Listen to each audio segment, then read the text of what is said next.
te mawhaia, o te mawhaia. O a ula vale atua, o te mawhaia, o te mawhaia. Na whataunu, a ufola folanga, o te mawhaia. Amu ia le, whaile atua, mona malo sianga. Whaalango lango mai, o te mawhaia, o te mawhaia. O a ula vale atua, o te mawhaia, o te mawhaia.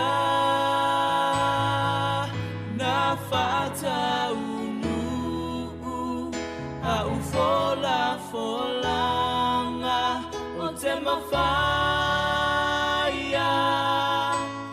Amu ia le, whaile atua, mona malo sianga. E pei ole la au, toto i tafa o vai. Ele iloa e ia, le la malape aho o mai.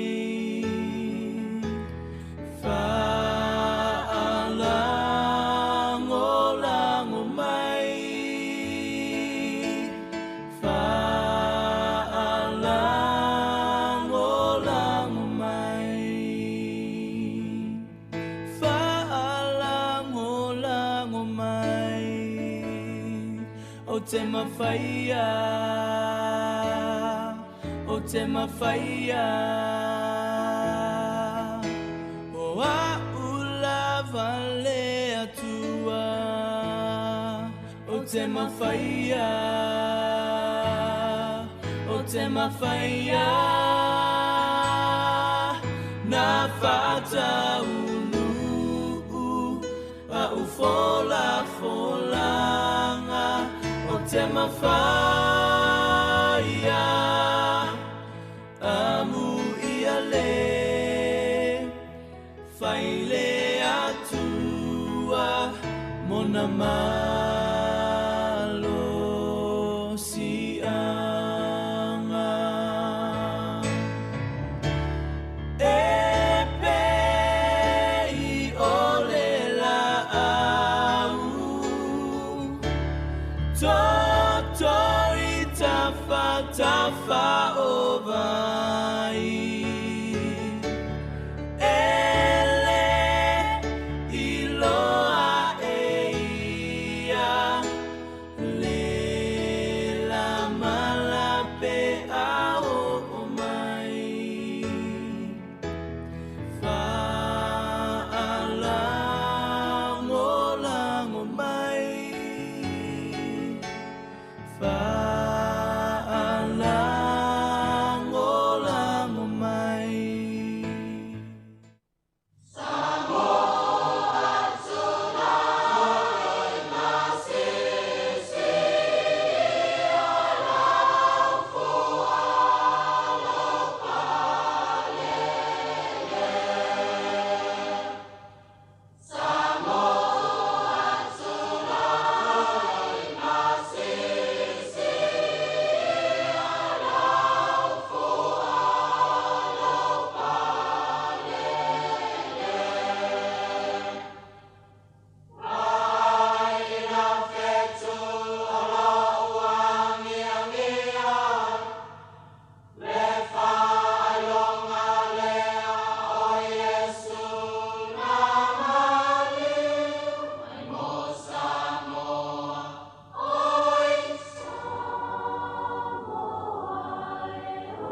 Whātalo whātu Sāmoa le atunu pele lo malei fo mai whānunga whaola nei tai hao.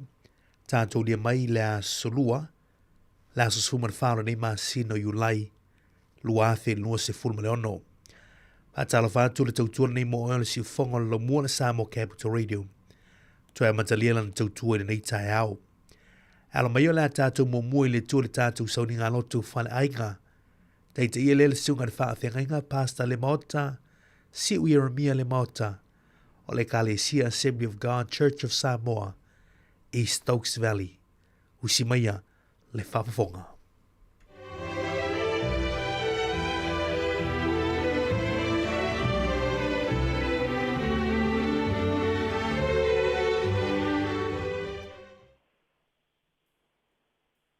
O te hofolo whātu, whātala whātu. Paia maulunga o Samoa mwhaia na whaafonga mai nei tu la. Mai se fwoi ala nei tai a fwou whapena na whaia le tua mo i tātou. Ma lor soi fua manuia.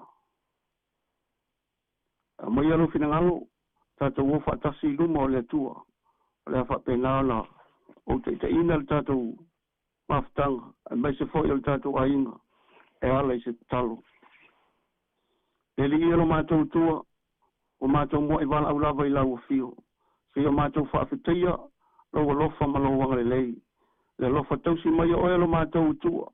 Wa afu aia na mātou maua manuia le nei fo i tai a fau. Ma lo whaafetei lau pule lea mātou utua.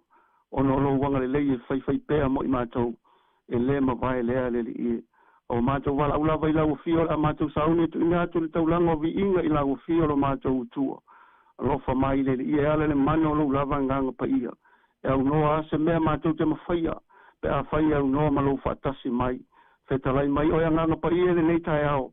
Ia o ina ailo mātou wola. Ina ia mātou fia pēa e tāpua i atu i ata oia lo mātou tua. O mātou te talo ai le li ia ale le manolo nganga pa ia. Te soa ni mai mo i mātou. E whaatau ina ai manu ia le nei sau ninga le li ia. E fo ia tua le vi inga ma mawalunga i pēa. Lo lava vi inga lo mātou tua. Lo suafa kerisa i sufa ola. Ua ole mavala au atua i nei. Amen. La tātou vivi atu li pese, o sau ni ele, o fisa whaasara lau. O lau vi inga, ia whai lea, mataulanga. Taulanga whamanu, taulanga whawhetai. Ia langona mai le langi o laualanga. E pa ia, le ona le mana. O lau inga, ia whai lea, mataulanga. Taulanga whamanu, taulanga whawhetai. Ia langona mai le langi o laualanga. E pa ia, le ona le mana. Alleluia, alleluia, alleluia, amen. Ia whanene ina lea tua sili ese.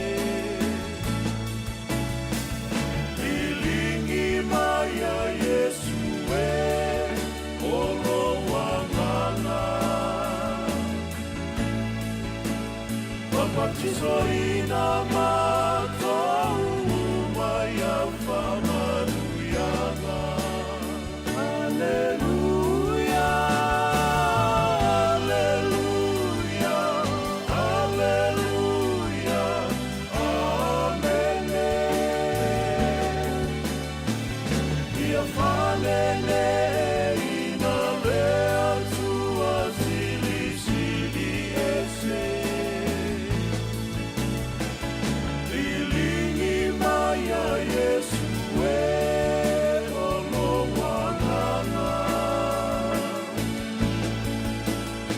Mapatisoina matou mai au whamaruyanga. Mapatisoina matou mai au whamaruyanga. Mapatisoina matou mai au whamaruyanga.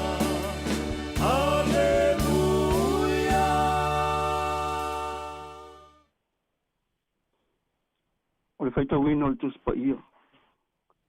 Ma ua se whaasoa ma oe Sāmoa ni fwoi tai au. Ma le tusi al perfecto i seia i lona ta upe ono. Ai fia whaitawina mai whai upe wha, se i whangata mai i le whai upe walu. O te whaitawina. Sa luluina fwoi whawai o whaitatoa i le leo le na wala au. Sa tumu fwoi le whale i le asu. O na uwha pēa tu ai lea, a wea unei, wa aya ua fano wa o tangata lo mutu leanga o ai fo ima tote o fo ima tote mau fatasi mole nu lo mutu leanga o lava wo lo e o mata le tupo le li o au o le lele mai ai le ya cha o le tasi se rafi sailona lima fo ima la ola le ia o mai le ofi ai lunga o le fata faito langa le ia fa pa mai ai lo mutu ma fa pe mai fauta o papa e mai le nei bea i o longutu. O ave e seinai la ua mio leanga. O wha manga lo ina i foi la ua sala. O na o wha longo atu ai lea li si ufofongo le lii. O wha pe mai. O ai ea o te au ina atu. O ai foi e luatu mo i mātou. O na o wha pe atu ai lea. O au le nei ina au ina atua. Wha manuia tana mai le tu al tatou. Wha longo e ala le whaita wino lana whianga pa ia. Te talo pe lo na ngang pa ia so soni mai. Ina ia whapena na whamatalaina i lofina ngalo malo fo iloto le winga wana fionga pa ia. O whai pa e walu e fia whangaina e whai mumtua. O na uwhalongo atu ai lea si ufafongo le li. Ua whapea mai. O ai ea o te awina atu. O ai fo ia luatu mo i mātou. O na uwhapea atu ai lea. O au le nei ina awina atua. Praise the Lord. O leo tua ni mafofonga, tātou te whaasoa whaatasi ai, te whapea. O whesili mai le tua ia, o le asa utali atu. O whesili mai le tua, o le asa utali atu. So God is asking, what is your response? Sa tātou whaasoa ma oe Sāmoa i le aso na nafi. Ia tātou whesili atu i le atua. Aisea, awa o ia mai le talisao mo oe ma. Tātou whesili atu i le atua. Awa o ia le atua na te whailoa mai o na ala. Na te whaasino mai a te tātou le mea moni ma le taunu unga tonu tātou te taunu iai. O lo iai manuia o uma na te i tā pena mo i tātou. Ao le nei tai ao. Tātou whaasoa ma oe Sāmoa. O whesili ma gila te oe. A o le a sautari atu. Praise the Lord. O leo e whaafafonga o tātou whaalongolongo.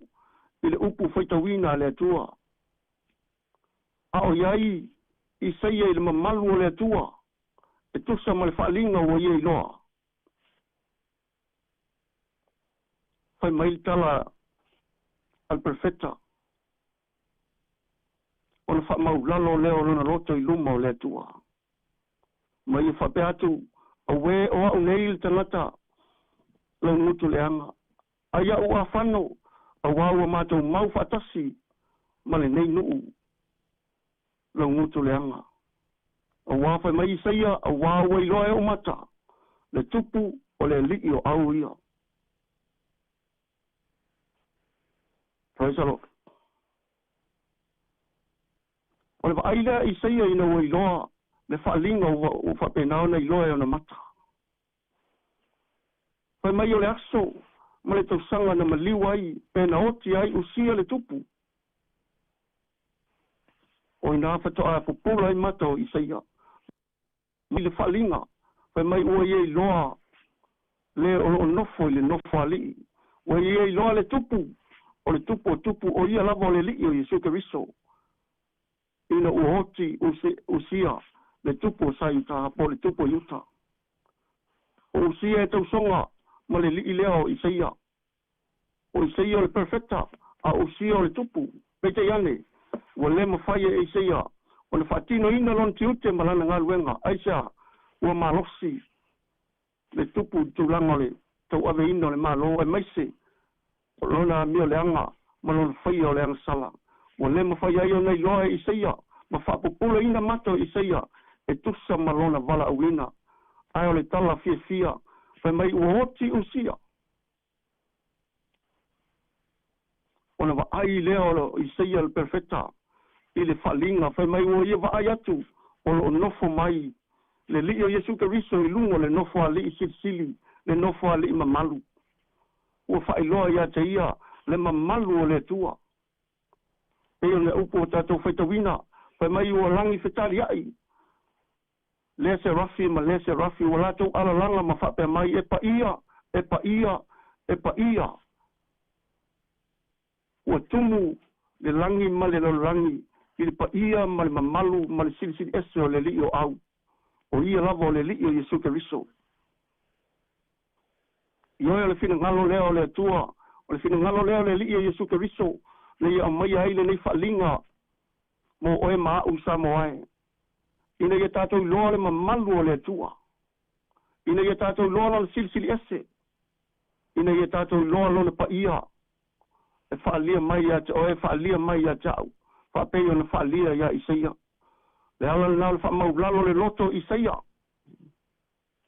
mai ia whapea atu ai a we a ue le tangata la ngutu le anga o lo mātou mau whaatasi ma le nei nuu la ngutu le anga ai o loa le mamalu ma le pa ia ma le sili ese o le atua praise the Lord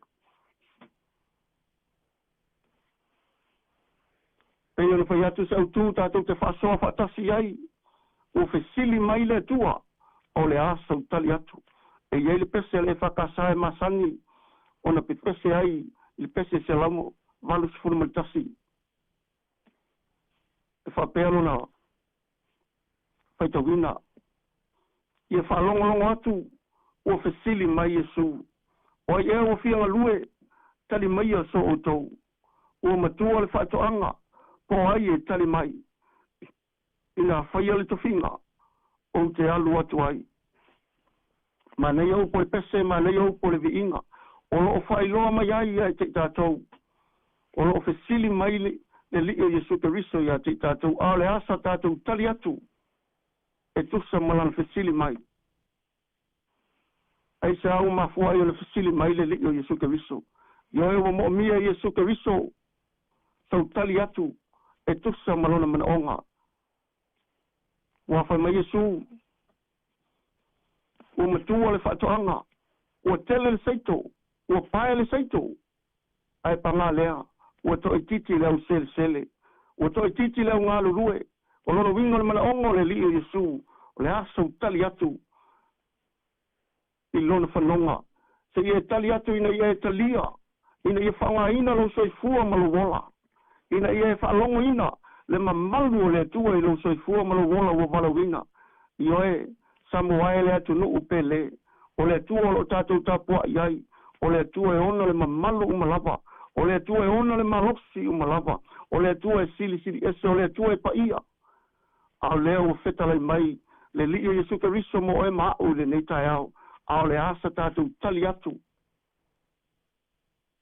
a le tali lea Isaia e peo ni tātou whalongolongo ai ma vea ma tātou matua pa mai Isaia o au whalongolongo atu i le siu fofonga o le li o na o whapea atu ai lea o ai ea o te awina atu o ai foi elu atu mo i mātou o na o whapea atu ai lea o a ule nei i nā awina atu au ma nei al tali le perfecta ina o i loa le mamalu o le atua ina o i loa le sili ese o le atua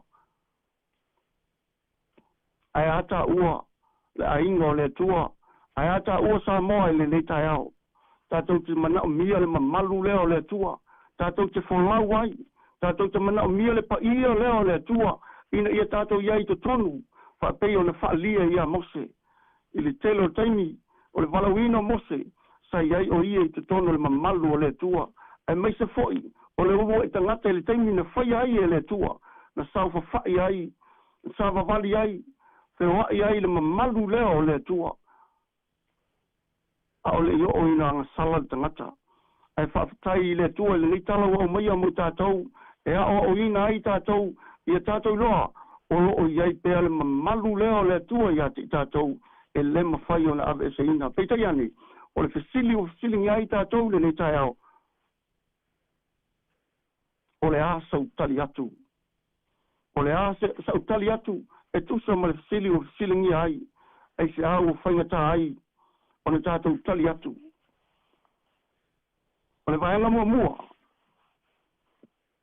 ina o tātou le la ngona ina le loto wha maulalo. Ina o wa ai, i seia le mamalu o le atua, ma le silisili ese o le atua, o na wha maulalo ai leo lona loto. Whai mai i seia, o wea o au le tangata, ang sala. Wa mātou mau whaatasi ma le nei, nu ula ngutu leanga, ai nei au a whanu. A wāo wa ai o mata, i le mamalu, ma le silisili ese, o le tupu o ia lava o le li. Salangone i seia lona whamaulalo, ma ia alanga atu ma wala watu, a we o au li tangata la ngutu leanga. Whapena fo i le alanga Paulo i tusi e Roma, i lona mta upe fitu, whai mai le tala le apostolo, a we o au li tangata ma leia, o ai se mawhai o na ia lava ai mai, i a tia u ai le tino le ni oti, i oe le aingo le tua, i oe le au whaatua tuae, i oe Sāmoa le leitai au, i tātou whaamau lalo, i whapeo le whaamau lalo i seia, o ia la ngona ina, o ia lava le tangata ang sala. E se ma nei o le mori mau le apostolo Paulo, i le tuse Roma i lona tau pesa furu, alona whai upesa furu, o le ngutu e tau tino ai, e o mai ai le ola, o le loto e whaatua tua ai, e o mai ai le amio tonu, a lea, i tau tino i seia, o ia lava le tangata la ngutu le anga. Me leo whaingata ai Sāmoa o na tātou loa le mamalu le tua ina ua tātou mumusu le whamau lalo o tātou loto. Mo mia le whamau lalo o tātou loto e whapei o le perfecto i seia. Ina ua iai le mamalu le tua o na ia whamau lalo lea ma tau tino atu i lumo le tua a langa atu o au lava o le tangata la ngutu le anga. Lona lua ma fua i se a o le whaingata o le tātou tali atu e tusa male, pe sili mai le li o Yesu Keriso. O whaingata o le tātou le la ngona ina, le loto whamanga, le loto o whamama ina, ai mai se o le loto o whamangalo ina. O whaingata ina o tātou le la ngona ina, o i tātou o whamama ina, o i tātou o tangata o whamangalo ina.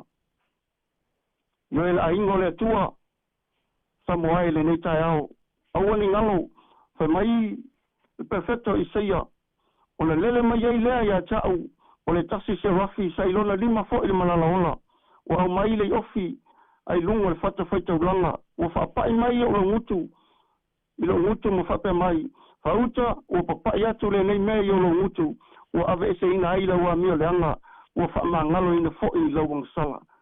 Yore le atu nuu pe le Sāmoa, i tātou lo i tātou o tangata wa umo na whama maina, i tātou lo i tātou o tangata wa umo na whama ngalo ina, e ala le toto le li le sukariso, e ala lona ma liu lungo le tātou, ai maise lona tanu mia le tuunga mau, ai maise lona toi tū manu malo, ua fia o ia, ua lala ua nofo i le tū tau matau o le tua, a lea ua i loe i seia, le mamalu leo le silisili ese o le li o Yesu Keriso, pai mai ua nofo o ia le nofo ali i silisili o na maua lunga.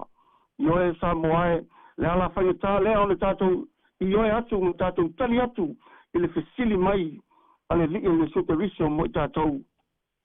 Le vaenga le tolu o le tawhasoa, ua whaingata ai o le tātou tali atu, i le fesili mai a le li o Yesu Keriso. Pei ona, whape mai i seia le whai upo whai mai tātou matua. Ona whape mai ai leo i seia. Ona ufalongo tuai lea, ili si ufofonga o le lii, ufape mai, oi ea o te augina atu. I oe Sāmoa e lea tunu upele, ufainga tau na tātou falongo ina, ufainga tau na e fafofonga ina, le si ufofonga rofo le lii, le tuo lo ufape nao na fetalai mai. Sāmoa e lea tunu upele, o le fasoa le nā mo oe mau, ia tātou la ngona ina, whapeo na la ngona ina Isaia, pai mai Isaia ua o whalongo i le si ufofonga fetalai mai o le lii ia tau, o ia fesili mai ia tau, oi e o te auwina atu, o toi fesili mai foi, oi foi e alu atu mo i mātou, o na tali atu leo le perfecto Isaia, o au le nei auwina atu au. Io e Sāmoa e, o le lui le nā mai fe au le tala le leimo oe mau, i e loa le e tali atu, i o loa na o tali atu e tosa male. Male fesili mai o le li e suke riso mo i tā ue le nei tai au, tali atu e ala i le wha mau lalo o tātou loto. I e tali atu, o i tātou o tangata o tātou loa o umo na wha mamā ina i tātou i le upu ma le fionga pa ia le atua. Ia tātou tali atu, o i tātou o tangata wa umo na whamā ngalo ina. I le toto le li le suka riso. Ia tātou tali atu, e ala i le tātou le ngona ina, o le fetalai mai o le atua i ata oe mau i le aso ma le aso. E ala i le tātou le ngona ina, o le musu musunga le anganga pa ia o le atua, o lo ufa penao la nofo i te tonu i ata oe, o nofo tu mau te tonu i ata au, ai fetalai anganga pa ia i teimi uma ma aso uma, i oe o le whamalosi le nā, o le whiau le nā o le tala le leimo i tā ua, e au i na whamau lalo o tā loto, o na tā tali atu ai lea, o au le nei, whapei o le perfecta, na ia tali atu ai sea, a wasa whamau lalo o lona roto, a wasa ia i loa, o ia o le tangata ua whamama ina, o ia o le tangata ua whamama ngalo ina, e le ngata i lea, o ia matuala ngona ina, le si ufofonga fetalai mai o le atua.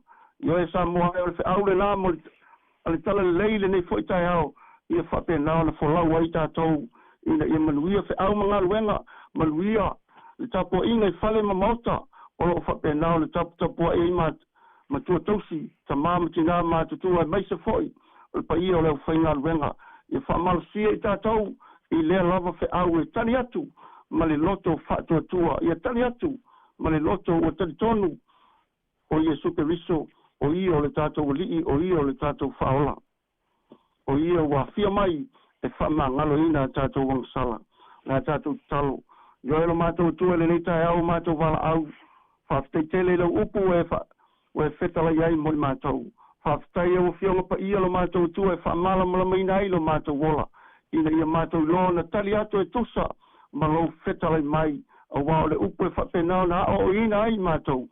O le upe o ina ai mātou, e whaatonu e whaapoto ina ai mātou, whaafetai tele lo mātou tua ele nei tai au, whaafetai le ala leo le ie, ua mawhai o nā la waa ai lo fina ngalo lo mātou tua, ia iai au whamanianga le ie le pule, ai mai se foi, o le au whai ngā luenga a toa whamanuia so mātou watunu o Sāmoa, i le nei foi tai au, ma le nei aso, manuia tapo inga mātua, manuia foi tapo inga lau whai ngā luenga le ie, maluia whenga iai o whiau mga luenga, alo watu nuu la mātou tua. Tausi pui pui maltia malave ina whaau ina pēa, lau lave ina tamai le ni aso, a wasi o mātou watu nuu o Sāmoa. Ai maisa le ni atu nuu o mātou na nofai, whamanuia tele oe la mātou tua, la mātou te talo, la mātou wala au lea, e ala lava i lo suaf te riso Yesu le li, manu malo, amene, ma amene, ma amene. Praise the Lord.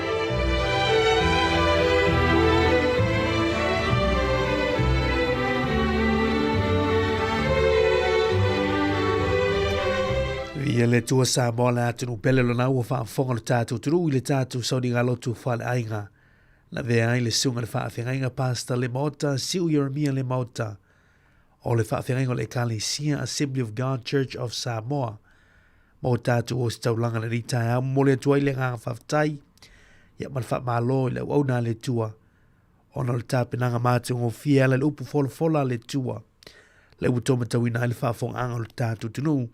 I le nei tai au, tau i o se fatu, e pa ui se ele lei tupu maola, au ngā mo oe, ma ngā mo au, Sāmoa le atunu pele lau fita whaafonga i le nei tai au. Mātu ki talo sanga whamunia pele tua i lau sunga na whaawhengainga, whanatua no whaalo, te nane tapu inga le kālesia, manuia le yaso whaaftai.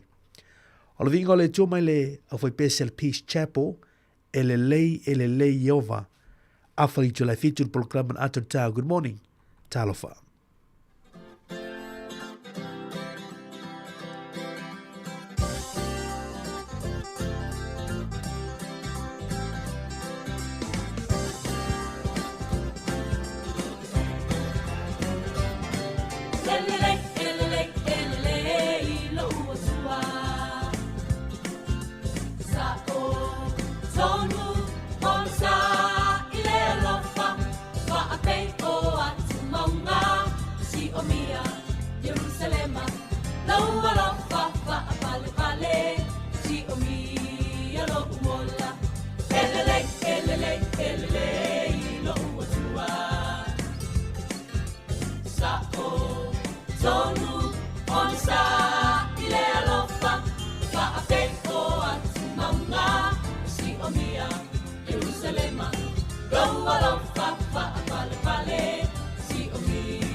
O le tautua le si ufonga o le laumua o lo iai fo i le langolango a le New Zealand On Air.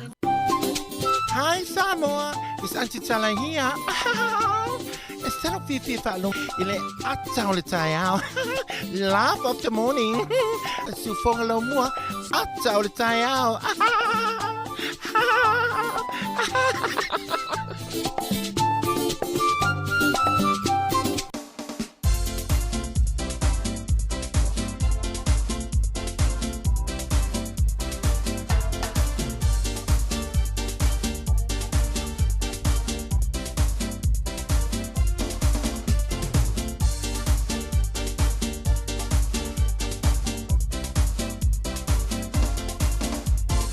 Ata, ata, ata, ata, fifi, oh.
Yo el por kalama leo atau le tai au laugh of the morning fatalo fatu mo falo fatu il fita fa fonga alu tatu tunu le tai au le mari fo mai e fa no fo ma tu te folo fa fatalo fatu le suafa manu malo o Yesu Cristo le au le kalesia ile fa fo mai le tatu tunu fatalo fatu il paio la fa ngaluenga o fa ngaluenga tofia le tuolo fa falle malu le fatu fa taulanga ma le fatu fa taulanga fita tunga wale tau sino li puvayo leola wale sui fofa le nganga o tātou tangata.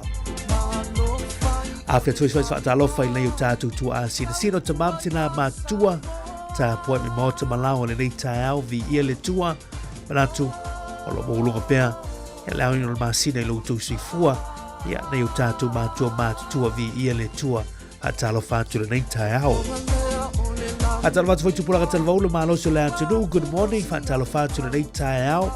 Wopa anga le tātou ala lelo si ufonga la lamua pa fonga mai lunga le tātou tasi ono tesi maratasi fa mo i tu tono la lamua i Wellington nei ai a o tau alo mafutu mai lunga le tātou Facebook lunga le tātou YouTube channel pa ngai na mafo le tātou upenga ta whai langi www.samoacapitalradio.co.nz ma tu te o follow fatu fatalo fatu ma le anganga fa alo alo le reitai au vi ia le lofa ma le anga leo le tua tātou tau whai maua fwoi le nei tai au ia ilo nā lofa mona ngā lei o ina ilo ina tanu tātou tau lia mai le nei tai au tātou mamoe a mamanu i le fati ia e saulawa mala e atiae ia e peo nei upo le atunu a tā lofa fwoi le nei tai au i la tau wala usu mai fwoi whanononga ia ono wala upa ia le tua i se pele ia tau tau ia o le tātou i unga lava lea ia e wha maise le nganga o le tātou por klame le nei tai au ia hinga wha mauvau ia tālo sia ia mo wala wha mawhanwhananga le tua mo utou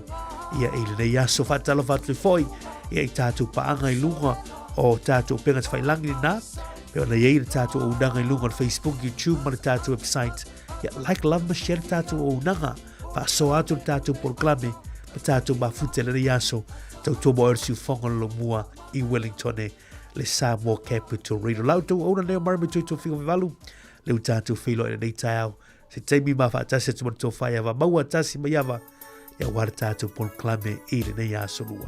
Sailing on the Sea of His Love, tātou wholau le vaso le lofa le tua le nei aso, marui ai o tātou whaiva le a tātou alo tuai i le nei aso. Good morning talofa, pon klame ata o le tai au.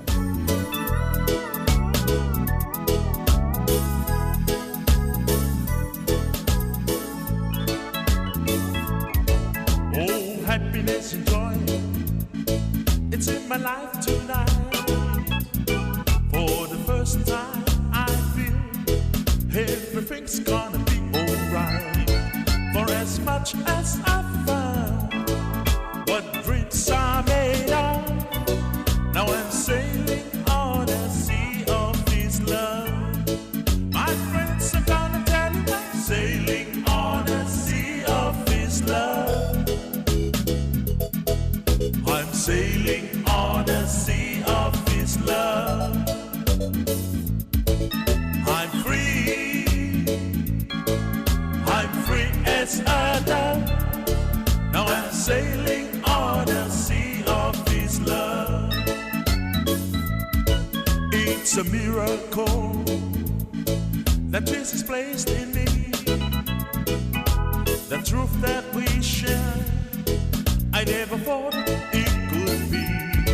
He taken me to new heights of love. Now I'm sailing on a sea of His love. My friends are gonna tell you I'm sailing on a sea of His love. I'm sailing on a sea of His love. I'm free as a dove.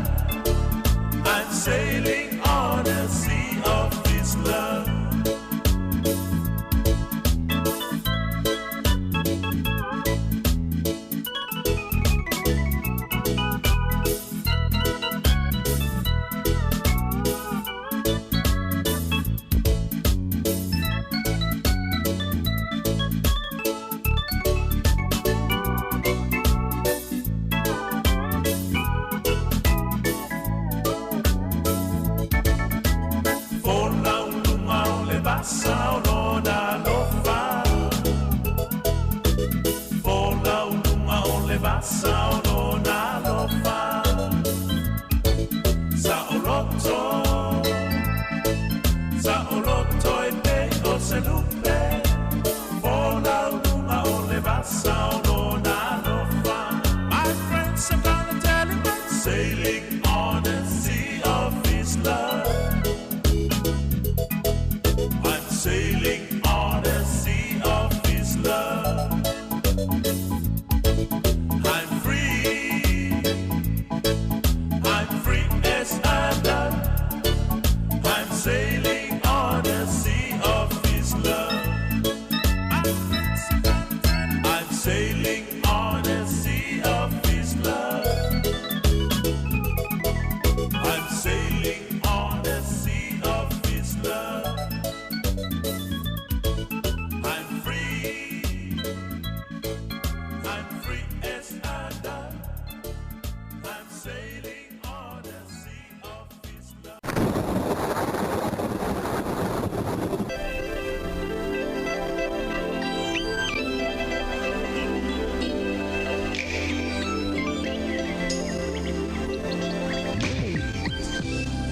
Toi whatala whatu leitei mi o le tae ao moni upo le pese tātu folau I lunga on vaso le lofo le tua I le nei aso. Waigo le talo le tau, po tātou le lomui Wellington e valu I lo official vai tau. E ono a woa, ma wha malu wingo le tau I niso teimi o le nei aso. O lo tu ulu foi nei wanga I la wuli whasolo atu I le fiafia nei. Ai ono vai whin mato lai le nei aso I le lau mua I Wellington e. O le fua le maulunga wha mawina le so, se fulma le whāti keri, au le fua le mawalalo wha mawina, se fulma le lua. Ai la so tai au la so lulu lea mo tātou le lau mua. Wala ilo fisal vai tau, to ulu nei wanga la so tai au, ia ai na mato le lai ste mo la wuli, a solo atu le fiafia tai au, se fulu, wala rima tikeri le fua le mawalunga, se fulu tikeri le fua le mawalalo, mo le lau mui Wellington le la so tai au. Tātou se atu leo te lengo au te Ron New Zealand le so, au Kilani, Hamilton, Tauranga, Rotorua, Gisborne. Whalu ilo fisal vai tau, te unu nei wanga le teimo le aso mo utou. Ai ona vai ila mato lai se teimo le awoli. Whasolo tu le fiafiana nei. A pena foi wiwa tau nai New Plymouth. Taupo, te ulu wanga mo utou. O nei pia le mai tau atu, ia e ona te unu nei wanga le nei aso mo utou. A woi niso teimi. Ia e ona vai ila mato lai se teimo le awoli. Whasolo tu le fiafi. O winga foi nao le tau mo Palmerston North. O Mastone, ia hawa nei teimo tai au ai va ina mato line nei aso mo utou I Mastone. Tātou whasolo atu mo tu I sauti nei tai au nele soni va ina mato line si teimo nei aso mo utou ai hawa ia nei teimo le tai au. Lena mangi malosi sa vili mo utou wha tau iniso teimi West Portranch Joseph whasolo mai nai Queenstown wha malu wingo le tau a hawa tu ulu fo I wanga mo utou. Le ayo kariso le tai ao, na o le ao hoa pe ona whamawina le teimi, whapena fo I Timaru, ia ma Chatham Islands, wa aira mato lamo utou I Pitoruna, whapena fo I nai Dunedin, se wangana in wakango tu urune wanga le teimi, ai ona wa aira mato laisi teimi o le nei aso, wha solo atu le fiafia na nei, o winga fo I nā Moss Jordan Island. Atala whatu iso tātou tunu I Sāmoa le nei tai au, maa lolo se fumanuia, malatu, ia olo manuia fo ilu tātou tunu le nei teimi, mātou o fie le sulo le la, ia ele teimi sa o iai, ia I Sāmoa. Ai ora tala o tau mosu tātou tunu le nei aso, maa langi leile tau le nei aso, lua sulu lima tikeri le fo le maulunga wha mawina, ia lona vevela le nei aso mo tātou I Sāmoa. Tātou se mai le talo le tai, e wā fo I whainga whaivola nei fo I aso, I la tau fo I whangoteina ngā tai whale Wellington o loo sua le tai le teimi le nei, na sua le tai le tau li tu lai whai le tai au nei, whātu a pei le 5 minute te li tu lai se fulu I le tai au nei, whātu a toi sua le afori tu lai wha, I le a fiafiana nei, o na toi pei lea, I le toi se fulman 5 minute, I li tu lai se fulman tasi, I le poa na nei. Ngā te whale o manam porurua, o lo pele tai I manam porurua, whātu a sua il afoli tula iwa le tau nei, o le toi pē le afori tūlai tolu i le a fiafia nei, toi sua lea, i le toi 8 minuti li tūlai se fulu, i le poana nei. Ia tautua nā le saunga le mu ofu whaola awa ni ngalo, le saunga le mu fu mo fu fuanga i tūlanga o tau. Ia a telefoi, ia tūwhai nei a inga alea, ia te ure lea wa foi, e ngā se senga le tau whale. Manuia le yaso, tautua nā le saunga le mu, i lunga o ngā sami mo ngā vai. Ia manuia le ngā whaivon le yaso tātou tunu.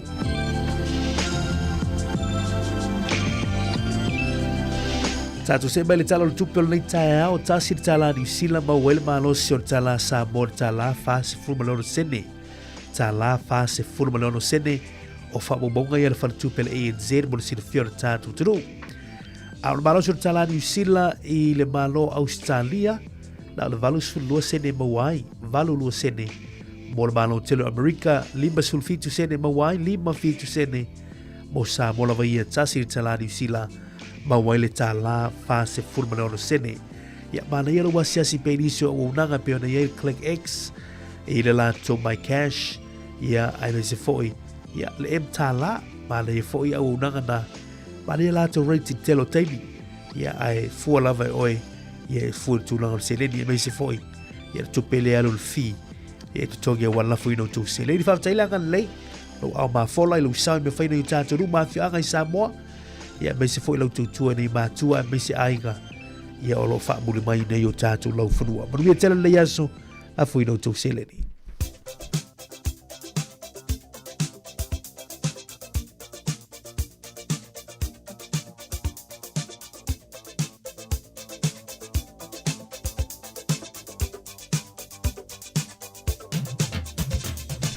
Se fulma 5 minuti tōne o le tālu li tūlai valu o le avano whamniango a sui fuma so whanau. Whamna tutupela tātu emaili a so whanau at samoacapitalradio.co.nz. E mwhaina tu mahisa o whamnianga i tōla loi nātu i lungo le tātou tūtua. Ai o le maulu lima le whionga pa ia le tua mau mai lea i le tūsir Momoli Ioane. Momoli Ioane lo mta upu e tolu. A olona foi upu e se fulma le lima. Lau whanau e. Aua nei tātou ala lofa tau le upu malangutu a ole a mio ma le wha maoni. Wow, nāna i le upu nei tae au, mana i le mau. Lau whāna ue, aua nei tātou ala lofa tau le upu malangutu a ole a mio ma le wha maoni. I ole whi au mo oi, ole whi au mo a, ole whi au mo tātou malava, lau whāna ue, aua nei tātou ala lofa tau le upu malangutu. Loinga, ia wane i nātu tātou tau tala i le alofa, ia sau mai whafolo fufonga tu loun whafonga le tātou tunu. A ia ata ngia i la wā mio, mana wha maoni o lau loto, le alofa le te tala noa mai ai, ia, te au mo e, te au mo au, ta aua ia, aua ni o tātou ala lofa tau le upu malangutu, ia ai o tātou i loa ma ata ngia nei me uma, i le alofa ma le wha maoni. Ia, le naha. Malui te lau tau a soifua le ia, so tala o tātou por kalame sanga tulu i pele tua nisi tau sanga steli lau tau soifua o una ia te ia. Mai se tau tau ino ainga, malui te lau tau a soifua pese nei, mai ia lapi marina avelo wola, lau soifua ia e au ngā moleli. Avelo wola ia ngā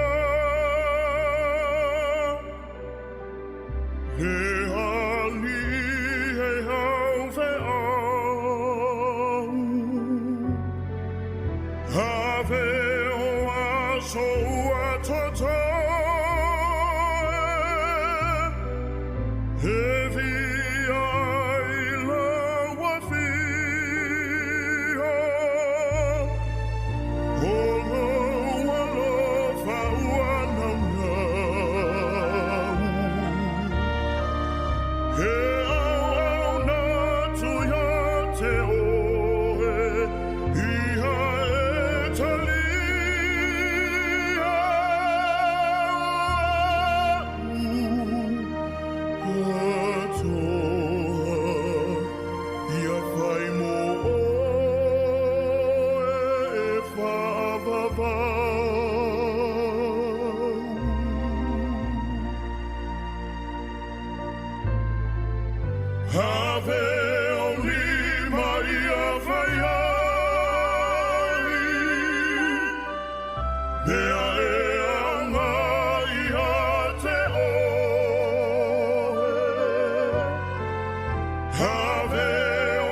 Toi whaatalawantu o le programa leo Today in History o le tātou ai fo i le mele tupu le yaso le talafa o le pito o le lalolangi o tātou lia mai laso se fulman wha o Iulai. O le so i le aso se fulman wha o Iulai le tausanga tasi valu lima tolu. Tausanga tasi valu lima tolu. O le lua i whainga whiliwhilinga lea po le whainga pālota a New Zealand. Na whaatino ine le so i le tausanga tasi valu lima tolu. Whātua a whai e le whai ngā pālota mō mua New Zealand i le nā fo i tausanga ia mai o le teimi fo i le ia il mai tau atu ia na tele a i la tau na tūlai mai tonu le whai ngā malo ia tūlai ia wā ia nisi fo i vāanga whau whai sai i le nā teimi ai o le sa a vea mauruai a whai pule o le maota o le pāle mene New Zealand ia o le whai pule sua whai a Hugh Carleton ia o ia le sa tūlai mai le foa o le tūmalo whai ngoi no Russell i le Bay of Islands ia i le pito i lungo le motu nei i mātū. O le sori tau sangata si iwa li maiva na maliwai ia Sir Apirana Ngata i tonu New Zealand ia o si tasi o whai pule Maori ia o ia sa teita ia le toi whaololanga revival o tangata Maori i tonu o New Zealand i le vaitau o le Centuri Lua se fulu i te tonu New Zealand o le sori tau sanga tasi iwa lima iwa a lima sifulu tasi iwa lima sifulu ia na whailangi ni fōlaunga le fo i taitai longa o tangata Maori i Aotearoa.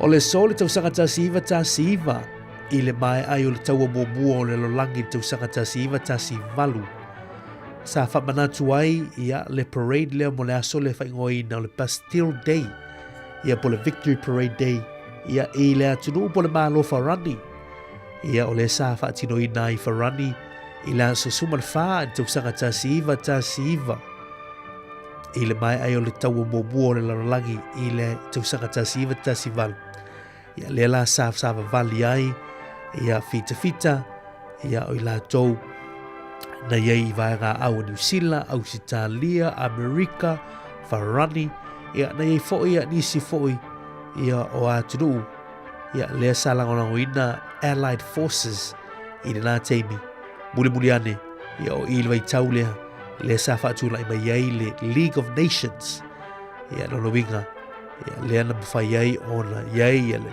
malo o whaatasi ia le ua taita ia telo vaenga ia o le soifuanga malalangi pulenga ina nei tai mili mai ai o le taua mua lalangi.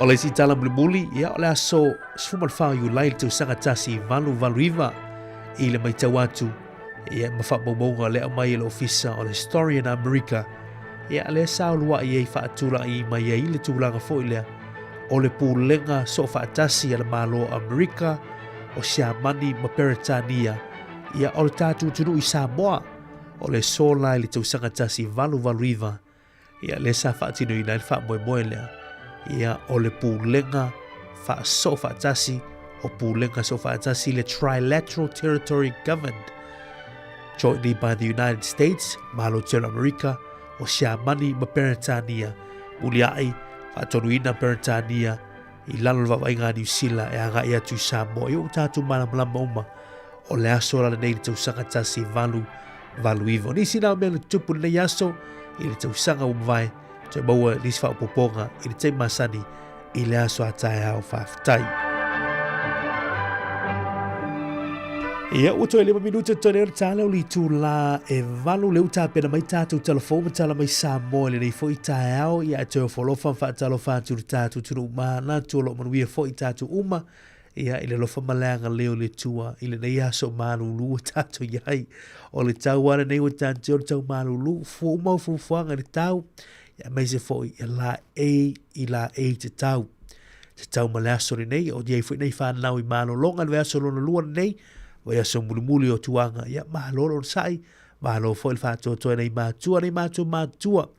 I lau tō foi pito la au tau sine o nei whanau, ia o whai ngā luenga foi mātua, mahalolo sai. La lau sora tātou tunu, te au mga luenga nei aso, ia wha malu mai winga tau, maa oa mai whafore tātou ofisa, whaasa lau i porua nei, ia mahalo lava lona sai. Ia lo whātua mo tō nei tae au, tau tō nāl wha au tau tamar saunga le mui lunga, tele me sa tātou iu malanga atu wā ngā luenga nei aso.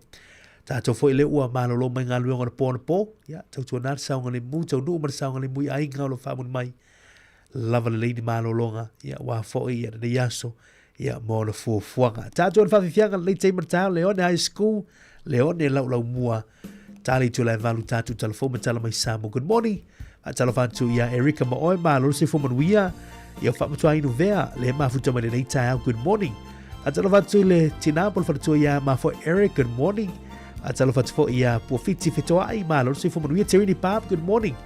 Atalo fatu fo ia se Oriana sai lele mafuta mai le tae au. Le fionga ia fafuina tani elu sunga fafuina malo se fo manuia fatalo fatu fo di sunga ia palisi na leo masion tu a le tae au. Alo fatu manuia le tae au. Leo ne lo ua.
Fie fo e toi whaafelo ia tu le whaafonga mai mo mai o lo tātua tunu.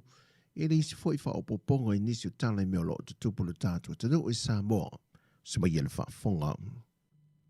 Wa toi tu wa ese le fionga le te tai o le tunu. E fionga la au le mani topula te wa fosi Schmidt ma le au malanga. Mai to e lau sa malanga e whaatasiatu. I le atoanga o le selautu sanga le whainga pa anga to e lau mani usila. O le malanga le fionga te tai o le atunuu o se fia fianga o se whaamniang foi, e le to tele nisi o le mamalo le atunuu o Sāmoa o lo alalam papa au pe ngā rurue foi te tonu atu e lau. Ma waiai nisi o whaamanuianga o fola le fionga le pāremia o le awha tupe le malo Sāmoa moto e lau. Moto ke lau. Ai mai pātele le se waf, le la whai le waf. E mei pātere taumatawa, le la whai fufuanga. O le saunoanga le fionga te tai le tunuu, na whaasala la wina le Blue TV i lunga o peng te whai langi. Ua saidnia ma whaamau nia le fionga le ama malu le malo Sāmoa, tui bale di whanua le toso ala vili lua, e whaamau nia i le whaai unga o le ofiso whainga pālota, e le whainga pālota le titi, a li tu malo sa whata numere lua, wa toe filifilia ai le fionga tu ia po a fuatongi le toa, e a vea mo lātou whaipule, ai ua suia le vang whaupu whai ua toe uru whale ai le pāle mene, mai i le HRPP e pui puia ai a te tau tangata sa iai mo mua, i le whaatua tua i le tua Sāmoa o tasi. Mai o le toe tau au fianga o le whono le pāle mene o le asaso nei, o le a toe uru whale le fionga tu ia i le pāle mene, ma suia ai le tua le ālalai, mo se leo o lo nei tu malo. O manatu le fionga le ministal soi fua malo loina, ba au saru malo lo fipo. E siri o na wha mua mua te tongi ai tā lafu o le au mai o whala au mawaina au le atunu. E kampania no whaipa anga ma whare mai e malo Sāmoa. Le o tongi nai le se funu ma le 2 miliona o ai tā lafu tu ua mai le lua whelua se fulu e o mai i le lua whelua se funu ma le 5. Ma watu i ti ai le pakete a soi fua malo loina mo le nei tau sanga wha ati tupe, e na o le se lau walu se fultolu miliona tā la. Le na sau no le fionga le ministaia wa au, e le tei o na lava le se leni pe a whaatu satu, i vaenga pito i sidi o na tā ua e te tau o na awe i eide wha mua le soi fua malo loina. Pe o le se le fia o se tasi le neolu i tau lo fesanga i pea, e le ngata o le au unanga wha le soi fua malo loina, ai ua avea foi o se whaafitanga uli tangata o le atunu, o le tele o whala au mawaila au e sioki le tātou whale talawai, e le ngata o upolu ai whapena fo i sala whai. Sau no le fionga le minister, wa toi sa i lia fo i se isi se leni, mo oka o waila au mawhala au le nei tau sanga, ai siri o le wha mua le tutongi ai tāla futu ua, o no leisi le vaenga o lo muswai company o lo awina mai waila au mawhala au, ona o le whaatuai on tutongi o ai tā lafu. O se tasi foi o whaafita ori pe o le whaamanino le fionga le minister, e le whaatalonanga ma le TV tasi. O le winga na o le whamtalanga. E le ngata foi lea. A o le tūlanga le tātou suppliers. O wa ai ma le whanono. E le umi tele ni whaatali le sau o tātou whalao. E mai se pe a mai containers. O nai pe o ina e tau ngau fie ei le o mai.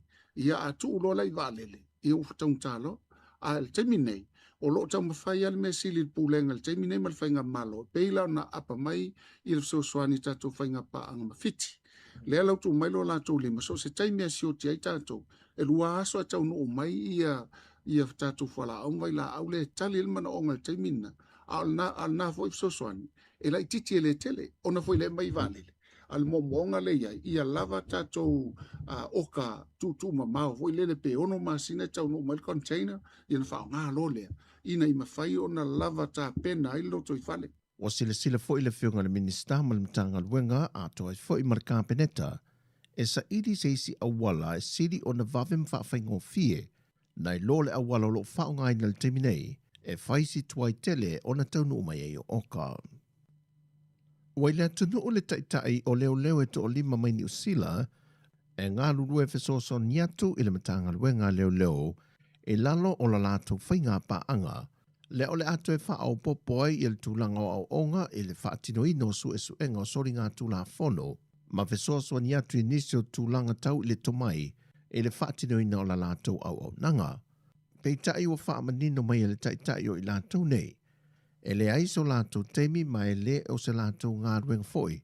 Le sue ino ni mata opu o lo whea ngai e malimtanga ruenga o leo. O ngā ruenga lava ia e patino ma whaatino lava ma wha mai ai e lātou. E o atu le masino November lo whaata tia mai, wa tau nuu ma mai ai I lātou e to lima, ma wha ato atoa I nai uma vaenga mo mia o onga, wa fesoa soa ni mai ai lātou mō leo Sāmoa. O talafawia, manuia tele lava le nei aso Sāmoa, whasoifoia.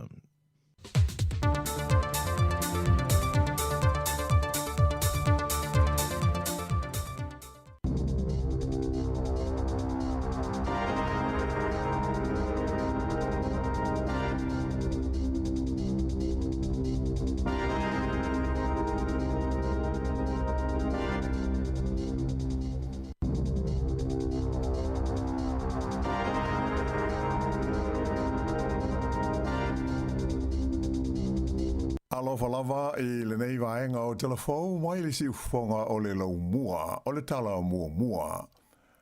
E se fulu miliona tā la se vaenga tupe ua wha nganga le whainga malo mo ngā luenga ma au nanga wha apitoa mo te ngata wha le tonu ma o lo whengai ma ngase o le mafau whau. Sa wha ilo mai le minsta le soifua marolo ina o le mafau whau o Matt Doozy e whapea o se vaenga tele o le se le ni o le awhaatino ai ngā luenga tau whisota inga I telefoni ma tina e ai le to mai whaafolinga po o le AI e whaau ngā ia au nanga whaapitoa. O le amawai e le whaalapoputonga o le Lifeline, whaapele Youth Line ma le whakarongo rau ia ni vanga tupe mo le whaatino ina o lātou au nanga. Whaalia le minsta e matua tāu o tele au nanga nei o le telehealth ai mai se le whaanga ina o le leina telefoni mo se soane e whaatala noi nai mana o ngā whaapitoa o tangata. Tā ua fwoi le minsta o le mautinoa o lo iais tangata e mawhai ona tala noa atu iai o se laasanga tāu o tele lea mo e fia maua lea I tu a inga o soane I o lātou mawhatianga o whenga iai. O le au nanga le Lifeline e pei o na silofia sa whaawaina le teusanga I tasi iwa o no wha. Stasi le nei o nanga I longa I le tono New Zealand. E langarango ina tangata iai wha le tonu o lātou mawhau whau. Mai ua owa le se furu teusanga, lātou te le o maua se fesoa swani mai le malo mo lātou ngā luenga. O ke taupo le teusanga taruai lea na whailo mai ai whalau i tele e le Lifeline. E peo le ale mawhai o na lātou to e talia ia ni telefoni le pō. Ma lātou tālo sanga I naise so swani tau tupe mai le malo mo le whaaua wina o le lātou au nanga.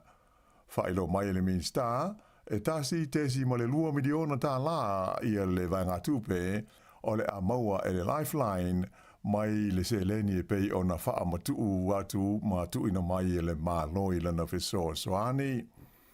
O le whalapoptonga le Youth Line e 2 miliona tā la le lātou tupe o le amawai, ai o le whalapoptonga o le whakarongo rau e tolu 5 miliona tā la ua lātou maua e awhi ai le atina ina o se porkalame e whaau ngai nai le AI e whaatino ai e lātou ngā luenga whai.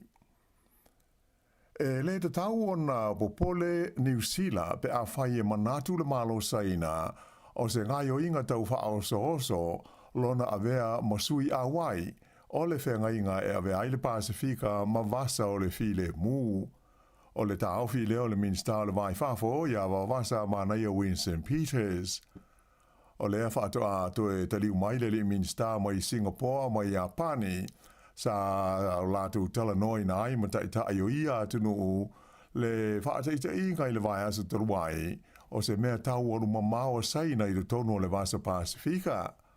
Ta uai e wa vasa mana ia e le te tau o na tali fi le mu o le Pasifika le whainga o ia I tu a inga o whaata ita inga o mea tau malolosi, fōlinga mai ai o se mea masani e le te tau na manatu ma mawha iai. I se tau noanga ma le wale se whaasa laua New Zealand na whaalia manino ai le minsta e matua tā ua mo tunu o le Pasifika Malatou o lo o popole ia afianga whai umi o ia tu a inga o whainga. O na tū mā losi e te ia i le teimi nei. Mai o le mea tonu a lea o whaia nei e New Zealand, a to ai maisi mā lo o le Pasifika. Ta ua whoi wa wasamana ia, o le mele ia isaina, e whaia le me mana o iai, a whaia tua ua sao, o na whapelea, e te tau na wha wau o lo o le lei. Ai a whaia iai nisi e whaatau te iai, o na mawhailea o na iai sa suinga i lumanai, awa a whai e le ai, ia nisi e te iai, e mautinoa, le sanga whaia pēa o ia i tu a inga o ngai o inga, e au fi ai, ia le whaia o whaataita inga o mea tau maralo si whaatun tonu alu mamao, ia e ta ua o ballistic missiles. Sa whaamania mai fo e wawasa mana ia Winston Peters i la sungo fua, o lea ua amata tala noanga le malo New Zealand, ma le malo Australia, whapeai le malo Fiji, e winga i le fia o fia atu o New Zealand, e a vea ma sui au ai o le whengainga o le file mu o le Pasifika, le Pacific Ocean Alliance, le ana sei nia le vao Australia mo Fiji, i le aso tonu le ana whaiai le whaataita inga, o le mea tau aru mamao saina i le vai aso na te anei. Sa ilonga ona pa le tūlanga o he whaataua inga o sea i maketi o he whaataua inga i Asia i le asunga fua, ina ua toe vevela whetaua inga i le vao Amerika ma Iran. E le ngata ua toe tāpuni ai le vai nuu i Hormuz, ai ua toe sitia māwarunga ai le tau o le suahuu, le ua lamatia ai le tau o le soifuanga i le te leo malo mātunu o le lalolangi. O le suahuu e ngoa o le Brent crude, na whaau popo le tolu te si tolu pasene i lona tau, tu lai mai ai le fitus furuvalu, tā la lima se furu sene i le paelo e tāsi, sa fitu se furu tā la se furu wha sene na iai mua mua. Ai o le suau a Amerika le US crude, le ana si itia le tolu tesi ma le whapa sene, ua oi nei le fitus furu tolu tesi valu tolu pe fitus furu tolu tā la valus furu tolu sene i le paelo. Whaelo mai foi le malo Amerika, e tu sa male lua se fulu la whae o waa o loa sa fiso sone i ai manuao e wha whiao e se mai ma le vai nua o Hormuz i le tono le lua se fulu whae tu la mua atu. Whae unga le vai aso truai le na lipo te mai ai le whae o nios whainga le fitafita Iran e wha sanga tawane i atunu e pei o Qatar ma le UAE, le United Arab Emirates, i o loo wha mautu i ai fitafita Amerika, i le taimi o loo whai ai fo i nios whainga a le military a Amerika e wha sanga i a Iran. O ia whetau inga i le vau i tu e lua, ma fua i le whe malanga inga o wha o loa wha le vau ma lo, i le whangaloa Persia, ai maise a le vai nuu i Hormuz. Na wha a sila mai i le Palestine Amerika i a Donald Trump i le sai wha pēa, o lea o loo da tala le vai nuu i Hormuz mo whe malanga inga masani a waa o loa, e ui ina Sāmoa mua whaiese whaase le launga le malo Iran e whapea, ua o lātou to e tāpunia le Strait of Hormuz, ina ua uma o na lātou os whaia se waa o loa sa uia le vai nuu. O le toe whaatitele ai os whainga nei, ua whisilingi ai leo ngā o se murienga le tu mau, le ana seinia i le vao Amerika ma Iran i le masina na tenei, i le wha moe e toe de talai nai le vai nui Hormuz ma wha umai ma le taua. Ua lipatia mai, leo atu i le lua i tū la o wha tali ni ngase sa au ina atu e ta amale le whale mai po ambulances mo se foma ai i le whale mai tele i Palmerston North i le asonga fuan nafi. Whaamania mai lea tūlanga le pūlenga le St. John Ambulance, le ana o lātou tā ua le whenga iai o lātou tā male, ma whaafita uli i le tuai leo na maua ni whomai mō ngase na avatu i ai. O le mafuanga, ona o le matua i pisi lava o le vaenga o le emergency i le teimi le nei o le tau malulu. Whaali ai le St. John, o lo whaia tūlanga umai le lātou au whai ngā luenga, e mauti no ai le vai le leo ngase se uma e whaatalitali ai le avano se whomai. Whailo mai le whailo tusi ao o le asosi o au nanga mō ta avale ma whasosoani nei tau le se whomanonoina le New Zealand Ambulance Association o Mark Quinn manina o ia le tūlanga pisi o le ED le whale mai o Palmerston North le mafua i o na tuai o na avesea ngase mai te tono ambulances ma tui nātu i le wa ainga fō mai. O le tūlanga e pei o na tā ua le li whailutu si o se whaawhi tāuli o mai tau wina le wha te tele ina pēr o le tutu ai lea o ta male po ambulances e wha te tali le taimi e mau ai se fō mai mo se ngase na o lātou a mātou i le ET o le whare mai. Na ia tā ua fō i o nisi ngase e o tu lava i le tai lua i tu la le umi o wha te tali pēr mai o se tūlanga e a wha ina ai le tali atu o nei ta male le whare mai mo nisi tangata e mo o mia ia se feso soani. Wha alia fō i Mark Quinn o lea wha fi tauli e le na o le ED le whare mai Palmerston North o lo a fi ai.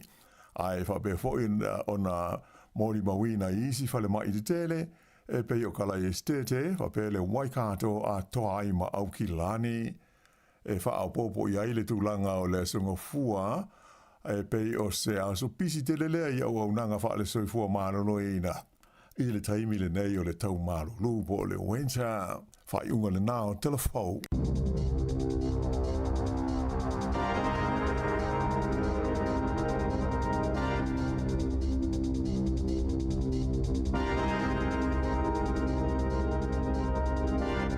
O le whawhong mai pēle tau tuari si whonga lau mwe Wellington o le nā ua mai a tu tātou tala whaua mātala nei tai ao ia beo na whonga ina le whionga e la wano ati lawa mai le si whonga lau mwe Wellington mtala mai Sāmoa sunga ia tāse salem se mtu whawhonga le tulai wale tau nei leo se e mara tātou taimi ua se fulu ma le 5 minute o te nei le tu la e valu ia malo lava le mafuta mai le tātou atinu ia Māori alo fai malo ale usu malo se vo munu ele to fa ba wel le tai au malo lus malo fo ile le usu le tai au ia o ai atu le tūlanga o ile tau ia to inga tau fa pene ile o anto i fafu ia ama foi el malulu ia o tātou pitonu nei Wellington en polilu ia pile tau tu mai ni timu le tai au le novinga o nei tuanga nei fana wa nga ia mafuta i tono fale nei aso o ni sta mi te to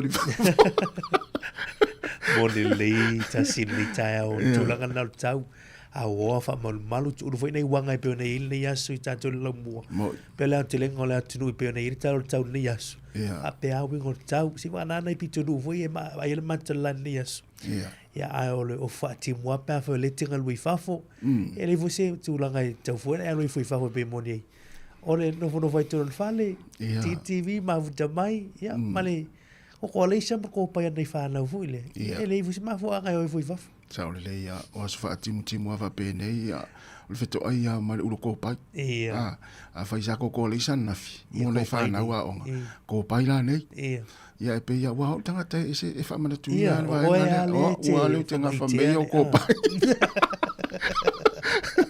e pe la utala le ia o fu le tele o pu ko pa il to tele se fa na ia a fa pe to no pe to fitu ia fa tele ko pai ia a fa pe na to lu pe to ia e fu wa le fie ta mai wa ita mai te fie ko ko lisa ia e fu ita mai te fie ko pai ia we ai le tamana competition we to for tamana competition e lu mala le sama ko pai mapuka oi sole e por mena ta o combination el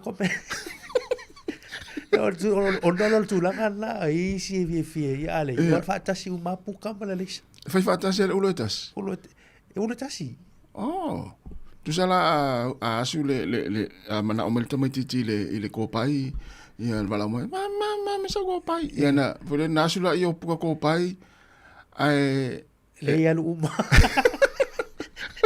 ia lo vi ko betua vole tau e lu uma ia ole na va ia fuole wa te va ia la ilo ai matua mai se tina pia tina e na fam va nga pia ia ile to inga kuka to inga me ai fi ta moti ia fa tele puka ko pa ia fa pe to se fulu se fa na ia fa se fulu fa se la puka toti ia no lori Wai te mai te fia ele puka. Ai pi fa de fia tsua vai. E voi te mai te fia tsua vai. Ai pi fa de fia me o puka ko pai. Moli. O le nga fo el puka ko pai ia fai au vai tua lai mo alta mau tas fulua ia tu ese ko pai I pitonen mana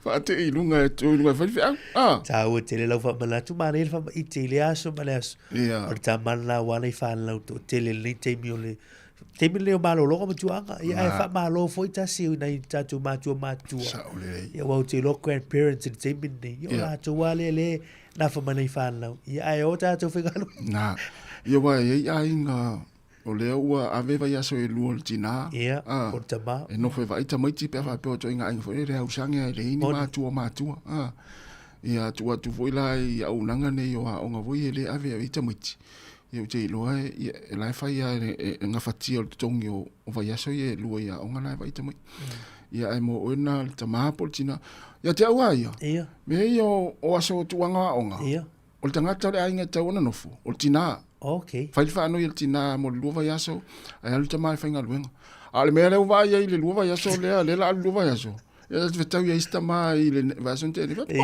no fa ma ia le fo ave o aso malo lo o aso malo lo va yaso lu ia va ise fa na ia te sa wale ta vale mo ta mo ini fa pe ele vetau ta lo vai le vitau ia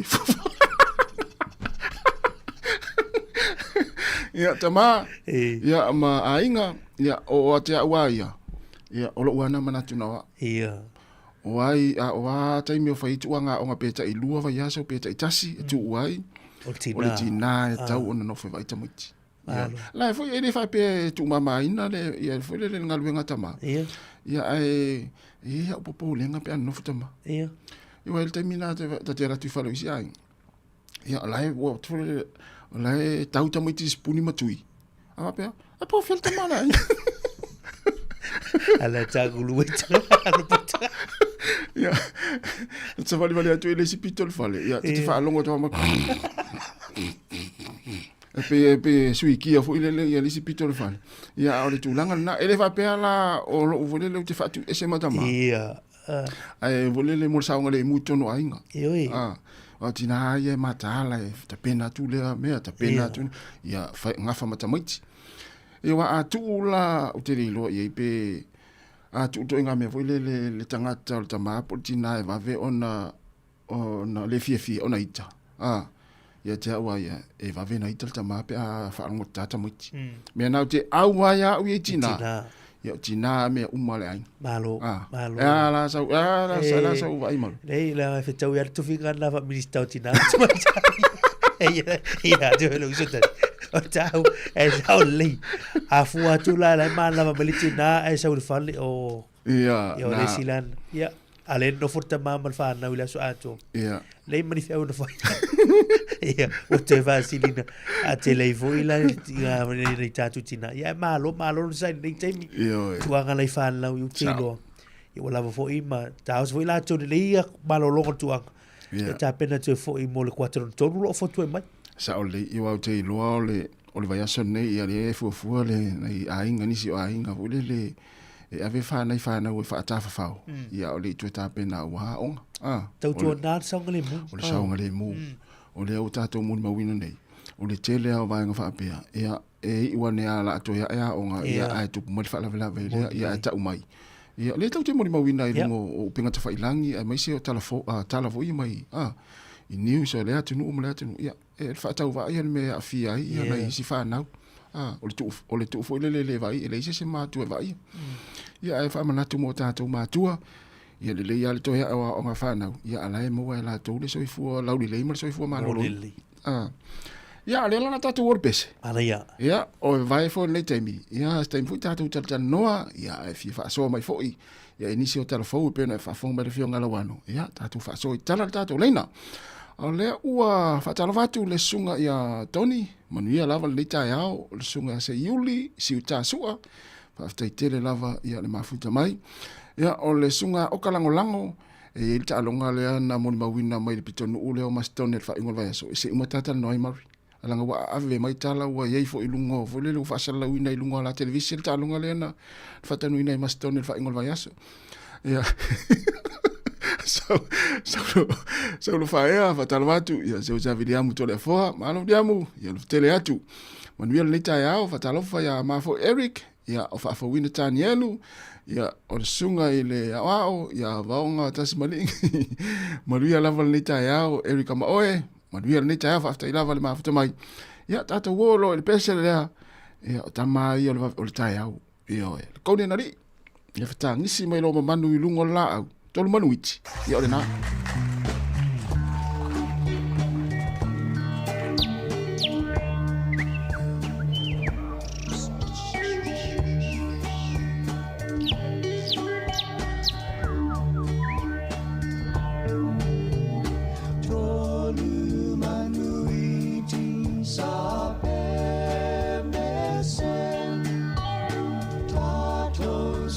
So na fa jo fa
Manu malo se pepa tala oloa mo au whaatau le back and save po le New World. Pe utu fua fo e lau ta vale le pamu le pipi. O wha manu yanga nei, pe a e manu malo mai se i le teaching cell i a safari le taitasi. A lafo sau top up tolus furu tala pe sili atu e maua lo ava no le sei. E wha pena fo i pe a lafo sau se le ni e tolus e lau tala ni usila pe sili atu i Sāmoa i le mai casual teaching cell le wha anga i le ClickX. E lima wha ilonga ta i se lau tala shopping vouchers, ma le lima petrol vouchers sa i se lautala o le asa ina ia sofarei le taitasi. E iai ngā ole nei whaapitoa. Sekia Digisel.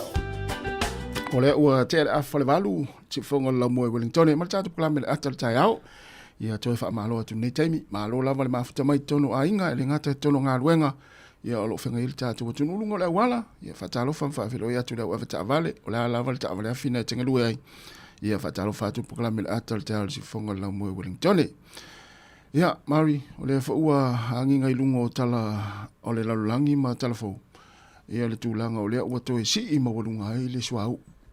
Ina ua toe vevela ia whitawa inga i le waha o Amerika ma Israelu ma Iran. Ia ele ngata la le si i mawalunga o le suau. Ia o le mai tau atu o le ua toe tapunia fo i le vainu o fo i le pole ala vaa le homos. Ia. E tau fu into pole tātou wa sa tātou fia. Le lua vai hasta lua, imal vai sontene. Ia le ua toe vevela mai feta wa inga ia. Ia lona winga ua toe tāpunia fo ila le feo ia vaa ele vai no ulea. O le tūlanga nā lewe le teimil le vai no ulea o le Strait of Hormuz. Mai tau atu nei tai au o le ua au mai le tususinga al presidente o Amerika ia Donald Trump. Apea le ua toe a matalia le tūlanga vele o le blockade fo ile le sa tau fe va taua Amerika le ngasolo i mai o va mai fa fo le Strait of Hormuz. Lo winga le uto mai fo ila ya Amerika to tu ilisi tu.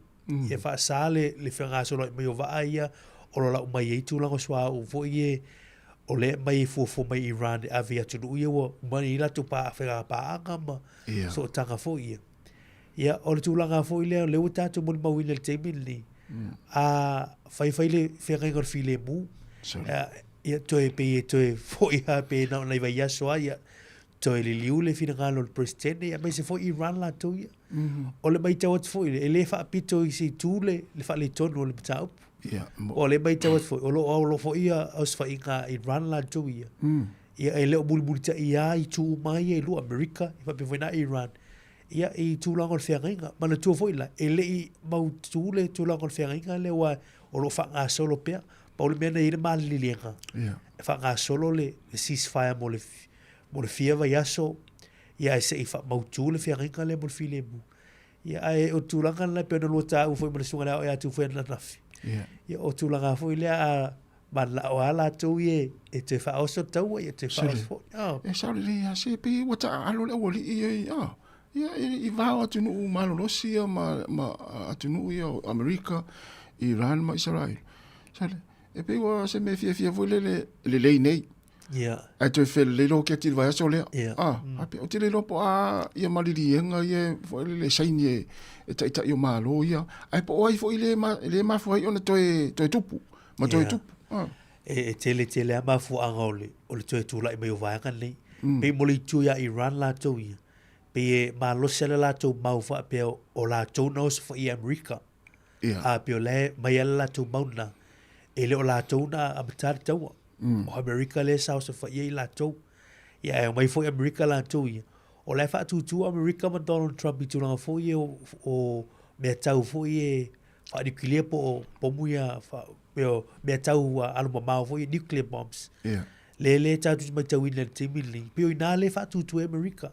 Aua ne ye ise tai me ise ka va fa me tau fa nuclear. Ile malo Iran wai pe o inae mo lo Iran ia le malo si angal ia e fai ma fo ile le base fa mata o fo ile mo atu ala pi ele tule a Saudi Arabia Qatar ma fa so mai Dubai ma pena e me sala Israel we paulo le atu a fa democracia na pule i tu tono sa tu tot yo atu mai pule ka fa komunisi a pule ka fa lotu ia lo fa asolo i pertemi ia pe va ngala ia ale mawala au tasi tu langa le ia wai pe mo malo sia mo se lil fina ngalo Donald Trump le tulanga le au ane i se malo si anga fa nuclear Iran ya mai fo Iran la to ilisi tu ya le lo ma to na batar to o to pe la le mai Iran a to le muri ba i tai mai ma to fa to lunga ya po wa nga yo ma to va tu ya he al war to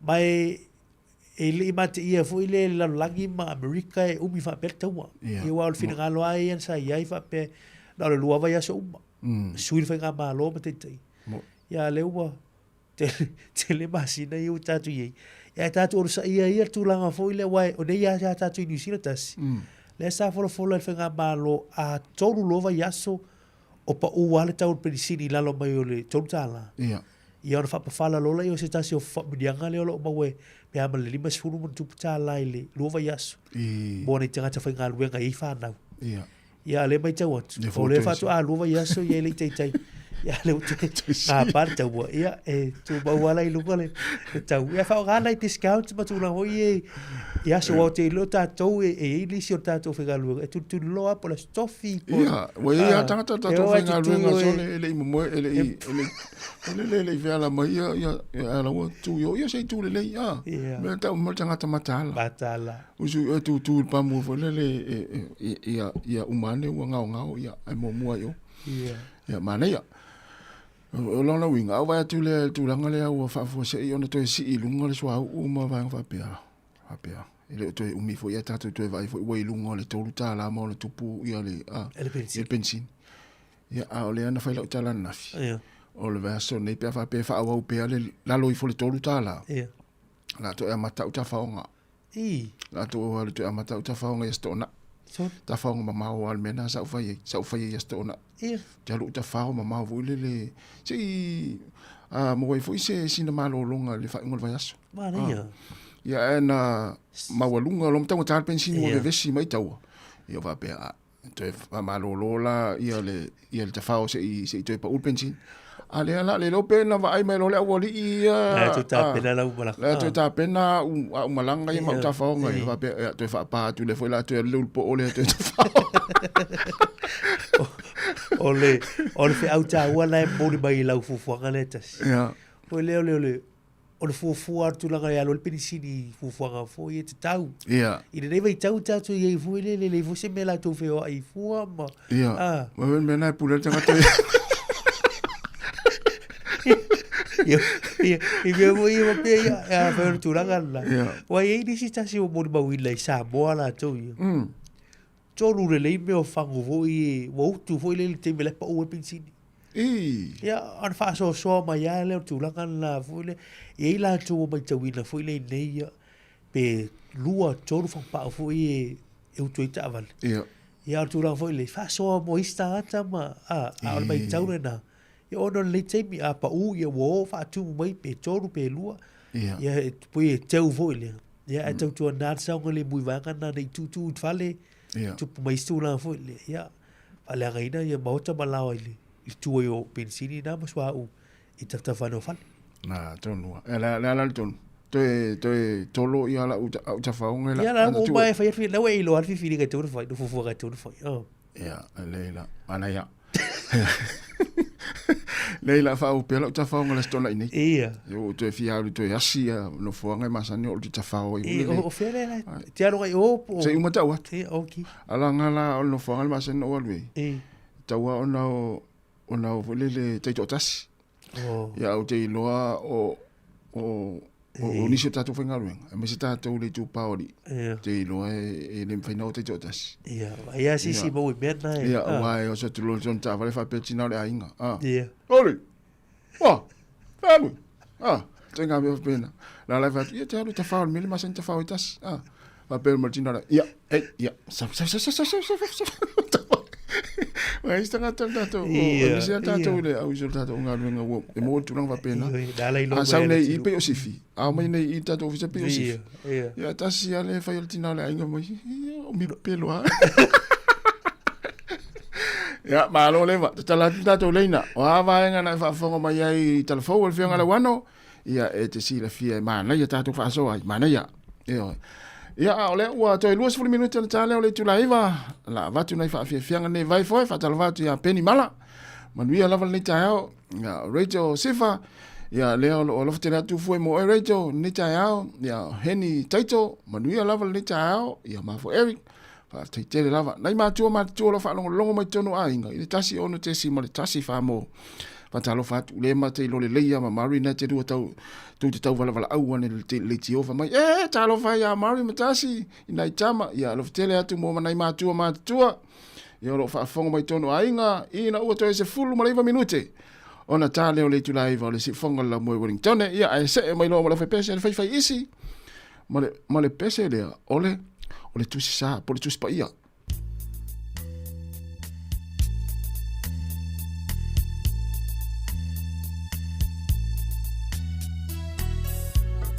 Uamoni le tu sisa Ole apuni tia lela Le tuiloa se mala ma ileonanga Ai o asole na fai mai ai Le ali e afio mai ai Na te si iti ala na whanau wasau Ta uti o mai Lo uali i ufa amai mai Wata lela ma Wo o mai a sofai na ta Fia mauaina Se la fitana Pesi mai o afa Na o Yesu Me la mea I o neitinga Amu ia se oileli O ngalue so o se taimi Sa tautua mai wha maoni A o ititi Ai afa a pe fea e ita Ta tele fia matelaina Na o e lo umatai le sunu fainga Ta utino mai Lo uali I ufa amai mai Wata lela ma Wo o mai a sofainata Via mauaina Se la fitana Le pesi mai o afa Na o Yesu Le la mea I o neitinga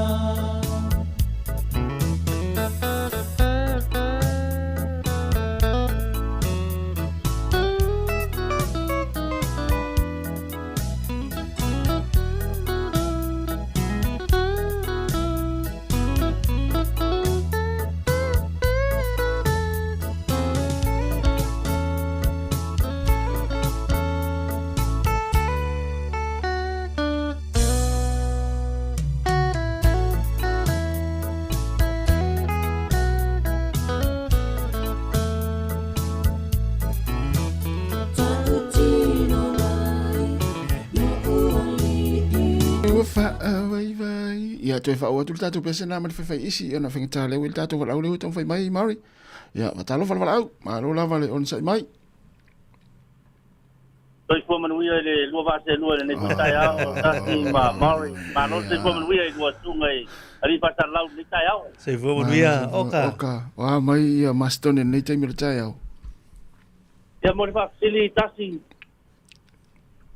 ia sa no mai oka mo le fa sili o matango fiele a le la o le te fa longo tu na le ai iti mua nai le lo si fongo lo i nai lo mua pa o nei ai mastone o vai tu va fole ya ma se mi o fa la vele ma tole la a le tu fo ya la au le ma se vili la to we lo mi noi la au te nei valia o no inga e tau me i le lo fo le tu ya mastone malo Ya, malo lava oka ya mai le fa ingol vaso. Mai tau atu ele ta'alonga le sa moli mawina fu ele telo tangata. Ia inai le tau pitonu. O fa pea. O tele lole. Ia lawa ilunga o pinga te failangi. Mai tala. Ma o matu mata fo ele ta'alonga na sa fa ingol vaso. Lesa mai mo wai ia le to pine fo ia ana ma sionali. Oi ia sa ona. Lesa fa tati mai fo ile weekend na tene. Ia ole mato semi final. Ole mato semi ole ala final mato au nei la sto nei. Pat mai mari. Ole mela na. Ole mela na le ti fa pulat. Ole ko final mato au. Ala tulanga o ka le talo. Ole mataulia po yo uia ole Lucy loka ole utility ai amana o mia po ya utua ele ya te sto nga tulanga i tua la to ia pe fa pesio ti tama i tua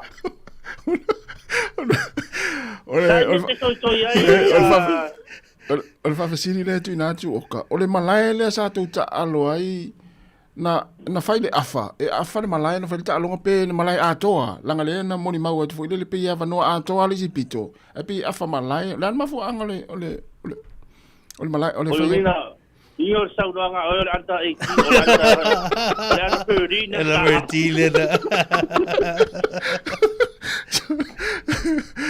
mana ia te e il tangata no e tuna numero na matoi ofo na ofia fa fasidi na ofia fa ila fasidi ona ma fu anga na il tangata na va tuna e tu mal tulanga le wingi ai se fulu fitu le numero le ofa pe se fulu fitu ai me ta la kapi ale prop e fo de huka ale ma wole ya tu le il talonga le e wingi tu fa pe so e se fa la ito nga awori matau le foi atata o le liki e tasi de wingi ya ne fa pena le vitu ya na nga motu pata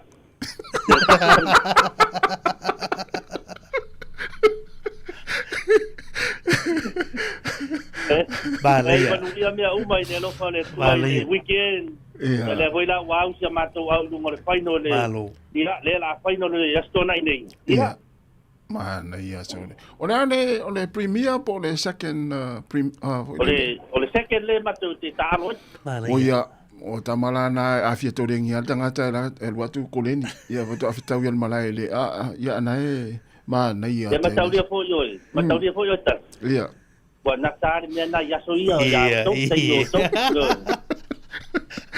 ai tama de valia tu ana le talu talo mo mana la fella ta pisole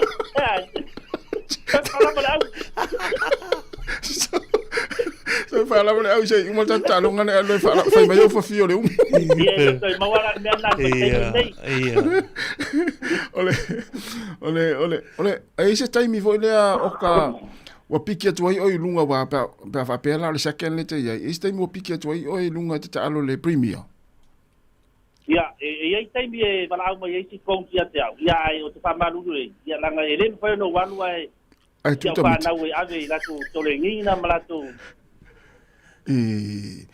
mane melana le te sawe ta alo ilo le second io ono le mo le apa noa ole alo tu langa te masani ta alo i oka alo tu langa foi le na te masani ya oi el ta longa le yo le fa ponga le tu wa ta tai fa to sa mo Sāmoa ole wingi no amata mai sole ma tu esa tai lo ai se sia tai lo ai e vai de vai ati tala ai ole wingi no amata mai ai pa solo mai la le second le la mo o de wa o poi lu mai pa ton tonu tamalai ai lu mo fo we ya pe o na le ma na ia wa talo el mo temi nei vale ia wa ai nei le foi tino o le sunga o kamaru ole o fetau ia ile tu langa le second ia wa ai nei ai tasi le tangata te loa na le fatamala te lupo le second le hurricanes wa te lo sawa sala foi na le saole ata foi na le tawa ata mo ana va pe o me ata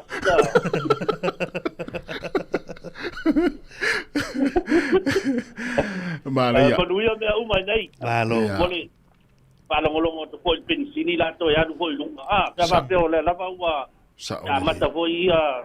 Awa le tau pensini la ia matou te mini. Mana pole no ba pensini ia matou I peken sei. Lua ta la fitu lima. Okay. Mana ia la. Ile iwa tasi na, ile iwa tasi. Ia. O ia. Le iwa lima ia la tolu ta la. Ia. Ia o fitau ia la e feo lolo. Feo la ila loi fo atu ta. Awa o aso ane e pa ua matou pensini nei mastone o la so ua mala sto. Mala ia. Mon. Ia. O la so ia la foi la to ia lunga le lua ta la vat. Mana. Ia te lo la stopi voi la to pa ua voi la lo mat pensin. Ia pa pe o le ua. To fa lo lo ato le o to ia mata ta wina la wori ia. Ia. Mea ia la wori ia e tau la to a tinga ngai ka ko. Sa le ia. Ia e tātou tāpua ia, tātou ona sa ia, apole altu langa, ia wana I to e tupu vaenga lea, o le taua lea, la wari ia e si ia lunga tau le, o loa ma pensin. O le situ langa, ko nale whalongo no, ko tara pou, o le malanga se tātou pale mia I le motu lo, toke lau. Ia, mali. E sere maa, na ia ko e whainga malanga I ba aia ko I la son nake. E ui ai le sou le sou o le sami, ma si le kai. Ia e, patai le tua lau to e paure tia I ponua le whainga malanga le riparbia ma le lato au malanga. Mana ia koe wafi fianga sia koe motu soni. Sa, ia, la tai. Awa e lau, e sia au go sa noko I nei, o leu to e fo I to e ke lau, I to e lau e noko anu. Sa whailon whale insinia I nei, a leu a whakau, a leu to e fo I o e noko ai. E na rau ai atua nakio le na, Peia o ia le whaururi, e le tamai nuku na tapoto, e po ia rei ko. Whakaofo. Ia, ia nae, kia soni. Ia, la lau toi po ia tamai stoina I Sāmoa, I tokerau e loko ai. Ia. Ia wai whaingo fia nei e tātou usua toke lau le malanga toi malanga mai wale. Malanga mai, io e. Mon. Malo ia. Ya, manuia. Olo manuia me umai nei tasi ma Maori. Alo. Ya, oka le la matu tapua ia. Le to sa ringa sapidi le ia so. Manuia la usu nga sapidi.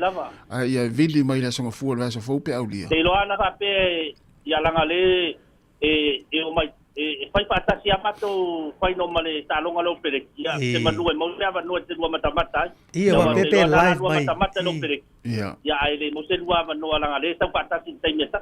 Ia malesi mea ia esa wa ta longa foi le afore iva le tai au ia o ta longa foi le ia ta longa ta mai. Opa la bato ta po ia tu alo yo foi alo la bala ama lo le tau au ia o le tau ua foi na le tau le tio ale la mato ta po ia tu ia la pule lea ia pule lea matau fa manuia le tu ai ile lua tiu te ne foi ya solo fa tu tamo tu foi ia mai tu foi o le tangata le masana sala le tau o ma walulunga o pu ia ia manuia le ia so ka ia fa le tua ia lo tere tu le manuia le ia fasi fua le ala tangata tonu ala le na moni ma wina I lunga vole le no tau fa tu fa sole le bata skai ia mata skai no se fulu fitu vai tu lai molu mai o tikalam ia ba le yo va tai voi ni ba lo si le le bo le sunga o ka so le te bi dei ta allo ia ba fita ia ma le fa malustino au ia tu lai tanga tole au le ta allo le sunga o ia le tio a pulea o kai lon tulanga ia ai pe la lunga to lima se fulu tanga ia tausanga ia matu ta o pulea te malo o kala to mana ia second le faingo fina tatari ale faingo fina me o le au lunga o final so I meio kalapu ia tau au le second ia au anu lua mai ia mana ia tu au le sapala ia nunga primia ia model ona skama o stama o ka le fa mai halana le alu ia fu le alu aveta muti ia talonga lo winga na fo email o matalonga ta muti wala au menla to oka le a tor skala muti sa fa aton ta skala mari sorry la talta pese le vai fo nite ta mari nal fa osso na le utu al tamale o mari sole fa pa ya ori ia ole o to di ma minuto le ta ole tu la iva fa talo va tu ya mata mua pali ana fresa Ea, malo lava. Ni wia poasa, o te loa, ana la talatane, ia vaonga tasi malingi i pitonu, le wale e so nu. O te loa e vai tula fo ia wingi, ma te malo vaonga tasi malingi nisi au le. Ia langa sunga vaonga pe ia o maten ngai. Toi 5 minute, tale tu lai va mai, alo tato pese lea, ia mai le rosa pae pae. Ia, ona tu ina tu leo tato telefou, matala mai Sāmoa, le si fonga nei o la moe Wellington.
Fie fo e toi whaafelo ia tu le whaafonga mai mo mai o lo tātua tunu.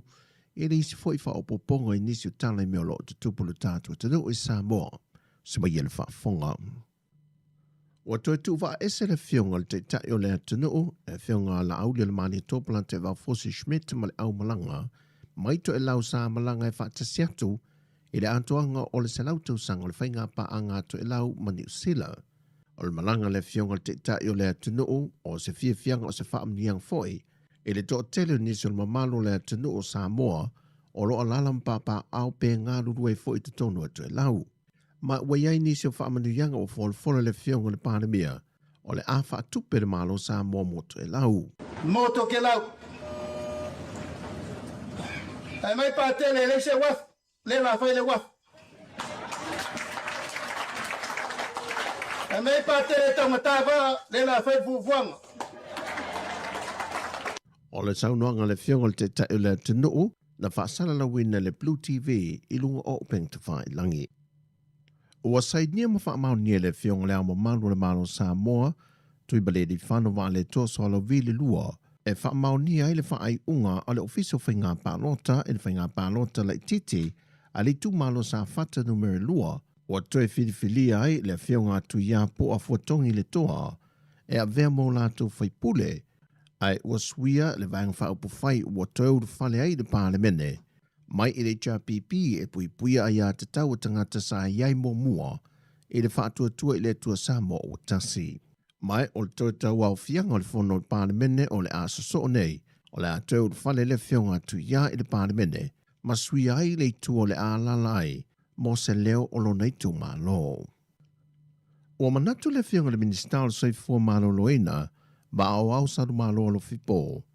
E siri o na wha mua mua te tongi ai tā lafu o le au mai o whala au mawaila au le atunu. E kampania lo whaipa anga ma whare mai e malo Sāmoa. Le ua tongi nai le se fulu ma le 2 miliona o ai tā lafu tu ua mai le lua whelua se fulu e o mai i le lua whelua se fulu ma le 5. Ma ua tu i ti ai le pakete a soi fua malo loina mo le nei tau sanga wha ati tupe e na o le se lau walu se fulu 3 miliona tā la. Le na sau no le fionga le ministaia wa au au. E le teitei o na lava lea se leni pe a whaatu satu i vaenga pito e sidi o na tāua e te tau o na awe e le wha mua mua le soi fua malo loina.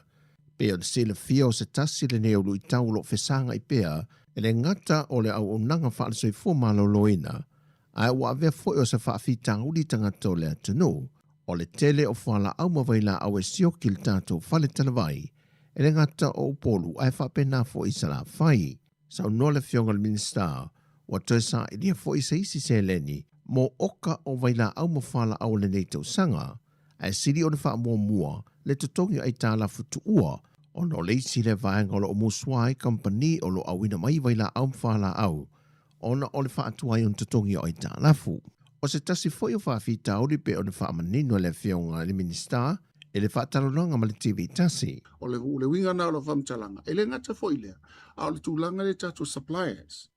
O wa ai mane whanono e le umi tele ni whaatali le sau o tato whala e mai sepe a mai containers o na peo i nā e taungo fie ei le o mai ia a tu ulo lai waalele i o taung talo a le teimi nei o lo tau mawhai ale me sili pulenga le teimi nei mal whainga malo peila na apa mai i le sosoani tato whainga pa anga mawhiti le alau tu mai lo la tu lima so se teimi a sioti ai tato e lua aso a tau no mai ia tatu whala au mai la au le tali il mana onga te mina al na foi sosoani e lai titi le tele ona foi le mai valele al momonga le ia lava tatu oka tu mamao foi le pe ono masina tau no mai container ia fa nga lo le ina i mafai ona lava ta pena i lo toi fale o sile foi le fionga le minister mal mtanga luenga a toi foi marka peneta e sa idi se isi awala e siri o na vavem whaafengo fie nai lole awala lo whaongai nal teminei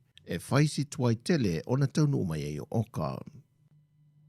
Waila tunu o le taitai o leo e to o 5 mai ni usila e ngā lulu e fesoso niatu i le matanga luenga leo e lalo o la lātou whainga pa anga le o le atu e whaau popoi i le tūlanga o onga i le whaatino ino su e su enga o sori ngā tūla fono ma fesoso niatu i nisi o tūlanga tau i le tomai e le whaatino ina o la lātou au nanga.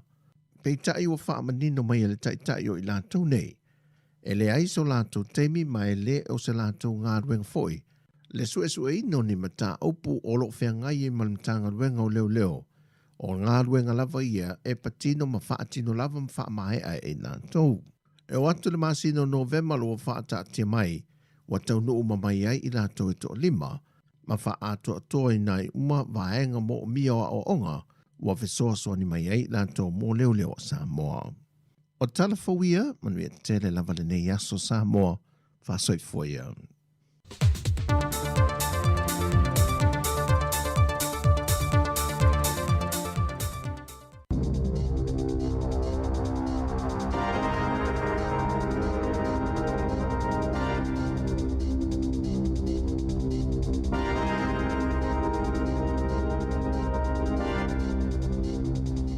Alofa lava I le nei vaenga o telefou mai le si ufonga o le lau mua. Ua mai tau ina le iai o se afianga I le tau mea tau mafa I whale loa ma supermarketi ona o le tau I se sa e tūru tonu e pei o na manatua I mua. Whaelo mai le kompania le Infometrics o le facilitele I le teimi nei. Pe whamata e iai se pau I le tau mea ai I le nei teimi le o tūla I mai ai sina pau le ititi I le tau o le suau o mo le pensini. O le fua whaasolo le Infometrics ua tu ina mai mo le tau o mea tau mawha, o lo o manino mai ai le si tio le tau o lo o whaatau mai ai e supermarketi, a le kompania le foodstuffs, ia o lo nei mai alato suppliers. Whaali ai le whaatonu o Brad Olson, sa iai se si tanga e lua tesi ma le tasi pasene I le tau o mea tau mawha, mai sa mai tawina foi, o le tele la voisi vaenga sa whapena fo I ona si tia le tau I le tonu o le tolu masina ua mawai. Na ia whaali fo I o le mafuanga utu la voisi tanga nei ona o le taua I Iran. Mai o mai I le masina o Iuni o le tausanga le nei, lua ono, ua o I le whaalima, lea whaai o si tanga whaale masina I le tau nisi o I tu aingo o loa mo le fonga tau mawha, tanu mai le tausanga I lua afe se furu ma le valu. Na ta o foi whapea, e na o le afa o le si tanga I le tau o mea ai I a Iuni, na wafua ona o le si tia o le tau o sua o mo pensini, o se tulanga e atangi ai isi mafuanga I le tau ngatau nisi o loa. O le fua whaale masina, e si dia I le ono afe iwa se lau, lea whai o loa sa si tia o la tau, mai a me a ngai mai I a Iuni o le tausanga le nei, mai o le ono afe lima se lau o ia si tanga, e I la loifo o le lua se folu pasene.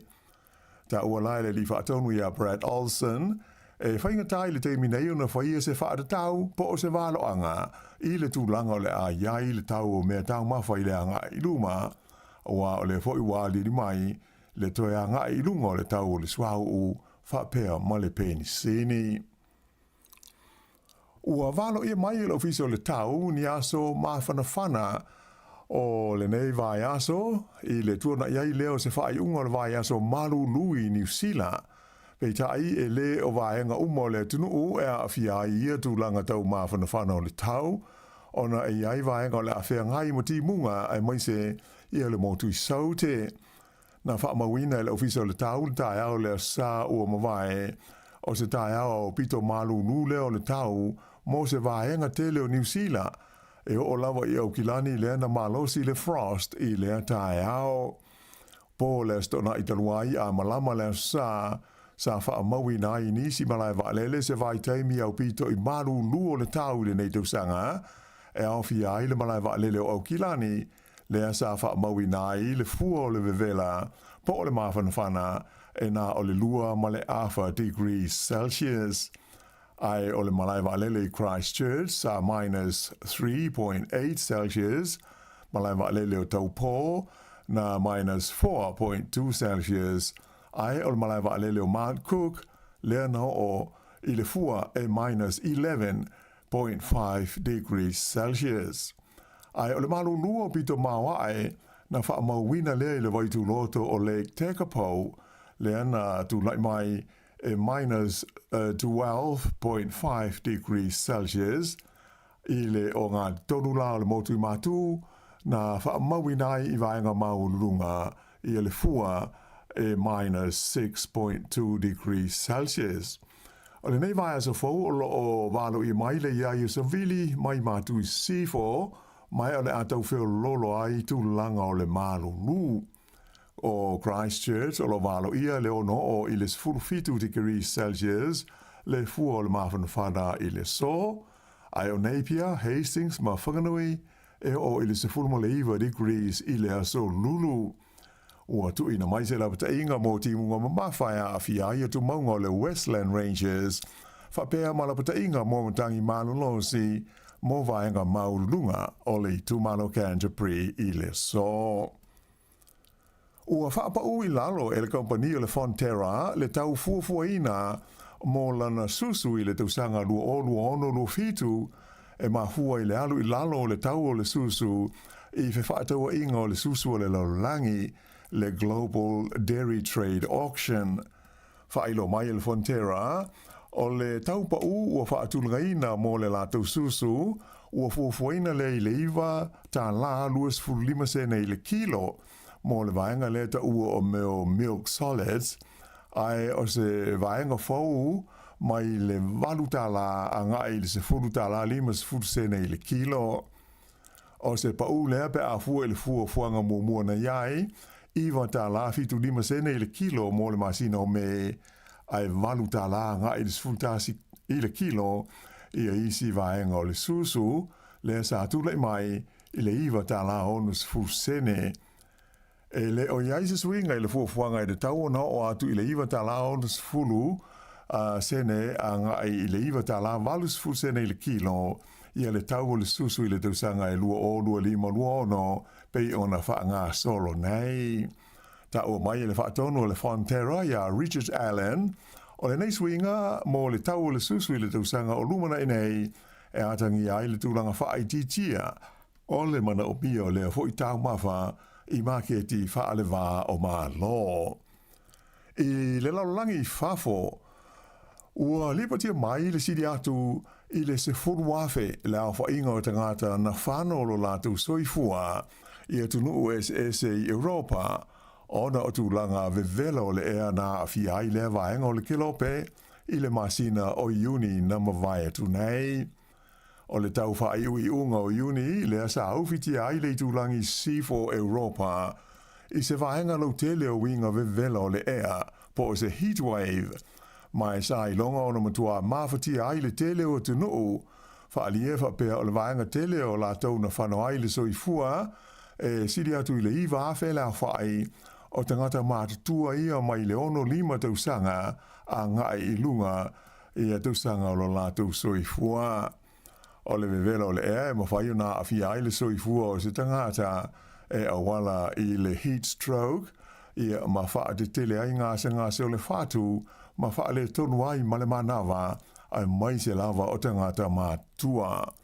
O le vao le aso luas fulurua ma le aso luas fuluvalu I Iuni le asa mai tau inai le matua wha te tele ai o mawhatianga o Europa ona o le vevela o le ea ma le se manga ai mai se ai lava o tunu e pei o whalani peretania whapea ma se pānia maisi. Ua maliu le li whaiti whangalawi loa o New Zealand o Sam Neill e tu sai o se whaase longa alo ia o whaia I lunga o fesota inga tele wawawe a lona a inga. O lo ta wai le maliu whaafo sei o le nei ali I se whale mai I le ai o Sydney I Australia I le asonga fua sfultolu I ulai a o whaatasi ai lona a inga. I se whaau wha mai se mo le a inga mai le palimia ia Christopher Luxon na ia ta'uai o Sam Neill o se tasi o takata I longa o New Zealand ai mai se a I lana matata o le whaitifanga pei ona tele a te tifanga na autu I ai. E tele isi wha mai senga o whaia mo le ainga e nisi o tai o New Zealand au fi ai Jacinda Ardern le sa vea taruai ma palemia le na ia ta'ua na o la whailai ma Sam Neill I nai vai aso taruai nei. E lenga teilea ai o whape foi o na mai ta wina le tele o lo whaanga ma wha mai senga mai isi tangata whaiti whanga I longa o le lalolangi ai whape ma wha lapo tonga la tau te fausia de tifanga mo le ainga o Sam Neill o le nei li isa umi se taimi o whengai ma tonga fitinga o le ngase o le kanesa. Ua lipo tia mai le vevela i o tāpenanga a le auta alo le All Blacks e le ngata mo le ta'alonga i le astona i asau nei ma aialani ai o le sauninga mo le malanga ta milo i Awhelika i saute. Ua te tolu vai aso na whaelo mai le whai a onga unu i a Dave Rennie o le lisi o tamata alo le awhilifilia mo le malanga i Awhelika i saute. O le ua wha maonia mai i Rennie e mautinola va o le a le avanoa i a le li o Scott Barrett mo le malanga le i Awhelika i saute ona o se wha le tonu o lo a whai na ilo na tua.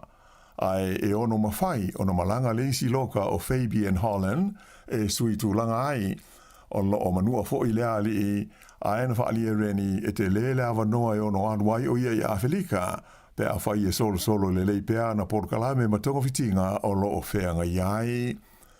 Lipo tia mai fo i le toe whaatasiatu o le li o Rico Ioane i le tongala wapia le All Blacks i au kilani le vai so nei a o lumana i ailo na tolu o lātou tālonga whaitau wina o le nei tau sanga. O Reiko Ioane e le ila vea i le lisi o le All Blacks mua Dave Rennie ai o le oto e wala wina e sui tūlanga i le li o Leroy Carter le ana la vea i le tālonga ma Italia ai o le li i tālo o Wellington i a whehi fine anga nofo o le o avanoa mo le tālonga ma Aialani ona o lo o whaamanua lia hoi lona tau au. O Rico Ioane, o walus fulvalu la wha iona ta'alonga whaita wina mo New Zealand, mai sa ta'alo taruai nei a Iolani, i le taimi o le ta'aminusanga o la kapi supa, lea na malo ai le au na ta'alo ai o ia.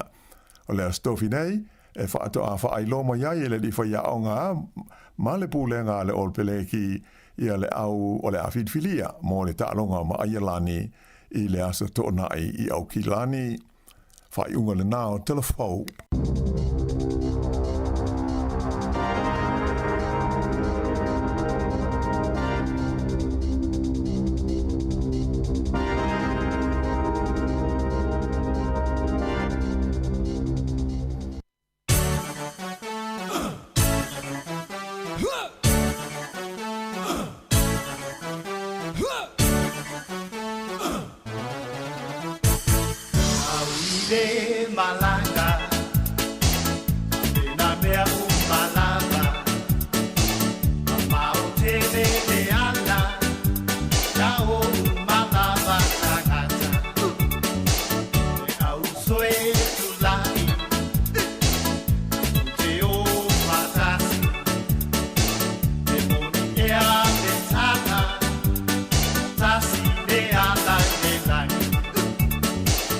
Mame mai ne ide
Mai si fong mali o sunga yo pu fai valu mal pese sauni malanga sauni le malanga na le lua tu inga malanga yo te lua mari o le malanga vo le wa ese malo wa inga te alu te tafao ya I sisi tunu ta sile na malanga pe ava pe o le fatau ino le upula sauni le malanga yo le malanga o lo wa ese pe te alu Sāmoa ia mal malanga vo le malanga lea wa ta pene tato malanga le langi lua to inga malanga to un ta pene tato malanga le tafao I Sāmoa ia mal malanga le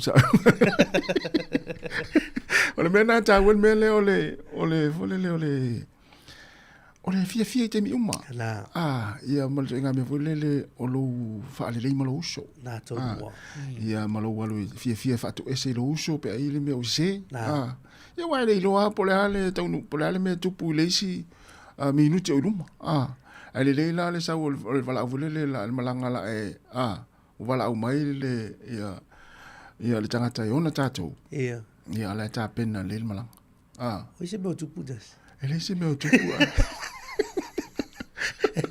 ele o siri o pe se me tupu o de ka ona ole fata wa le ngol pese sauni le malanga no winga mo ila tole la ta pena malanga mo Sāmoa manuia la fai nga malanga anga I o tole ne yaso ia mana tua fala au na to ele tai fai ona tu o le matou tau longo ai alu Sāmoa ia la vau fala au tanga tal fala au Sāmoa ia male malanga o lo ta tu ni matai mai ai tangata fatu tu le tua ia o le malanga le vala au mai le tua ia ta tu bo o mo lo nga ta si la ele ia anga I mai lo lunga nei ia to nga malanga na le fa mo ta tu lo le fa va ma e lo se la nga mania lo fe au le ta o malo tu le so e la ngai mo le ya ta tu te to e mata tu pe va ta la fonga vo le va o mo tu ya ai sa le ya te mi voi be ya o fatu esia ya to anga fatu esia tina la inga la nga pe vinga ta tu upule ole I'm sorry o la nga o te lo e te ma sani ta uma te lo ala ole o ma na yo ta tu uso o ya ele o vole le pe vinga ta o le taimia te whaalongo mai le pālangi tu lo wa ta wale upule sorry te whaai ai pe ngalo pe se me vule le ngalo a tome al Sāmoa la e matua se vanga nawe fa pe atu fa mole o se wa tangi na lo tu le vai ona tau vule le pe tau saula I lalo tau ise nga vule le fa manga lo ole wata vai mai tau I le langa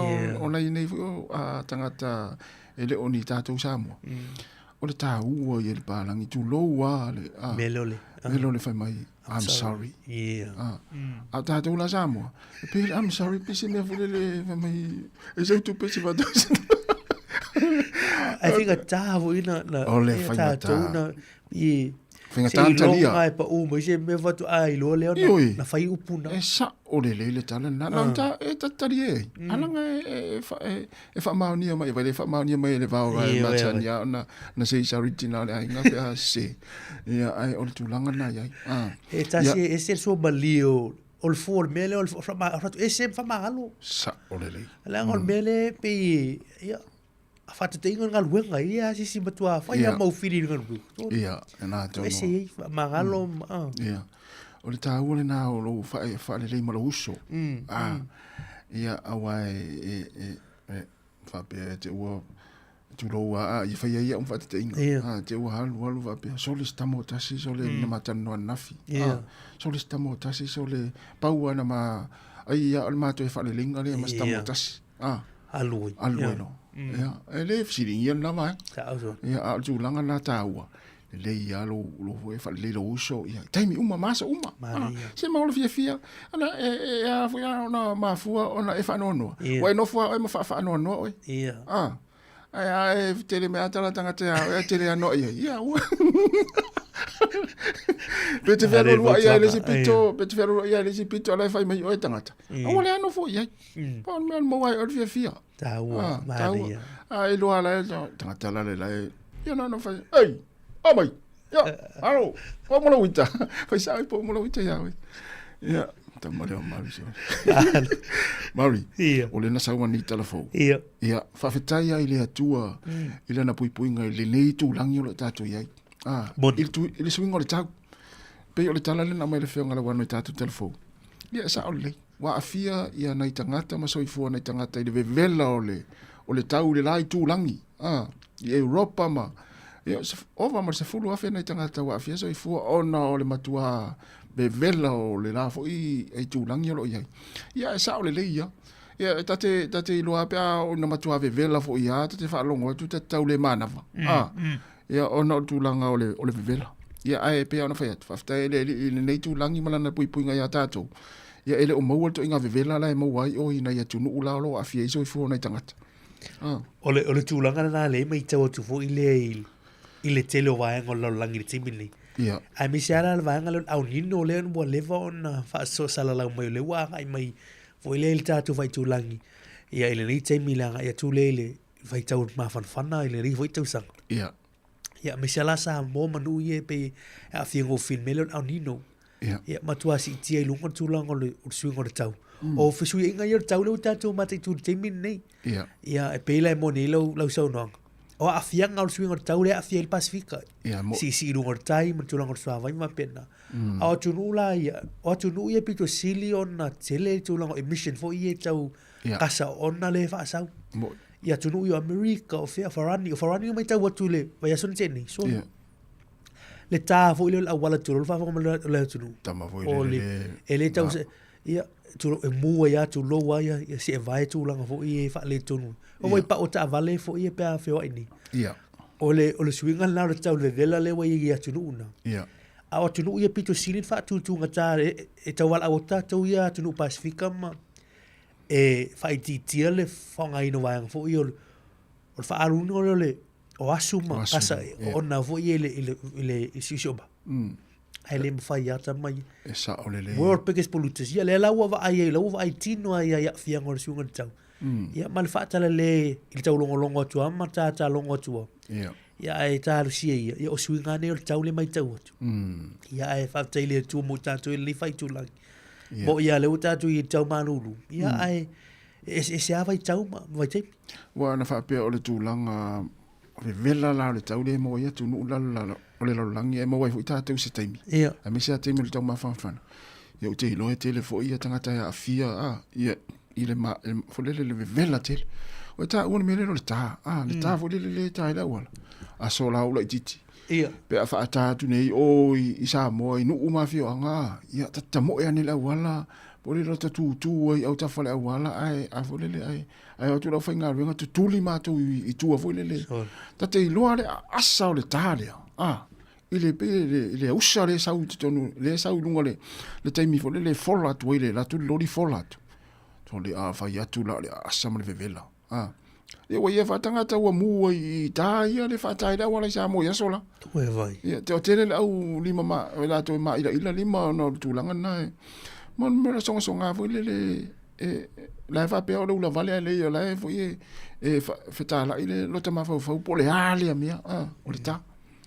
O le tūlanga wha anō loana le mai tau atu se pānia o whalani ia mātunu i e lau tu Europa. Pea ma le iwa awhia tangata mātutua. Moi. Ono su lima tau sanga ngai lungan mātua le saifua.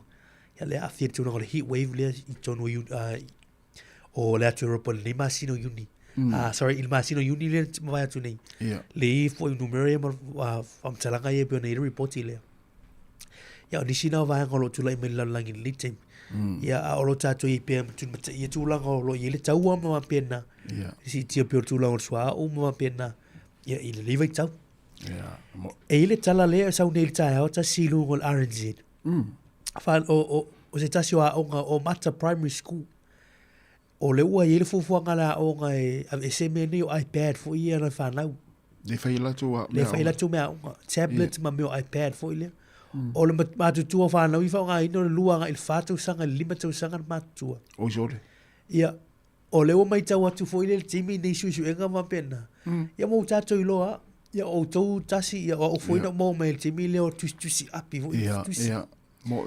Fai ole lea ngā o fai tau tusi, o tusi a whanau te mini. Ia. Ia, a whai leo le matua le a matai whao ngā tablet mai peri lao. Sole. Ia. O le o tue wha moe ni peni e tusi. O le tue wha moe vole le tusi le ngoa. Sa ole le. A o a fianga la ia leo mai tau. Whaftai fo leo la ala o ngā le o matai. Mana ia. Ia, a matatu le kuata lona tolu. Ia, o le te whao ngai na vaenga. Le mai tau atu la solo te fo imaniso a onga. Ia. Me sa onga ia primary school. Pe o i le wha tutunga tai. Ia, whai lau not iPad, ama tablet le watu timu. Ia, la haiti tira ia tau sanga tamaiti ma. Ma masini e whaonga e tangatai, to inga tangatai ta tau ele, ia te awe ele fitau i ma le la haiti o nei whanau ia whaonga. Ia, sa ole le ia oe. Ia, tu lou wa ila tau na soifua ele nei atu nua, atu nui. A o tangatai ana, ia, tātou atu nui le sa o ngai Sāmoa ma. Ia. Ka tu e whai ala utala le se senga. Sa lofo ina e te moni mawina pe ali Sāmoa. Tusi la tangata i Sāmoa. Le sa onga Sāmoa ia sola. Le yo tusi. O le man, na yo la to handwriting. Ia tu maila i sifo i ele a fia umai ta maiti sa fana nau inei tu lo ale. Ia matua ia la tava ai le tusi ta maiti ma nisi sa onga inei. Ia tusi la ta matue no mai Sāmoa. Ma na yo tusi. Wa fa sa ha ole le. Sa ole tusi ngole o. Round up. Ina sa o mai matus tusi asola. Tua ha o le fa ya o tusi ya te mine ya. Te lo ele inia o to ya on tusi ia tunu nei. Ole lu tauna le we te mine. Ya mau te lo stulanga le le la ese mo tulanga ni. Ya. E ya te mo tablet iPad i lumanai. Al te mi ale la iti. Te fo il fa mo tu no tulanga tusi man fai tau tusi. O vai ngane o le fa le tonu ni ata to ni nusila. O tusi man fai tau tusi ar whanau. Ia pe ua whainga tāne, nei te mi maa fia i fwoi. O le uto mal me whaile o le whainga tāne wa ai, fwoi le me leo devices. Moa wā ia lo tau tino au i i tūlanga mata ma, ia. Ai rei teitai. Ia le ua, o tūlanga la i wa fianga la i nono winga, i whanau i moifu. Ia ua, o e whaini, ni mata fua ni mata ati, ia le laiti. Ia o a fianga la i le mai tau e fa fa ngo fie ia o nga ia o le tua la le pa tua va ka ni pela le na ye le reporti le le tau la e se ni so au a matala o mata primary school tu la le la vecina ia o tu la o iPad ma tablet ti mo le vasenga ia ai tu e fo ia ta ma vo le pe mo ni round up fa ngo api fo ia ia o tu tu ma le o tu wa ma sa va ile tu mari tatu apire anino le wale si se ngana le timini o tau le fai tau po au pula i tu singa fa na timini to a few e fai tau po le ale o to ye mai na o Sāmoa sia foi le o le tama foi le pe lunga foi le ai na mo le o tama foi le fa la lava solo pensa e nga mo fa mai lo ma tu ya sola ia ai sa ole ia ele mfai on tatu to o ese ai matulanga le we vai te minei tatu for fa ngai no teknolosi ia ole afianga le na ia ile taimi matuale lo fa tu tamiti tusi mai le upu ia ile peni ia matuale lo tamiti tusi le upu fa lango i teknolosi fa na ponei ia mari tatu pokalame le yaso oi ole July se fulul pokalame tatu pulenga no por lua ia fatano ai le fionga ni supul no ia Kylie we happy ia fa pe fo ile fai pule councillor Izzy Ford ia ala vaina fatano ile July se fulul town ni la matu tantano to initial tau po wari tatu pulenga no i por lua ia le foi taimi ai tasi au tai pe tu lang tau por kiki mo foi malo nei tai au ai ile mai tau atu ia New Zealand tatu whenga whiwhiringa malanga iluma. O leo out le si survey po le poll fo ile. Ia. Mai tau ina iolo o si tia pela on lango tangata ilwang whau whai leipa. Taulu sut 5% o lo ili lango leipa. Au po le national. Ia. O le foi numera le wei o luas fulman valu a tesi ma le 52% ni. Ia. O le mai wha mumonga le teo New Zealand. O le lato foi numera pito sili leo na pa ude. I taluna tu lai mai le national le palmia le election tai le election so to New Zealand first is full tasi tesi ma 5% ni o le Greens 4% ni o le Actolo 50% ni al va fa faile le Opportunity Party e fo fa tesi ma 50% ni so le lango lo winga to lua au sia lo limba sene mfai ona sa mai tolo parliament a fai lai fa tu mawina ia foi numera ia ile mai ai ole fenga feeling le mai tau atu e ona mo ni fo Maori party le Maori e ono mo fai ona te sa mai le fenga malo le so fatasi e ono sful tasi ala tu no fo mo ono tasi ma tu e mo miele ono sful tasi ono fo e ono majority la na la mo lo vai to ia le ono tasi ia o le tulang fo ile mo miele le lesto a liba o le party Maori ma le Greens na le lima suliva la tu no fo e ono moa o i le tiro ita si matua vava la lata le fenga palota ele o o ele vai ngale o tu malo te mini a tasi se no fo misi o le fai ana le ono se fulu ia ele mo fai ona fa tu se malo e mo mia ya si foi numero a te was sa mai opportunity party limbasin ia o matua te le ala le se no musu au nei malatu na lo il te mini nei tai al R&D and read research poll ya o le ua tu la lata le fa mo le tatu tu to se lau se full ma le ono aso se lau se full ono aso o tu toi ya ona alo le tatu tu fenga fit ma nei o o vanga le mo fenga palo tatu New Zealand ya le fa long long mai nei matua ya ma nei ale tale no ani se fa nau ila tu na wanga ma mo fenga palo tale ile nei tau sanga ya e o le stala taua le faali o le finagalo ma le leo le fainga filifilinga fo le tinu e mesi ana i fanau ila tau ia e fo le leo anga va ai palota e pe on fai atu mana ia leo le stala io te lo le fainga palota ese fainga palota le la alo te ini sira ni tau sang ia ona o le tulanga sa ia i le te le ona i tangata sa va ia mai io te lo na istangata wa leva na mana o tua ia na o mai fainga palota ia se vai po le parti le o le atu le mai au te lo e alo le whainga pālota e to e su et fo tama le o wawa samana ia ia e fo le e whamautu o i se whainga malo fo e po fia fuise mea lai ta polo e po fuise mea lai whamotai ole tūlanga na e ono vai o le si matematenga le e teimi le ono a vea i o wawa samana ia mapāle mionu si le steimi ia e le lopo pālota nei ia tātu te leo mai lopo o le ar tūlanga e ono mwhai o le tūlanga le a tasi ma le lo whamanatu Ristala. Tu la fono lo suine le malo. Ele ma faina te ristala la sul palota. Ma e palota ai. O fenga tala na to telo tato Pacifica Maori. Fatu aristala i la sul palota ma palota. A o suila el fenga malo lo tu for temini. Ele ma faina e palota la sul palota. E lua vai aso ele fiel palota te puni lo palota. Ya o lo wingo temia le nei vote.nz. Vote.nz. Nei roa tamiti. Fai loa iei, restala suile, tu atu si pia fai wato move, si tierto no fuanga men mea sato iei mumua. E tau awane imisia vaanga ne awane imisia lama no e fai loa lo leo. O nana o tato inu sile le sala pe e parota, pe o Sāmoa e sala tupe mai te tauna parota pa o tolu tu la fono lo le parota. E ane inu sila.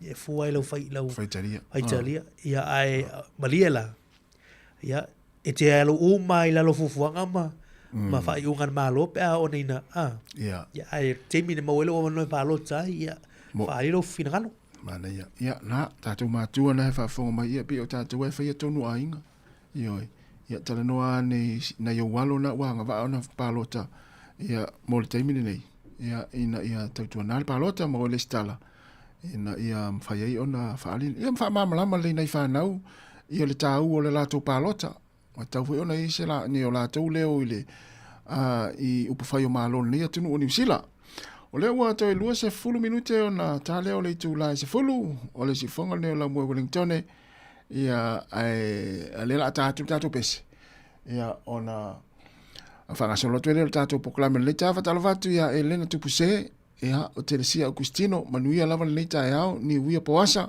after tere lava le mafta mai o le a Julieta uli mai na ia i Hawaii ia o le sunga ia faitau lang si vai atu le suafa le ute vatu faitau tango ia mai na i Hawaii ia manuia lava le neita after tere lava le mafuta mai talinga le vao to leita ala fale vao ia ala tele atu manuia nga luenga mfufuanga le yaso Patala watu ia a vau e noka ia mai fea.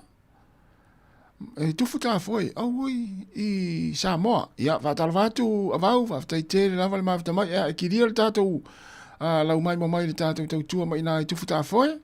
Ia, mālo lava le mawhita mai, ia whaftai a mosa, manuia lava le tai au, ia tamatai, ia ye mai matafola, ia manuia lava tā whaonga le nei aso, whaftai tere lava le mawhita mai.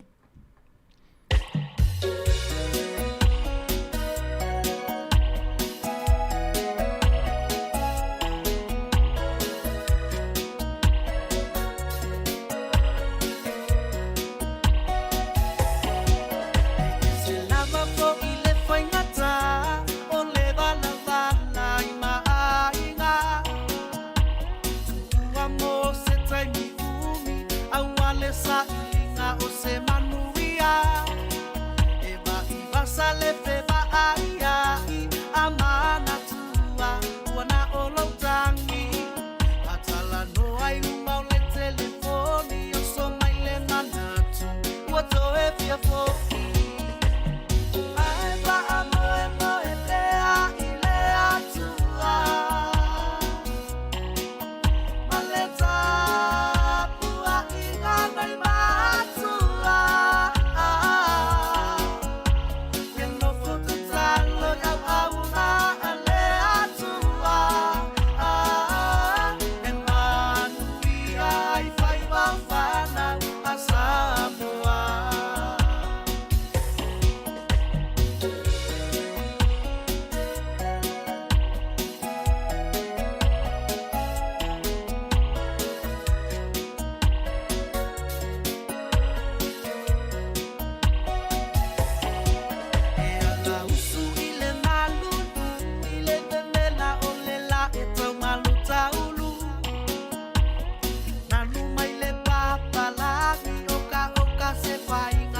sema mali e toa e uina le ino foi le no foa wale a to tu pe ile faitau ai ole finga ngalo le ole tapa sila sila ile to tanga ile ata watu ua lua sola o mata afa Samoana Samoana la mai si silifua fatu le tanga mai ule matumua sila sila ile afa tua ole au ole malo loto mau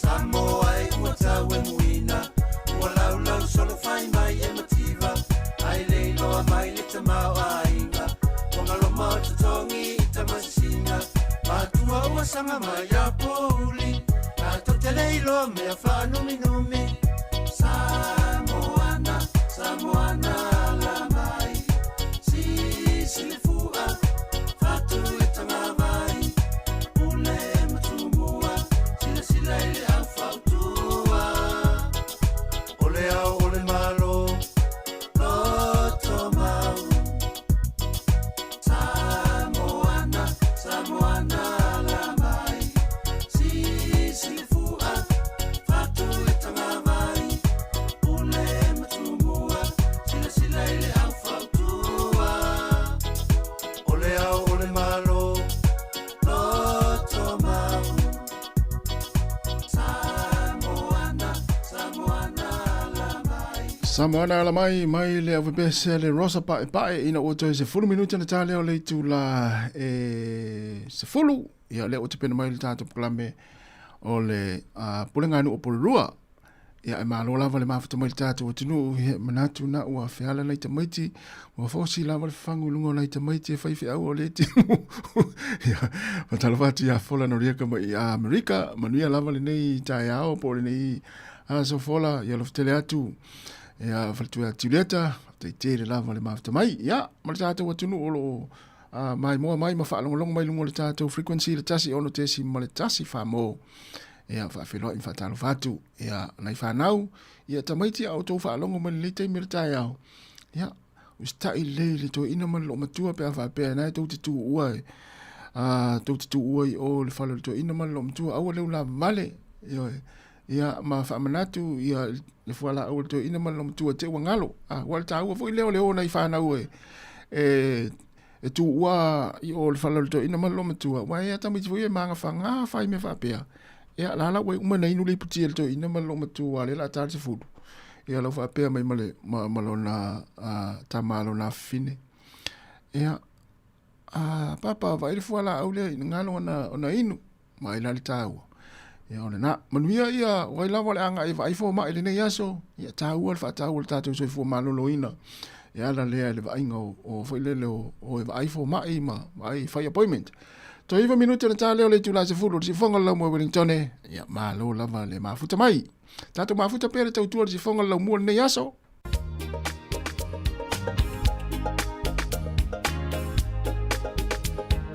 ia metere lue nei tatu pesele Mali Otspan. Do. Shiva.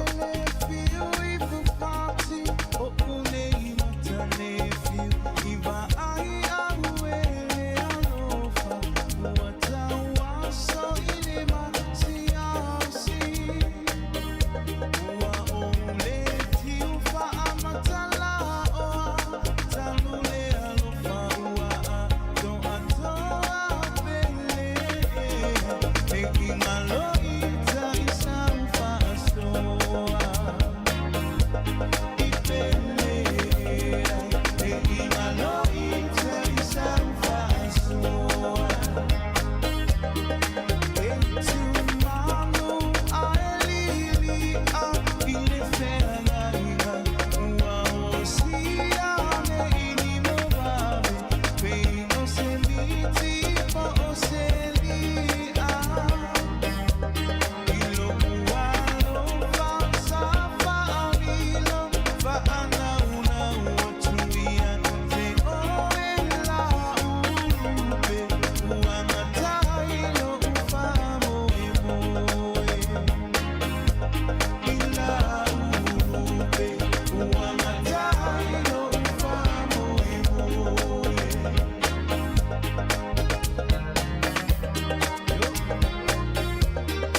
Siva.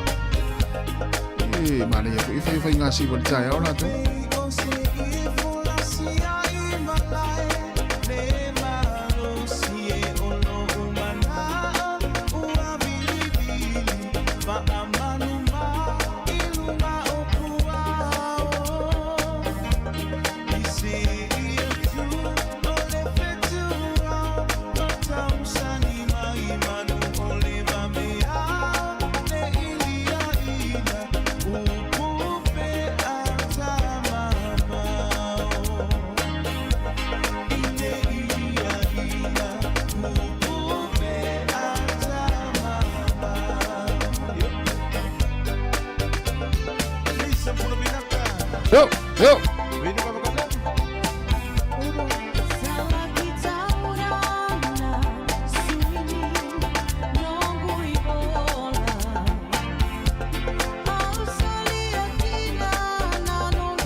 Yo.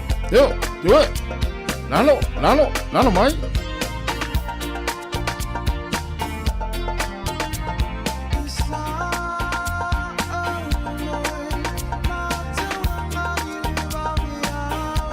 Siva. Yo.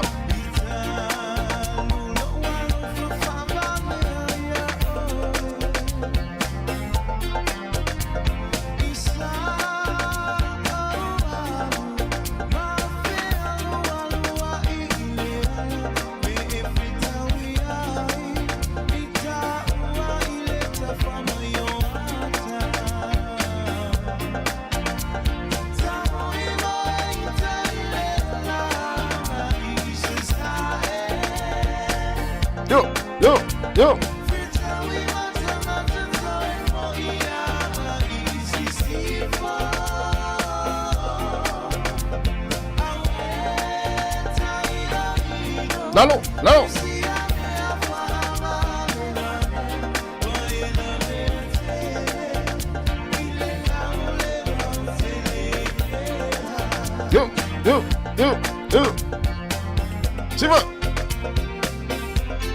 Siva, fa te ane mani. Yo.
Ia, i le ngang whalalo te fia tau whalo whamwha tala whantu le tātu tunu i lau whita whonga i nei vaenga o le aso tau tua mo si whonga lo mui Wellingtone mana tau tua ia masane i le aso ma le aso o le tātu polkalame nei whabitoi masina te tasi ma le pule ngā nua porurua masane le whatau te atu le fionga i afmasanga ia ono lo i Sāmoa i niso tua ngia wha luenga ia le wo usui mo e le fionga afmasanga nei tai au ai fia foi fai lo tanto tunu ia ole ua matu fa tasi tono tanto ofisa fa salau nei ia mala fionga de sui pulu ia Kylie we happy ia ngata foi le tasi foi tamai tai fai pule o le tanto pule nganu ia councillor Izzy Ford ia ila ua ia la matu tano atu ili nei tai au ia ole a fa pertani ia telo por kalami ia on fa liwa te foi le ni so temi wa fa fa mo tanto tunu ia mala fa lo love nei tai au Talafalava, good morning, Kylie and Izzy. Welcome back to Sāmoa Kaparoi this morning. Thank you. How are you guys with the weather and? We've been okay. Yeah. The weather's been all right, but we know that it can just shift. Yeah. We're talking off air with Amasanga and the mayor being overseas in the islands. I reckon, what's going on? Amasanga called in this morning. He's just finished his walk, had breakfast. It's nice and warm there in Samoa, so he's enjoying it. Good. Oh, that's good. And yeah, I think our mayor just went yesterday afternoon, so that was good timing as well, wasn't it? Awa mo tātou tunu olo I Sāmoa, ia tātou pule ia olo ia fo I fiti ia le fionga le punu ia Anita Baker. Ia wale mwhai pa au me tātou polkalam. Ia le ua mātou whaatasi ni tai au, ia mar sui pule nuu ia kailui api. Ia ole fo I sa avea mpule nuu ia, sui pule nuu ia, Council Ezzy Ford, ia ole whai pule olo ia tono le tātou pule ngā nuu. Ile ni tai au. Can we start off, what's anything new or any updates since the last program last month? I think everything's all in full. Well, yeah, everything's ticking along.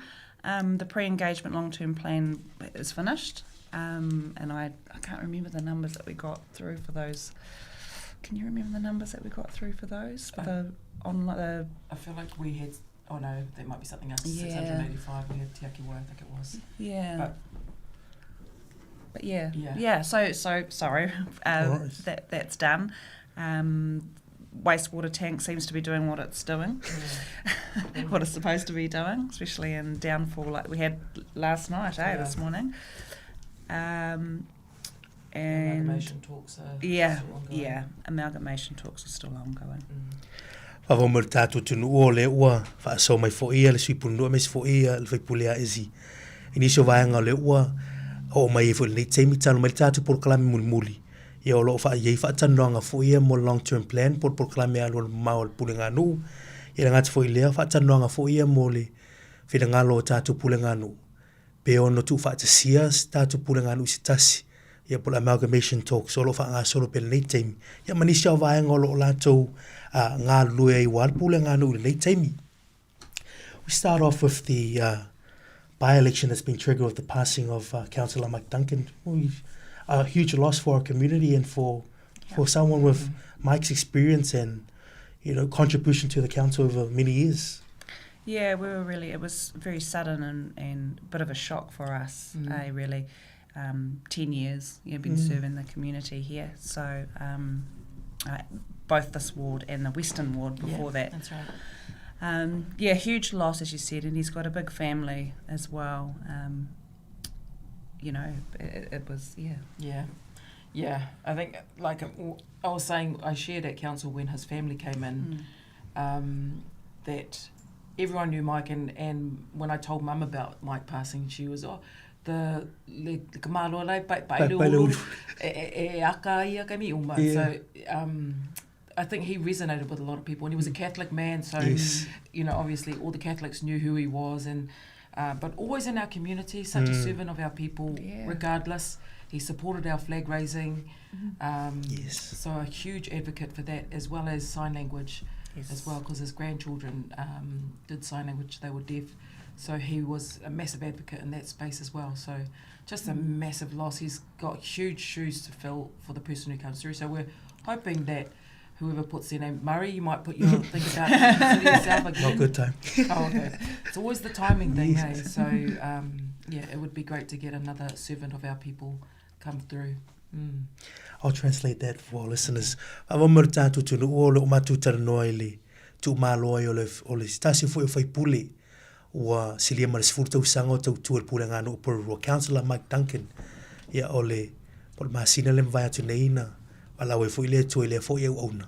Silia mara sifuru tau sanga o tau tua le pule ngā no le ngātua le whai pule mo le Western Ward a o iei pere Western Ward o masui mai le Onepoto General Ward.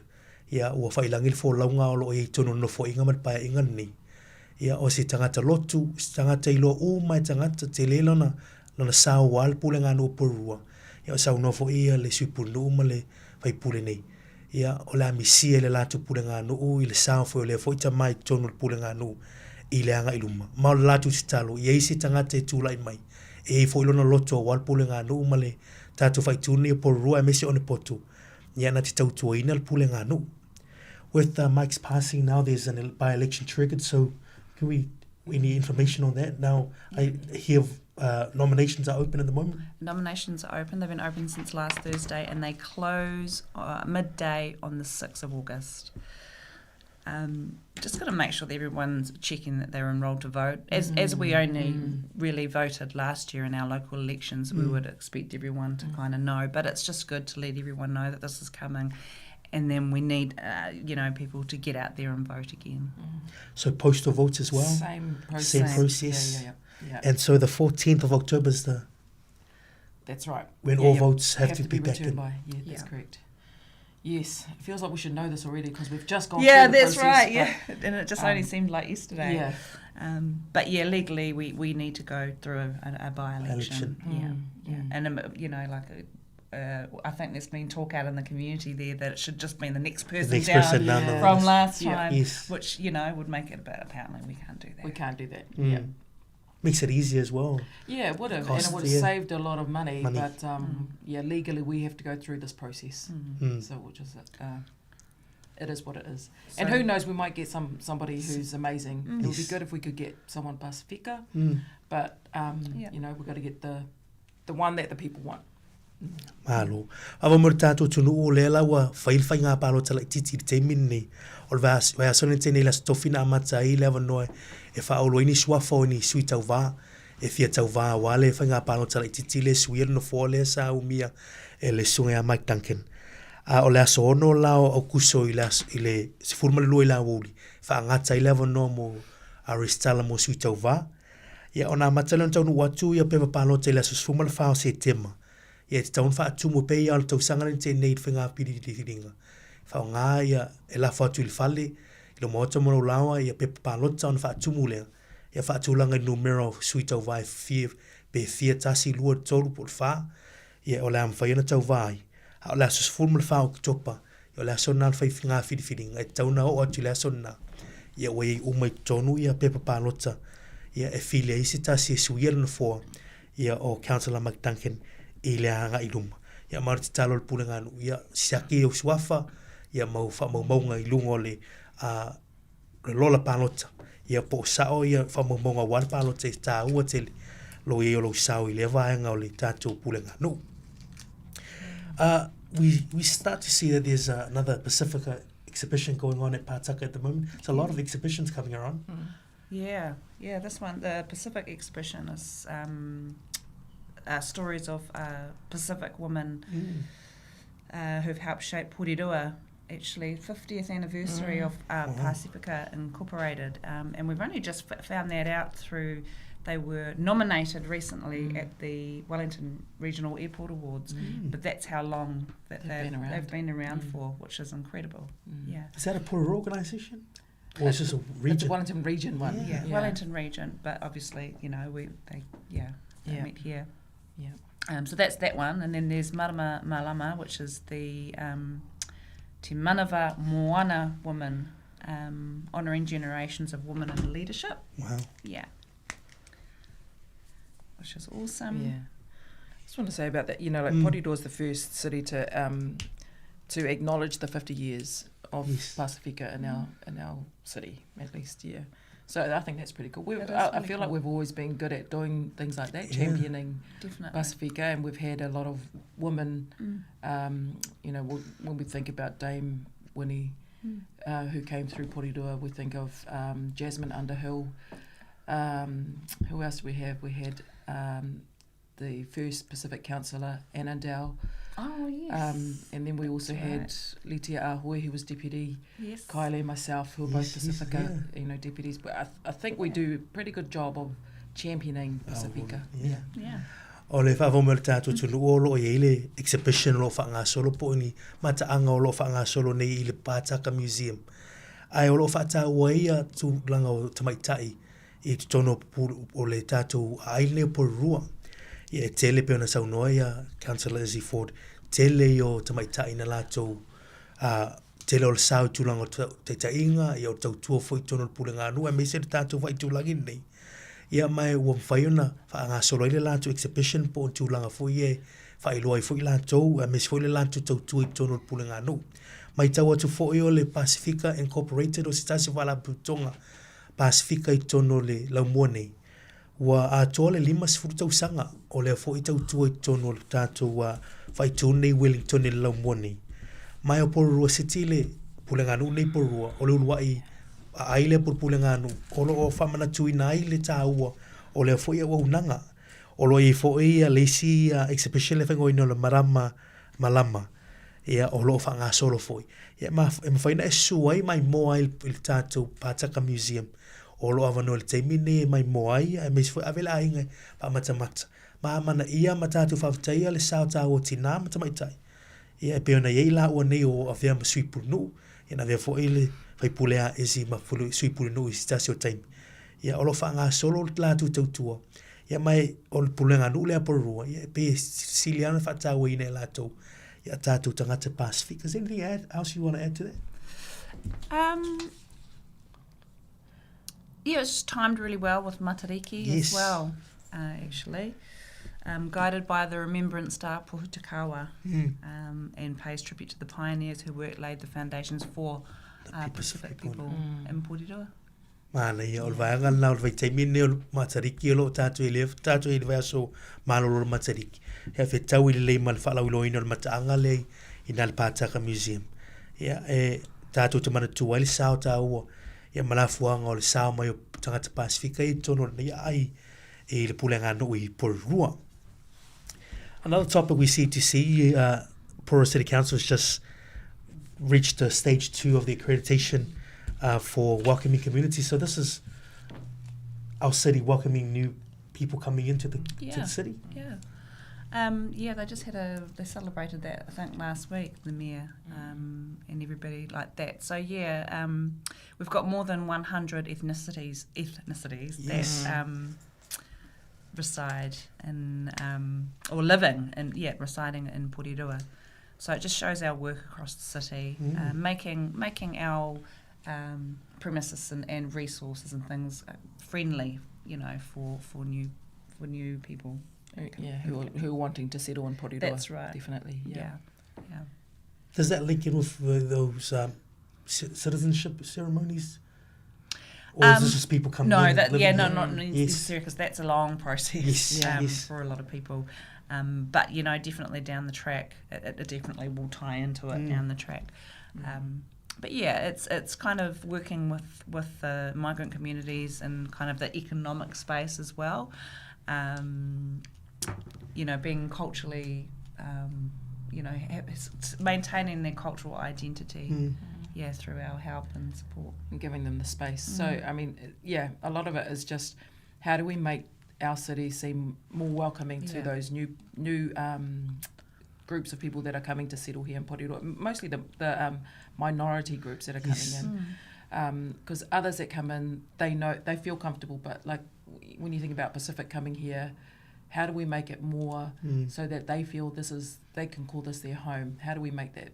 So, there's different things that we've got in place that we're working with the different organisations to help make it easier for them to transition into life here in Porirua. It's quite interesting too, because I come across a lot of families from the Burmese community purchasing houses, their first houses. Awesome. So, I think that's a really awesome thing. Amazing, I'll translate that. Mama tato tinu o le ua si tia le tūlanga o le pulenga no Porirua I le vaenga lona lua o tūlanga o le welcoming communities. Tasi o vaenga tau o loe ave se pulenga no o lo le leile lantu whaafuina o le amana ia male angai mai o tangata fui mai tele o atunu ia o le mai tau atu minorities I peo tātu Pasifika to tele tātou ia ona ia tunu ia o mai angai tōne whai Porirua mo lātou nofoanga tū mau ni nofo ai ma whausia o lātou ainga. Pe amana se lau ethnicities po atunu I olo I tono Porirua teimi nei ma o se whiwhianga nei tātou pulenga o le lei o le whaafoina le pulenga a mai se o tūlanga o unanga I o nofoanga whai tele mwhaina whaonga I nei tangata o se tūlanga le leile mo tātou I Porirua. Loro winga Porirua ma lo lava o le tūlanga le lei fo ile o le amana ia o mai tangata nei fia no nofo I tono le tātou pulenga e le fia o nofo I nisi nofoanga. A o le mai tau atu sau nole sui pulenu e whaapeo I eini a inga Burmese ia wa whaatau a lātou whale nei Porirua o se whiwhianga le leila na e o mai a whau lātou whale whaatau a lātou whale ia ono le amana ia ma le lei I ora nofoanga o tātou I loto telo tangata ia e whianga I mai Porirua ia e na nofo ma au mauai ia o le mai tau atu ia o le ua mauai le tūlanga lona lua lea ua nga ia tui lunga ia mo nei tātou tangata I ethnicities I welcoming community. We see BizFest is coming around not long to go. Yes. We I think they've had there's Ruby Tui's coming. Yes. That's right. Which is really cool, and they've put some videos up on our council website too. And then the coach of the Phoenix women, Sir Ian Taylor and Priestman. That's it. Thank you. So that's going to be really cool, and it's a full day there. It includes workshops. Ticket includes your lunch and And we remind our listeners the why BizFest came about, and it's for businesses and for here in Pururoa. Because I guess that there's a lot of opportunity, and when people have an idea or something, or they just need a little bit of guidance, and it's always good to have other businesses around that have been operating for years as well, and their support. So it's a really good business networking event. That's it. Yeah. O le BizFest, whawamala tātua tunu, o se wha moe o mai whaatasi pisinisi la haiti, pisinisi o waisina whiololo, e whaataritanu loa, e fwini pisinisi o nau e sau pisinisi tau mawhau.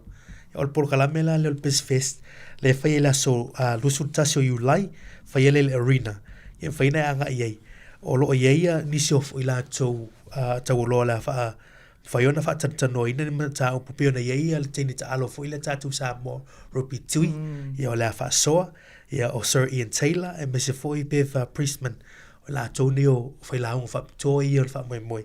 Ia, mai o se awa noa fo i le tano ai, a whai tau a mata sau pisinisi, ia, mo mia ni whisosoani fo i le malamalama, o le ara whengon pisinisi, tūlanga tau tupe, o a umatūlanga, ma na yellow away i la so lua sultasi o Iulai, whai ele le arena le whaamoemoe na, ia ole BizFest. You see, we've been busy with flag raising ceremonies. We finished Sāmoa, we finished Kiribati and Rotuma, and we've got some coming up. We have the Vanuatu one coming up at the end of this month, and so as the events come out for Vanuatu, we'll put them on our Facebook page, so you can find them on there. Awesome, yeah. But yeah, as you know, we always start with the flag raising, so that's on the Monday morning. Whawaumeru tātou tunu ia o tātou sisinga fua ia mo vai aso ngana le wa uma ia tātou Sāmoa, Kiribati, Rotuma. A Vanuatu lea anga imela so luasuru no Iulai. Ia le saunoa ia le whaipule a Ezi. E whairuna e mai moi lunga on Facebook, niso whamtalanga o Polkalame o lea fo iwa iaso. A tāwaina ia ona i tangata Vanuatu ia tono tātou pulenga no nei tono aine o Pururoa. Ia te lo lea tele fo i Polkalame o la whaatino inai. Ia o se tasi leo vaenga malosi te le tātou pulenga no. Ia o le whai o vaenga ni a matele aso fua i le sisi ngā fua. Ia ona whaasoro i lea Polkalame ia mo tūlanga o le awai aso Vanuatu la tau ia manisi vaenga lo anga i mai lumanai. Matariki Planting Day, that's come up this week. Yeah, Saturday the 18th this week. It was huge last year. We had a huge turnout of community last year. It's I'm gutted to be missing it this year, but it's always a fun day. Yeah. So it's meet at the Champion Street entrance from 10 o'clock to 12:30 this Saturday. Make sure you've got the right clothing. So I'm not sure if it's going to rain. I think it might rain on Saturday, but still take your gumboots. Take your gumboots and any old clothes. Don't bring your wedding dress or anything. I want to see you in your old awfuls. So that'll be good. It's younger. And planning to plant 1,800 plants in one day, and it's doable. Yes. O le whamoemoenga lea Sāmoa me sifra o marutatu tino le Matariki Planting Day lea stona i nei o le afo le valu le tae au whiroa e nai le Champion Street entrance ia o le tōino la au ia tele o vaenga pea ma le awhi vanu se lau la au ia whitu tōine lea stona i lea ia stulanga le leimo le siusio manga ia a tele la au ia mawhul malolo ino le soifui o le tātu tangata ia le meil fautuanga mai au kampoots ma pena ia le auane e sa mo furotu mo ari tūlanga la e mai ala i te tau, whetau i lima le malulu. Ia, mai me se fo into ti lima wale, to ino la au. Ala, see there's a sausage sizzle provided by council afterwards. Yes, I was going to say, I forgot that they will feed you, so it's definitely worth your while. Ia, la, whai fo so sisi al pulenga anu. Ia, wa tau mawhitanga pia uma ia te tōngo la au i la sto nai. Love local rap. Yeah, it was a big day. Apparently, I wasn't there in the morning. I did the end of the afternoon, but apparently same numbers through in the morning as last year, which is really good.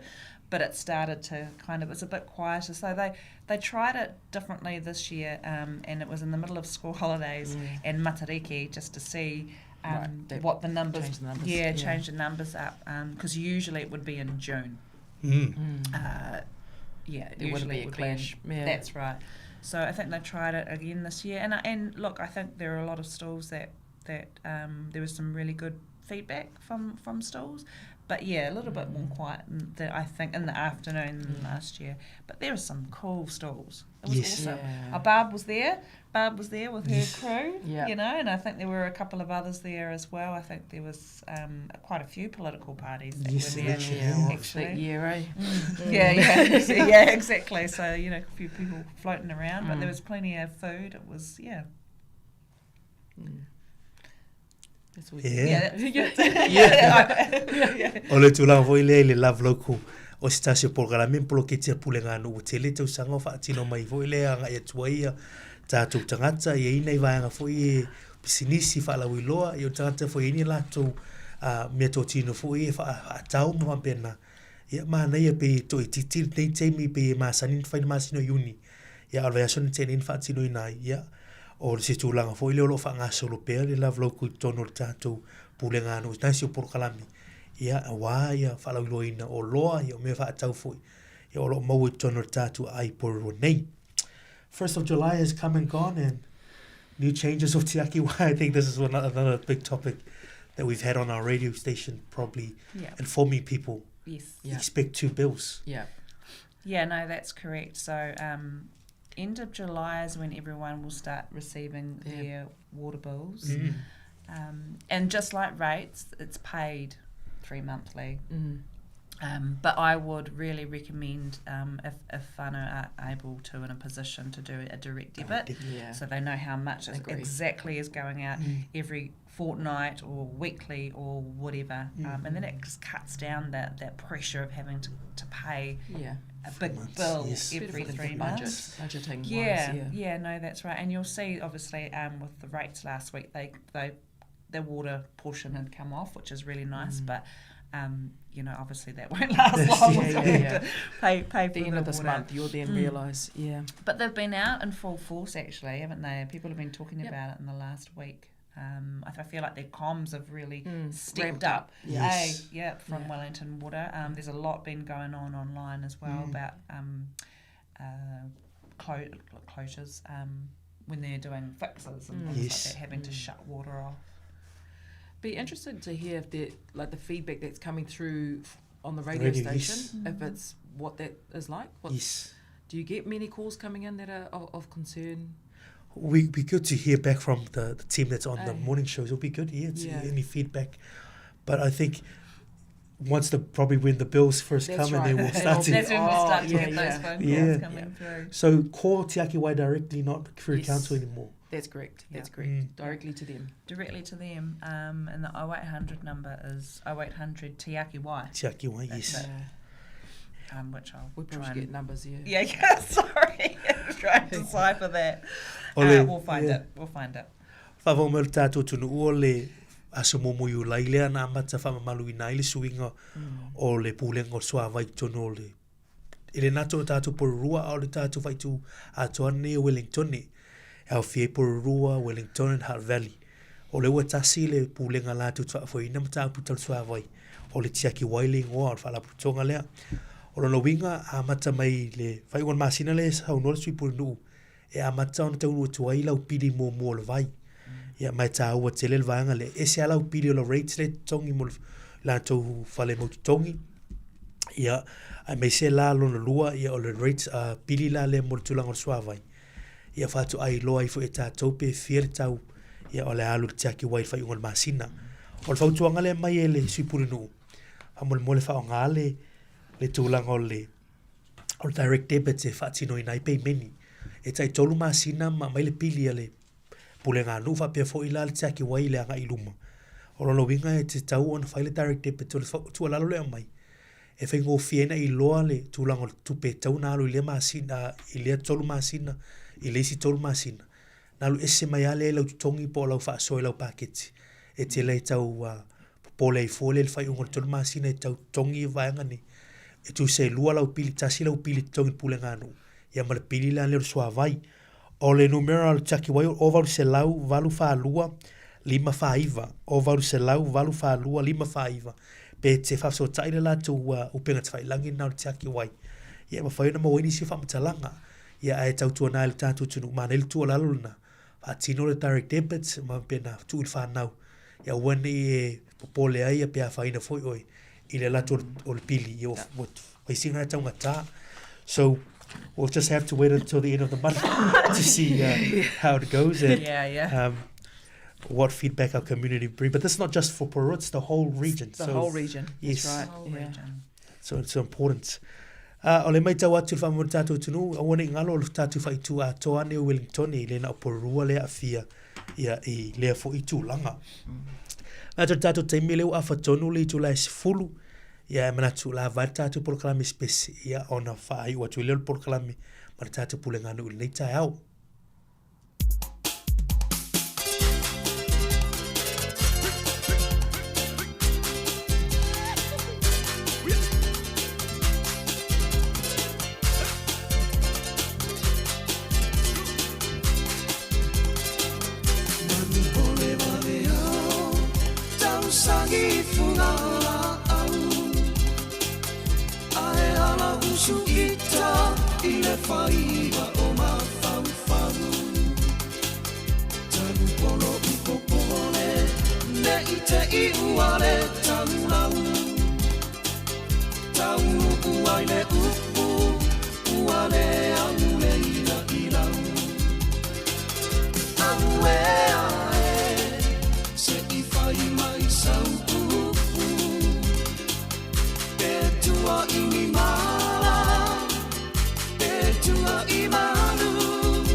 Te whatalo whantu le tātou tunu i le nei teimi o le tai au whawa wino tātou porkalame whatanoanga malpule ngā nua pororua nei tai au le suipu nui a Kaile Wiapi ia mesi fo ia le sunga i le whaipule ia Izzy Ford ia war tātou whatanoanga. See, there's a couple of events coming up for our Pacific community here, and Te Kiwanui Festival coming back up. So exciting. Yeah. Honestly, it is just the most incredible day. And actually, colleges and schools should be giving their kids the day off to go and watch that. Yes. It's a cultural experience. It is absolutely incredible. Shouldn't be an unjustified. Anyway. Yes. So, August the 3rd to the 7th, the ECE primary and intermediate is on Tuesday the 4th and Wednesday the 5th. And then the college kids are on Friday the 7th. So the colleges that are, Aotea is hosting it this year. And then obviously we've got Mana College, Bishop Viard, Porirua, Whitby Collegiate, Tawa, Newlands, and for the first time they've got Scots College. Wow. Scots has jumped over. Have they jumped over or been pushed over? Or they've been voluntold. So honestly, it's just the most incredible weekend. We really look forward to it. Yep. It is just the effort that these kids put in, just the time and just everything. And what a way to showcase our Pacific, Yes. not just Pacific though, Yes. because there are kapahaka groups that are in there as well. Yes. So amazing. And the kids, like when you talked about the primary school kids, some of them are amazing performers. They're so brave. Like I don't know if I'd do at that age. But no, amazing, and even the costumes that they're in, like they've gone to the full, just really fantastic way to showcase our Pacific culture. I think. Rangi Kora's always been pretty strong. They're amazing. I'm not amazing. saying that to be, I'm just saying they really every year. I remember them every time I leave. And your boy, he's doing it too, Yes, Aotea. yes, at Aotea. So this year, even though we don't have not 1 ounce of Tongan, he's in the Tongan group and he's in the Cook Island group. You must want to be at Tamasiti. Yeah. But he's in the Tongan and the Cook Island group this year, so really looking forward to seeing him perform, as well as all the kids. Yeah, I know, but it's just I know. I don't know. I just love it every year, and honestly, the organising committee do an incredible job. Yeah, incredible job. Yeah. Whamoe tātou tunu o le whamoe leo Te Kiwanui Festival nei whaitausanga le wa angai mai laso whanga ia tu laso fito au kuso ia o le kolisi a Aotea College leo le a tali malo pe host i whamoe e le a onga le e whaumari tausanga ni mai a onga e masani tātou ni porurua o le a onga le kolisi a Scots College Wellington ia pia sa unoa ia i whaipulea isi fu aiua ia ua manao fo ia mai i tātou i porurua ia au waile tātou porkalame lea kolisi la Scots College le wanga i mai whamoe lea.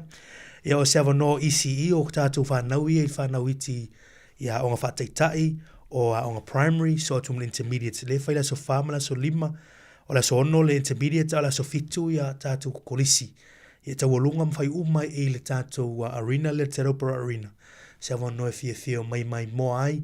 Ia whaatawa ina ia tātou tangata Pasifika, ia o siva fo i Aitema, ia mawa pena o whawhithianga tātou Pasifika, Maori fo i kapahaka olo iei. Ma nei o lea mwhaiona tātou patipatia mai moai, mai laso whae o atu laso fitu o kuso il masina fo. Ia whaataurau ticket mawang pena, ia whaatai fo i komiti o lo lātou whaafoina le whaamoe.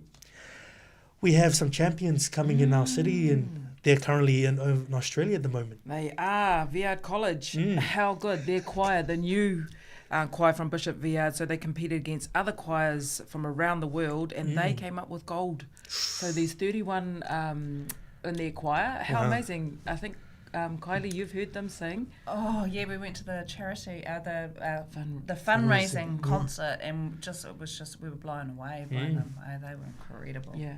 I mean, they sound beautiful, but they're also really entertaining. They've got little, I don't know, they just add a little bit of jazz to their performances. Their personality, there's personality. So that's awesome to, like, each individual singer in there. They've performed at some of the council events as well that we've had. So just growing, I think, amazing confidence in those girls too, on the kids, not just girls, boys as well.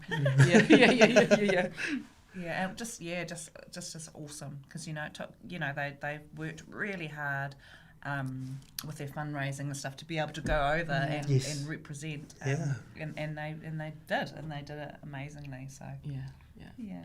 You were saying Adam was entertained? Oh, yeah. And I thought, I'll take my husband along to a choir concert. Well, this is going to be interesting. But no, absolutely loved it. Yeah. So there you go. Ava mar tātou tunu ola whai pesele ale niu al kolisile Perseverance College.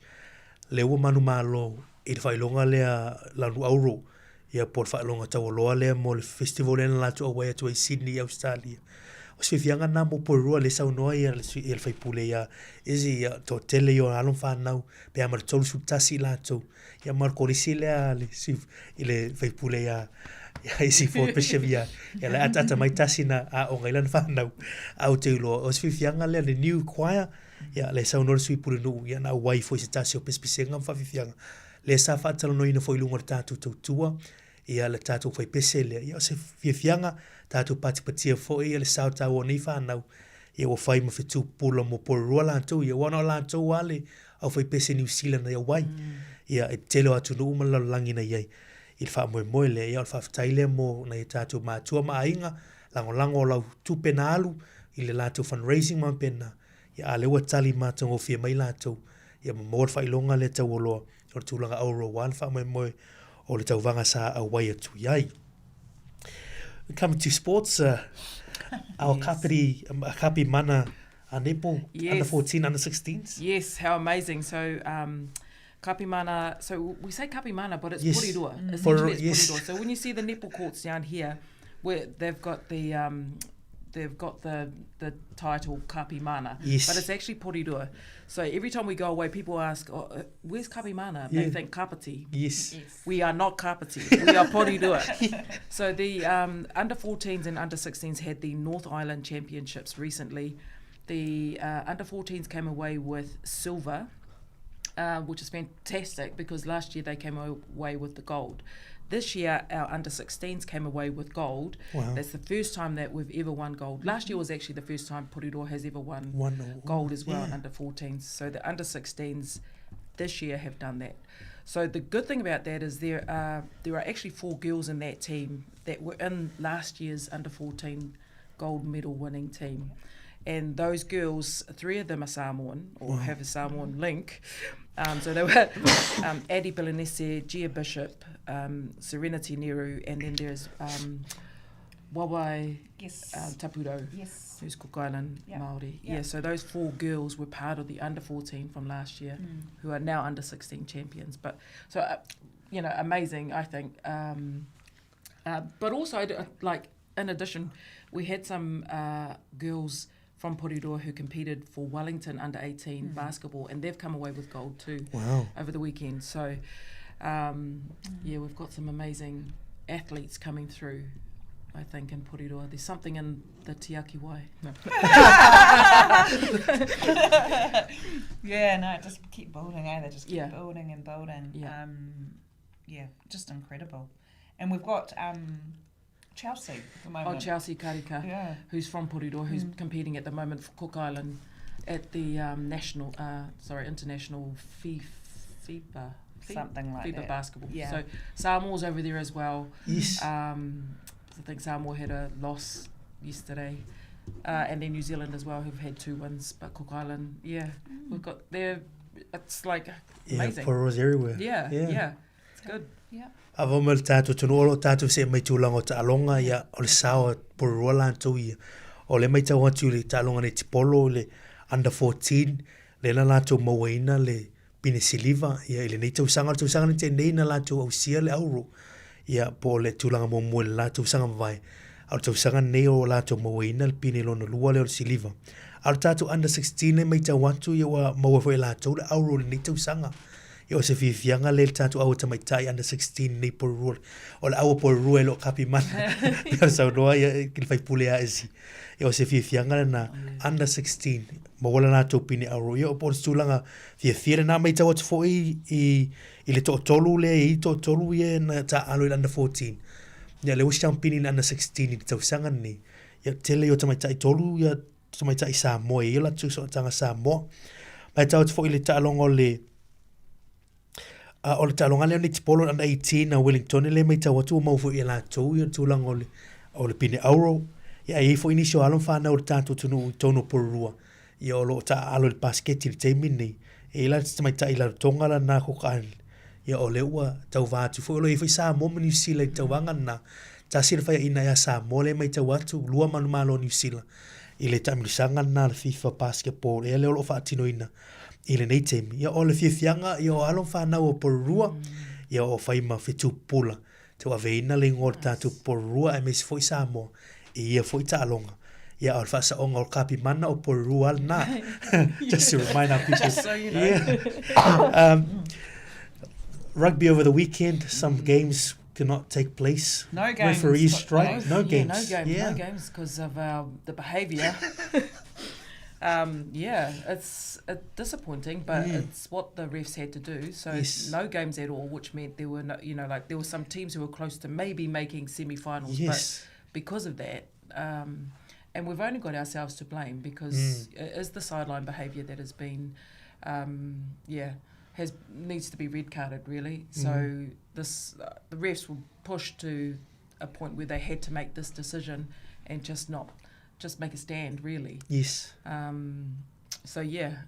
don't know how we're going to change behaviour, but this is a step in that direction. I support the refs 100%. Yeah, and I see that the clubs have all put a statement out too in collaboration.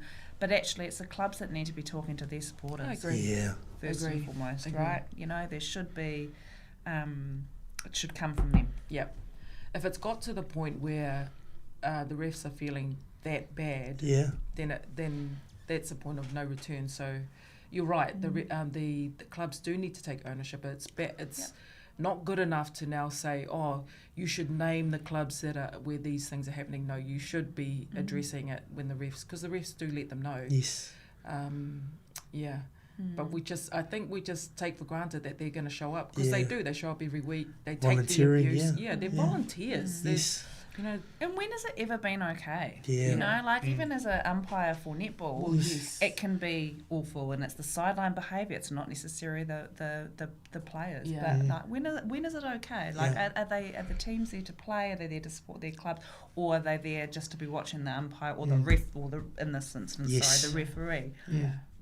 And look, we all make mistakes. Sure. Yeah. Right. Yeah. We don't see everything, but we do our best. That's right.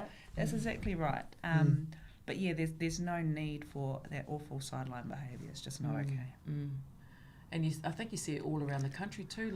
For some reason, we've seen on the news the refs getting abused, all these fights in the park. I don't understand what's happened to our society. Where we've sort of stooped to this level where it's acceptable to be this way. Yeah, it's a huge sense of entitlement, eh? Isn't it? Yeah, sure, yeah. Yeah, I don't know if it came with, social media is the same thing. People think you can be attacked on this. Your opinion doesn't pay my bills. I don't know what. Just keep it to yourself. But it's very disappointing. So let's hope that we get to see some improvement over the next couple of weeks, eh? Yeah.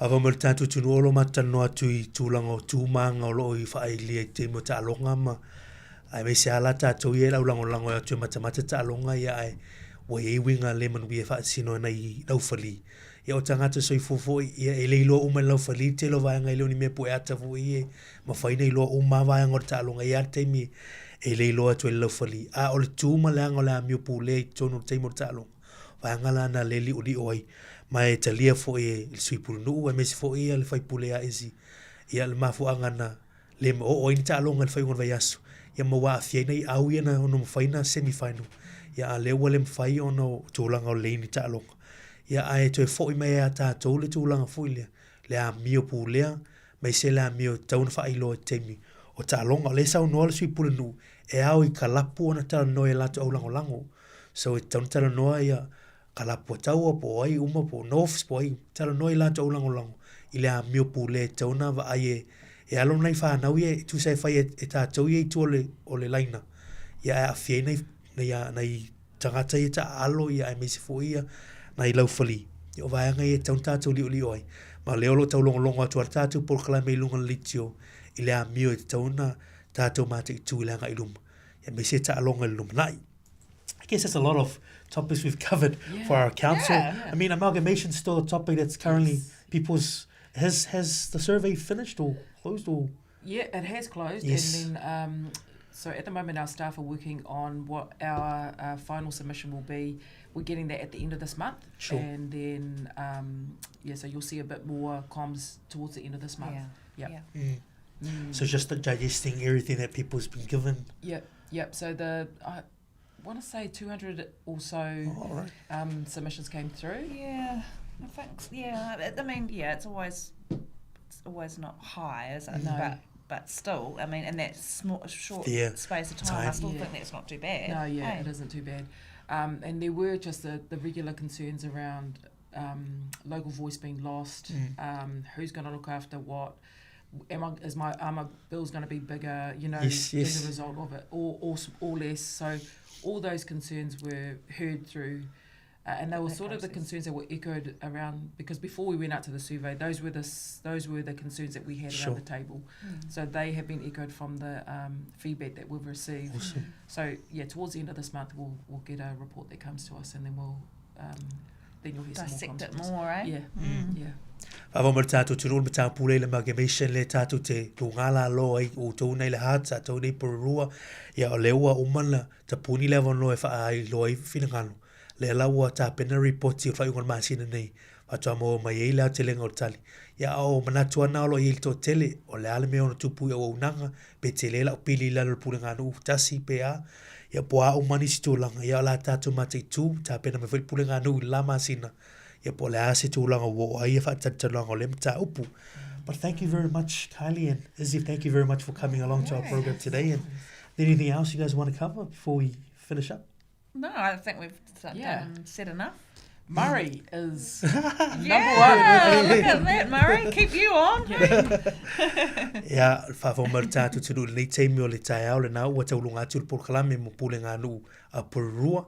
Ia male suipunu ia Kylie wi happy ia ole so fo il fai pule ia Izzy Ford ole fo isa ve ma suipunu ia ni so tausanga ia olo fa wau fo elan tautua ia Izzy Ford ia ol fa taila mtatu por klami te mo le sia vano ile na masina pe pule lo fo le tu e mule mule tu lu tu soifua ma se ola fo pule nganu ia all the best for the work that you guys are doing fa mo le tu le ia so tatu tunu ia la te fo ia tu tatu tautua ile to es 4 minuti li tu la sumarta si le ta alfa tai.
Ia e fifia lava e toi whaatalo whātu le nei vai ngalo tai au ma lo lava le soifo manuia ia te uto umalava o lo mawhai o na mafuta ma whaafonga mai bele tautu a le si ufonga lau mua nei fo vai ngalo tai au ia be lawan sila fia o le taimi le nei o pol kalame o le soifo malolo ina i pe o na ngā lue whaatasi e le tatou le teo wha pe fo isi le teo Pasifika i to tono le to malo ato Wellingtone ma au nanga le soifua maloloina, i nei fo i tū malo, e ei pūlenga i tono o Porirua, Kapiti, whapea foi i Wellington, ma le Heart Valley, i o vaenga o manei o loo i eila tātou tautua le nei, e whaalau i loa vaenga tā ua ma whi au tā ua le soifua maloloina, e sosani nei o tātou tangata, ia wā foi le puipuinga le lei o le soifua maloloina, ma le o la maloloina, o tātou au mau nei a tunuu o New Zealand. Ia o le ala lea e fifia lava toi whaatalo whātu i le nei tae au malo lava le soifua ia tautou.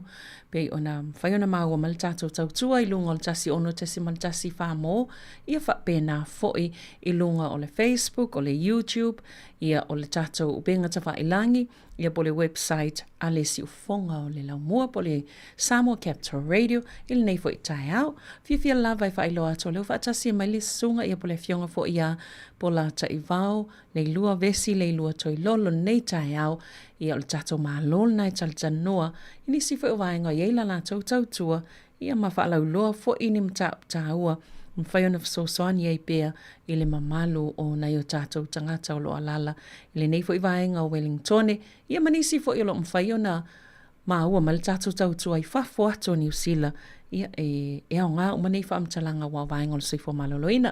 Soifo manuia tā alofa lava vesi? Malo soifo Savelina, ia. Vi ia le alofa malanga leo le atua o taunu mai fo i a iulai. Leo se ele titi a leo afal tau sanga. Mone le. Ia le ali. Ia whatalo whatu le. Pa ia male malo tupu mai o Sāmoa lo whafunga mai nei. Tai au mātango fie. Ia suru mātango fie lai nei porua. I sungai whawhea ngainga mo tō whalitua le ngata fo i lea ia o a fiongai pātele o tamaita i sā o sungai tia i epikopo ma fsosoani katoliko whalitua matausi. Nei o tātou mātua foi lo whapea o na whaalongolongo ma whaafonga mai lawa maota me senai mātua māloman ngā luenga le tua ia o le pa ia o tamatina, talavou, nei whai a onga foi lo whiangai malolonga mai le, mai a onga nei vai aso, ia, vi ia le tua, ma se foi na ialum whana witi, ia, whawhetai tau singa le tua ia i tātou, ia, malo alfa malo si lewa awha le tau sanga le o te umi foi, Lua whenua ono leo se e tua. Iwe, tu so leo wa toi amatalia le leile si tau sanga whaltupe, ia tu sa la leo toi amata fo ina matua whawewela o Ola, ngā la. Mo le au, e fo ima o tō wai, e whai tō tele tō por kalame, pe o mo meo o seminar, ia workshop, ia tō te ngā lue, ia wale fo toi amatalia fo ili si vaenga tā o ngā luenga nei whanga solo, tōno soifo maloloina ma. Mai au nanga lo to iai. Ele motua, e me leo foi le never ending. Yeah. E umatu le singa luenga, ia ala foto sa o ni mo le singa luenga. So e sa o alu pole tu fakakako malolo pe o ke me mo inge tako makau. Fa malolo tatu Yesu. Tati e tonola. Ia ngala. Na fiwala ye malolo. Mo ile malolo tu ma. Ia ngala. Ia malo le lua po anisi vai ngole a nga ele cha chanoanga ia le tse va tum tsa ma fifi o pepa ne wa ta pena ye ia e no wing ol mtua te le lavo o nanga lo to nga lue ai ia mato nganwenga pe atu te patu tua ia Iulai ia me uni Iulai ia etele ia vaenga fo isa fatino ina mato po kalame pe ole Bala aulia ina o au ia te au ai la wai o mato service e tele mato tautua. Ia e pe o mea lautenga lue ai o le tūlanga le tina maitanga whai lele pepe fou. Ia whaatasi ai mali whaapopo atu iai o le whaingale o le promoting o le healthy eating. Ia mali tamu whai fwoi le fsoswani tatu atunu e tutu ilalo. Ia le suka ma le e wa o mea whaina le wa o ina i fwoi mātou ia ma nisi o i mātou. Ia o le wala aulia o te alua to te tala noa i ia ilato o soifua malolo o tausia ia soifua malolo ino tina mai tanga pe o fo mai fato sanga ma fo mai tono fale mai e vatu fo ia se tala mato o nanga ia lo fai kupinga moana wa kupinga moana o le ngola po kalame lo ngalue ai tono lo ha ia me se fo o se va ainga mai le tu fa pasifika wa to tele fo mai fato sanga ma nurses I te tono le maternity, i o le ngā lulue mō tātou tina Pasifika, i o isi taimi lato te le mamalama i tātou anganu, i e o ngā whailo alua te wha mamalama ni si tū, o isi tū langa wa tu i tono le mātou ngā ruinga, o le mea tau art, o tātou i Sāmoa e se le tele o tātou ngā ruinga tau lima o mamanu, pe ona wha o ngā le whainga o teu ngō whale, o ie e lei, o siapo, o mō le mea o le tatau, o tu so le art mana, ia leo tama whai wha o ngā le art en mātou o whainga ruinga, e wha a release le stress, a wha pe fwoi leo ma mawhalo mawhau ngā ruinga, ia wha o ngā le art, ia mai se fwoi o le breastfeeding peer support, o le whaasusuina o le tina, o le pepe i lona tina pe a whanau, o le ngā luenga na leo te tau la mua i fo ia ui tono o mātou ngā luenga, ia maua whaia le mātou course, o le breastfeeding peer support course, na o whaia foi, e ono vai aso, e a oa inisio tina, ina ia mawhaina la tau e whaasoa atu, ma tuwha atu ma whasoani tina, o lo mana amir whasoani, ua e iai le page i nei i Wellington e ta o le Wellington parents, o te choina, au whai tau inisi taimi, o le telo tina, e mana amir whasoani, i le whaasosuina o la tau pepe, e oi mai mawhtangisi si whamai, ia i le mawhatianga lo whianga iai, i le whaasusuina o pepe, e whaapela tātou e se mea whaingo whiana an whana o le pepe, ia i lo whaasusu nau, e ta ua le ilo, ma mea na whain mātou kōslea, a whai fo i se tina, po ni tina, e fia a wai le pokalame, e whasosuani tina e ka le sia po tina le ainga po lau whanau tēne o whai whanau. O le kōslea, le na whai loa hat, le na whai nei i mesimata whanau i porua, e na leono vai aso, lua ai tu la i le taia i le vai aso, ia, ai mau atu ai nisi whasosuani, mo tātou. Ia e telea, ia o le mātou celebration na whai a uni, o i ma ua ma le ma siwiso ia choi mātou pole sili, ia na mātou wa atu lama upa masta nof, le tau sanga le no tala noa fo i le whainga o le kōslei o le UGOL, po le Polytechnic o i pa masta nof. Ia mo le a oina mātou pe whawheo na whasosuani le katato community, e whaalalo le toto maurunga malma i suka mtuna wapena.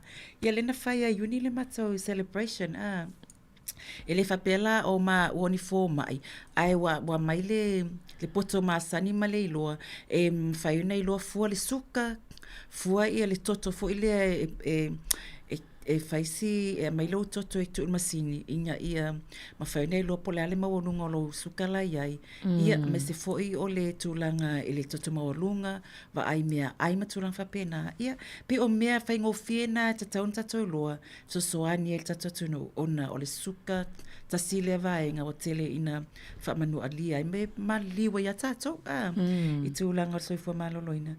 Ia malmatou o whania na le na whai a iulai le amatanga i maasina nei, sa whai apahad o le matou conference, ia o tolu e neo tausanga, ia mai o tūlanga whawhetai o na to o luani tina sa awai mai mata pokalame tausanga lenti e fo tausanga nei, lai awai lava pokalame sa ami na ia a vea ma saunuanga a ami, whaatasi ma le komisina o tamaiti tona New Zealand. Whailo whai po lale swinga o lata o soifuanga, talun awai mai mata pukalame o nistaimi, mātou te tatala mātou o whainga ringa, ia aile leile tu uatu i tangata le o awai mai pokalame, po o ao ngā ia mea mātou te whai mai o whitangisi o tangata i tautalanga atina ia to alua. E le ngata le whainga o tamaiti, o le toi whaata ua ia lātou o lātou tina. O le tina, sa maua i turanga leo le whaonga ino fuala au whasaina, matapaa, ma mea umalawa e le taunatango mai lona taimi o talavo. Ia o lewa ave matina, lewa sau mata pokalami. Wa le toi sau laun whapeo whai atu ia social welfare le whai pokalami ai wa sau o na wanau nau. Mana o suino na olanga, o na o lewa whailan whanau. Mana ia yo. Peo nei mea na e te lea mea na tupu. Ia e peo ai o le simia tā ua le masina o kuso. Ia lewa maua le ingoa o le matapo kalame le sata o le anu whale whatupu o la Pasifika.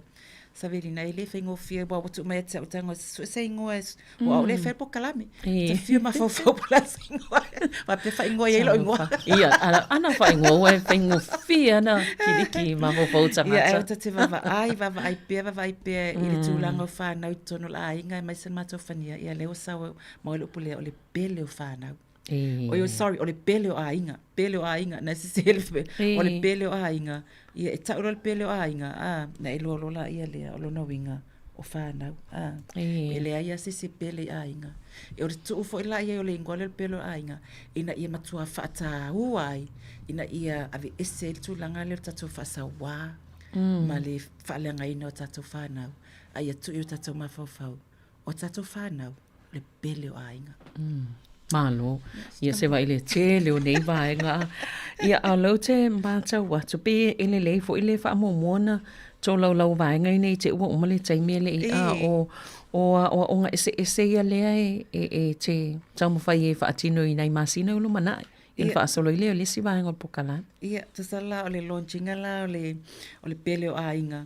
Ia au kuso, ia le se vava ai po le ase aso talfianga no fai asipisi o tae au e fa umalum le mato life course le na fai mo le sfulua vai aso ia le fa umatai au ia ai graduation ai le vai aso le ia mai tam fai fo e fai nei courses ele ngata na o mai nei a inga po na tina e a ongai ai tam fai fo le ia accredited anga ile NZQA ia mana ia pe o le level 1 level 2 level 3 le so eta metila onga le fala tam fai mato ina ia mai tam ia na tina ia mama wai nei tu spasi e a mata to ai ia ma ai po yes o ngal politik pe to fai fo i mato se si level atu anga ilunga ina ia mana ia le tau tinga o na tina wa ni sitina mai Sāmoa ele ia ni tu spasi fa pe ia le o fata wa ia le la ma wai ni sila la to spasi e a mata to ia la to onga awale lumana Fai ngofiele ia ni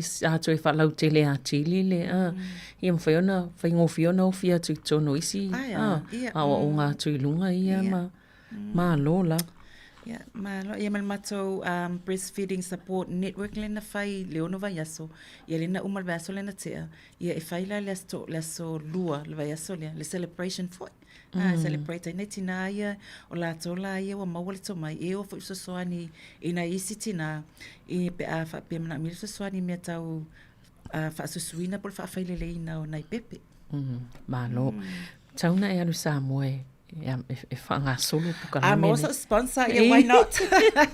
Tate vava aila vai le telo tina i le breastfeeding page e le Wellington parents e le pregnant at 40 years tina fo yo mai tanga tau sanga fase furuanga ilunga o te fai tau mo vava ai e fisili mai mo se soani i ola o mena e fai pe alo le po to lo moenga ka no ke fo ngi o ka kali fisili e tango tali fisili ana tangata ia wa ale se talia ia o sta me talia twistangata ia o kali fe anga e masangi ai la tu ele o mafa fo ale te talia to o tangata le wa o ina le wa e lo fo tu langa soifo maloloina me tau science me tau scientist i te talia tu ai ina e mawhai ona mawal tangata le susuani tonu lava e mana o mia wa ai le tele o le mana o mianga o nei au nanga ma nei to ingam susuani ia ai nei whaftai o nei wha o ngā fo ina au wale mpena e talia tu iehima susuani nei tangata ma lola vesi ia wha solo mai isi vaenga i o le utapena mo le e te tala noa i le nei tae au Ia, whaftai o tatun lava Sāmoa o nisi taimi tala noanga nei.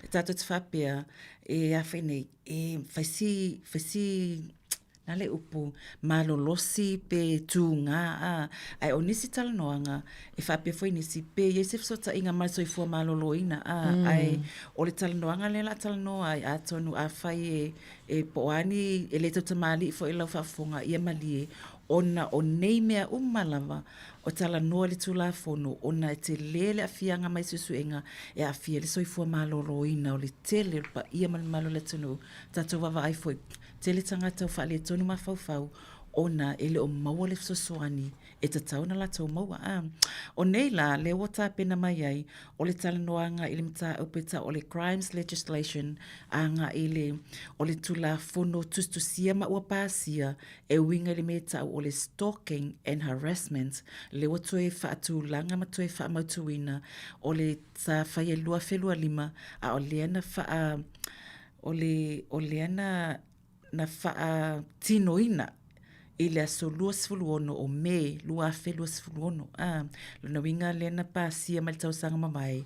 Ia mai tele fo ia isu la fono e winga mielea o le fao o lima o le fastangata me tuan whapena o le patino ala tu la fono lea i tangata fo i o tangata o whaaliliu o le stalking and harassment le ngoa le tu la fono lea e fiso o tai ma le tūlanga lea o le sexual abuse po le sexual violence. O na tūlanga ia e tauloa me o le sexual e le fi whaalongo e tātou pe whape o ka uanga mea e le isa ai o le mea o tupu wa tili ai o na susolo pe se wha mai fo ele aki a la ele o iloa e tātou pe la fo e iloa ia anga whape ia va eku ila lo le whalanga le ia e koe su ekua ia sa umakua ke lea o le stalking la ma le harassment ia lea uas wa mamafa mai ia le tula fono lea ina ia pui ai ia le tato atunu e ala na fai ona e pui ai ona lai tupu ona mafua mai tele ona tina po nisi foi wa afia mamali liu ai le oiloa po le alma fuanga ai le loa o leva na tupu fa pe tato ena la tostangata fa o le oti tono le fale ai le loa o le me wa leva na fai le upula le o le stalking le tato te vavai ai Mano. O le vaenga la lea mua ia e mana ia fo ila le lo saunoa i vaenga tasia pena ta pena i ai ina ia manino i fo wa lela wa e tala no nei ma tam fai fa mal la ma to al tu la fono le wa e te tali tonu e fo ina i o tato tangata me so tato lava tangata Pasifika le tala no tangata Sāmoa o lo a fai nai pe fa nga le puna o lo a fai nai o afia ona o nga yo inga tanga tai fai le soltula fono le o nisi tai mi la tu pueto tele lo o le mele le o le stalking o le fa Sāmoa tan fa Sāmoa o le fasili o le ale winga nei tu la fono o le stalking and harassment tu sa o le tau muli fa lilo o le tau muli fa lilo masawanga fai fa malosi ia ele o loa tatou ia tatou whanau la sa falten titia ala to tele o loa ala popole lona loto ona o lawa nei loa wai o telo tangata I whaila mionga lea e text mai meli mai whaapea mai o lo te loa le mea ngai ke ngofo ai ngoke loa o le stalking la whaamamala manga o le winga le upulo le stalking whaapea a whaapea se tangata foi lea le whaila mio leanga le whaapea le ta o le tangata o le person A a le tau muli whaalilo ma whaisa wanga I a pi lona winga a whai o le tulafono la lea a whai whaapea o lau o le pattern eva ai le pattern po o le mamanu pattern of behavior a whaapea na moli mawinga sau kuku mai wha wai te le lo afta velina la te saulo ta avale paka I ala fo saulo ka avale paka mai o kilo mai ko mai langa me po eka kilo mai po fia la te ali ia vava ai mai po le ali kei me ke sau ai o le ali kei me ke maanga vai o sa le lama sa le lama mai oi menga ka le stalking ia tilo I lunga leki o sa pe ale ka le falongo leki o ngale fi falongo ale va ai mai po o le kei me ke on ai tango po e o wata alu fa pipi pe le tilo tangata ye mau atu la ko computer me telefone e kumu yaka o tangata ai le lopo fe mau mai ai lo nga pe ke o fa wo mai o lunga Facebook ai ke o lo o la stalk mai oi sau se ngo pepelo e o me fa penga o la tu mianga o le mianga e va ai le pattern ia peke la koe whaila whakal peke save ai ke ia wa kunga la fo ai te o loa ele o le lo ma fo fau ia la filafia koe kua mar kilo po o a mea ke fia whakau peke fia peanut butter peke fia siang e lo ma tangata mea ka o stalking e mai kua kilo le ia oe ia mai lo po fele loko ke loko ai o fele fale ainga ke fia whapena that's stalking mai o isi kangaka e makua I ngofongo lele ia fai lele ia mai tau ngo e makusikusi la lo e silia kulela ko lo la ngai lo ai ke lo ma fo me la ke ala o le mea ngai ka le pattern o le pattern o la ko behavior mai o le mea la lo fa pe nga fai mua ko ka ofi Ai te wo o le kausa, e kusa a wha a lua ngā whaile mea ngā i le lua kausanga, kusa ma whainga mōri ai. A whainga ngā whaiwhai a wa e lua ia e tangolori poki. Ai ke wo o le kausanga wa woko e whaifoi. So that's ngā wha a lua i to tono le lua tausanga. Lona winga la, o le tūlanga la le wawai ai, a whai o sea mionga a se tangata wa whaia e wha atupu ai. Le upulele sau i e causing e wha atupu ai le mele tau o le fear or distress i se tangata o le saut kula fongo mea ngā o le saut tula fono. O wai e isangata e o isi taimi e o tanga ka lai la ke loa penga a maka fifelengi mai o mai po pe fo ele wa push through mai wa saule text guess text fa fia mai meli fa fia mai ke le fongi mai ia wa tama failo la poloka ia ala wo so fai mai le si page ko a pepelo pe alo mai le si sim card fai mai ele e tama faila wa ku sai ala go fa makala ko me ia o nga o mea nga le fa o nga e tangata ia tatu mata lai ia ai sau mal fa fefe to ia o le mea lani a wha pe tupu ai le matau po le fefel tangata ia po le popole po le mafatia o le ngawa soli ko la fongo awa kako ke mafau ma e mea a wha pe fo o tangata whain ke fia ke text whai au kara wha le fika wile sangata ai maua i tangata ngā le matau ma le fefel ma popole ngai ke soli ko la fongo e le kakau ngai whaia pe o tūlanga na lewa wha ona o le tele o tina mafatia. O le tele foi o tina e avako e teksi a sale mafafau i male whapea lato ai e leo moi kala kanga kai whaiako. Ia e si tina alenga mau e o kilangi le nga whasi o tilu molonga whale. Mas tina alenga mau mai oi Hastings le nga wheo kimka mai ke korua. Ia male tele atu pulanga ke au mau akto mali liu pe a laila ko le teksi le o pe lai popole. Au le lopo e tapa iai. O le lopo i tang e awhingi e longo o ngā laila ko mal whaafefe e ke ta ualo e sisi ia i mea le whai a oe e whai lo ta mamalo ki ngā o te wha ta maia ia lo ainga o upu ia whaafefe ia lo atu a tata wa ai i tustu singa ma whaupunga nisi fo i i tātou fo i le tata wa i whai tau ili ngana le whaonga tātou lava ngana Sāmoa ia na ta mafo faulo le tula fono le wai fa manino le fa malam le wingo upu ia le au mai tono le tula fono o ato inga o te lum toa fai na la vale le mafo fau ia o le loto o le tangata le nei le e fe ave i upu nei o le se feso sonia o to lai mo fai ona tau mo fai e so soni tangata nei le e la fo atu ia to singa nei tau fa mata uia Toa ngā tau muli man tau lama le. Ole me mua lava, e tau ngā sau, kau ngā whai loa mai lunga. Au wale ngā inga. Wai le mwhinga maur sa soangi, pe a le loa, pe a le a tato leo forma, e leo forma, e le tau te mai. Ai a wha pe whinga le peo le mea lenga tupu mai, wha pe wa whewhe ama ingo whongo fo ia, wa wha whewhe atu e le mwhinga i loa ngai ke mga mea le sa soanga. Wale swai mea tā ua lea sa velina, o le amatanga tau sanga nei, ngā amia toi mātou e le ofisa o leo i nei porua. I le kolisi porua, sa whai ai ia le ainia o ngā fo ia leo i whaita i māsina ma whaingi lato seminar, mō lato leo ia i lunga mo meo sa kingi ma lako leadership team. Ngā amia toi la ia leo o mātou team, pe mwhainga mātou o mai, i whamatala mai, po o a mātou tautua, e so soangi la tūlanga la lea. O mātou e ai tonu o le whaalaputonga a New Zealand, e mea tau soi fo maloloina, i le family violence, ma le sexual violence. Mātou tai ai, e tele alaina mātou fono i o fono New Zealand atoa lava online, ia so tofi, ia i tasima sine ia so tofi. Ia tele whaino o sa wha ia ima nise o sunga whawhea ngainga, tangata mai matanga ruenga ma leo. Pe lau nana i loa mātou leo, na am loa whailo mako presentation o mātou, tu sa e ili mātou tau tua lea, mātou te sosoani. Ai loa e tangata, lei e se isi nei mga mea sosoani, po lai sawa ai ngai koe ngā sawanga ngai.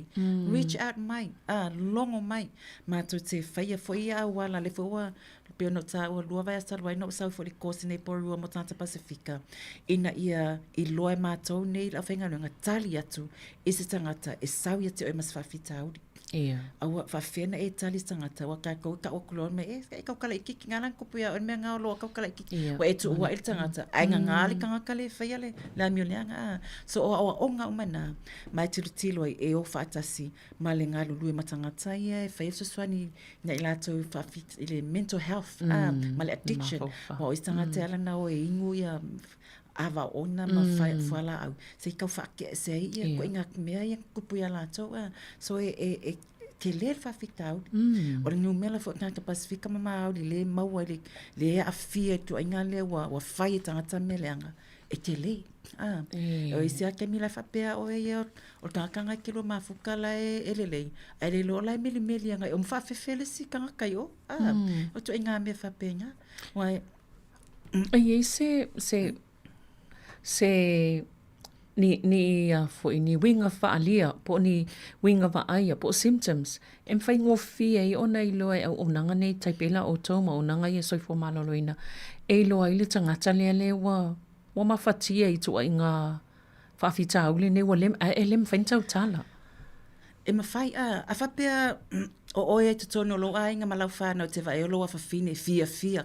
E ale lotu alu ta alonga e auta ai te o ma tautalatala. E ke ia, e ia iari kain whengale i kako teenagers e alua i kulanga ngā o ke ia ua. Ai o pau o lava o le face ia lawa alu i e ongo teenagers. Ai e isi taimi te loa ai, wa ke ia wa le fia wa whangoa, wa withdrawn whaingale, wa le fia sau whawhe ai whakasi male a inga. E te loa lava i o ngā winga, o inga e amaka i longa e whisisiri, mai kilo. Lale me le tupu, ai whako e ka kōk whakaf, mai na, I'm so alright.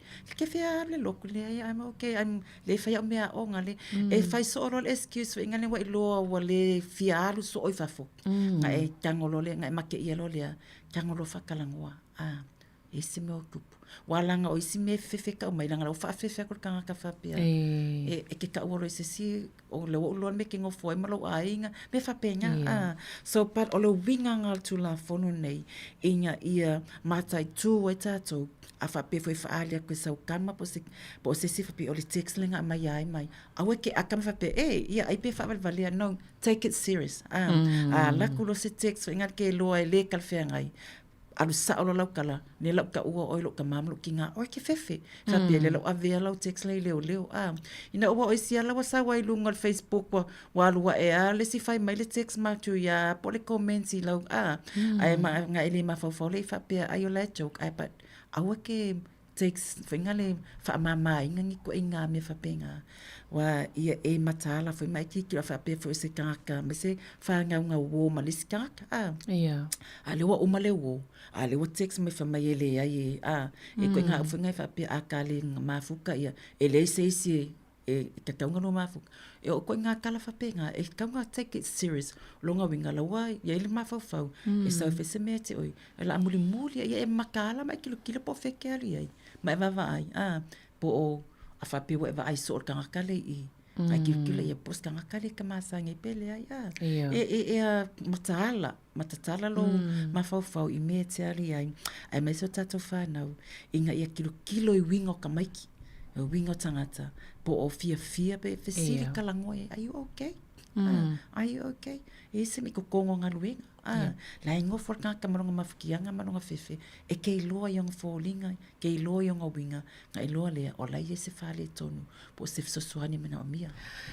le tamai titi e pol tanga tafu itono la inga pe fefe ai e toi tala noi lona ainga ai afa pe o le ma tawe va pe o ta ital matua o la samalo ta vatu finga tayan tala no te we ni si mem fing tai e ma faiona fa pe te fa awi si tangatai e la talata e te loe la talata e le tamai titi le po lau tamale fena e wil tangata nai tau fai e ui e si wala se fa tala noi wa pe a fai lele mo fena tau tala mai i lona i lava matua i lona tina ma lona tama po lona uso po lona tuangane iyo a fai o skanga ka o lai kongo la inga o lai loa ka mai kiki o lai o kanga tola inga la fai a kusime fa pe ia finga tata ma tisin kal kongo po ai la inga la ka ia pe a fai fo sa inga fo ile lai pisia se asa ka fai ko mai kiki fa pla se oro sa wai se oro to fa penga ai o sta mai ti e open la ka kala la ko wo E open lato feelingi. E open kanka whingai le masangi ai.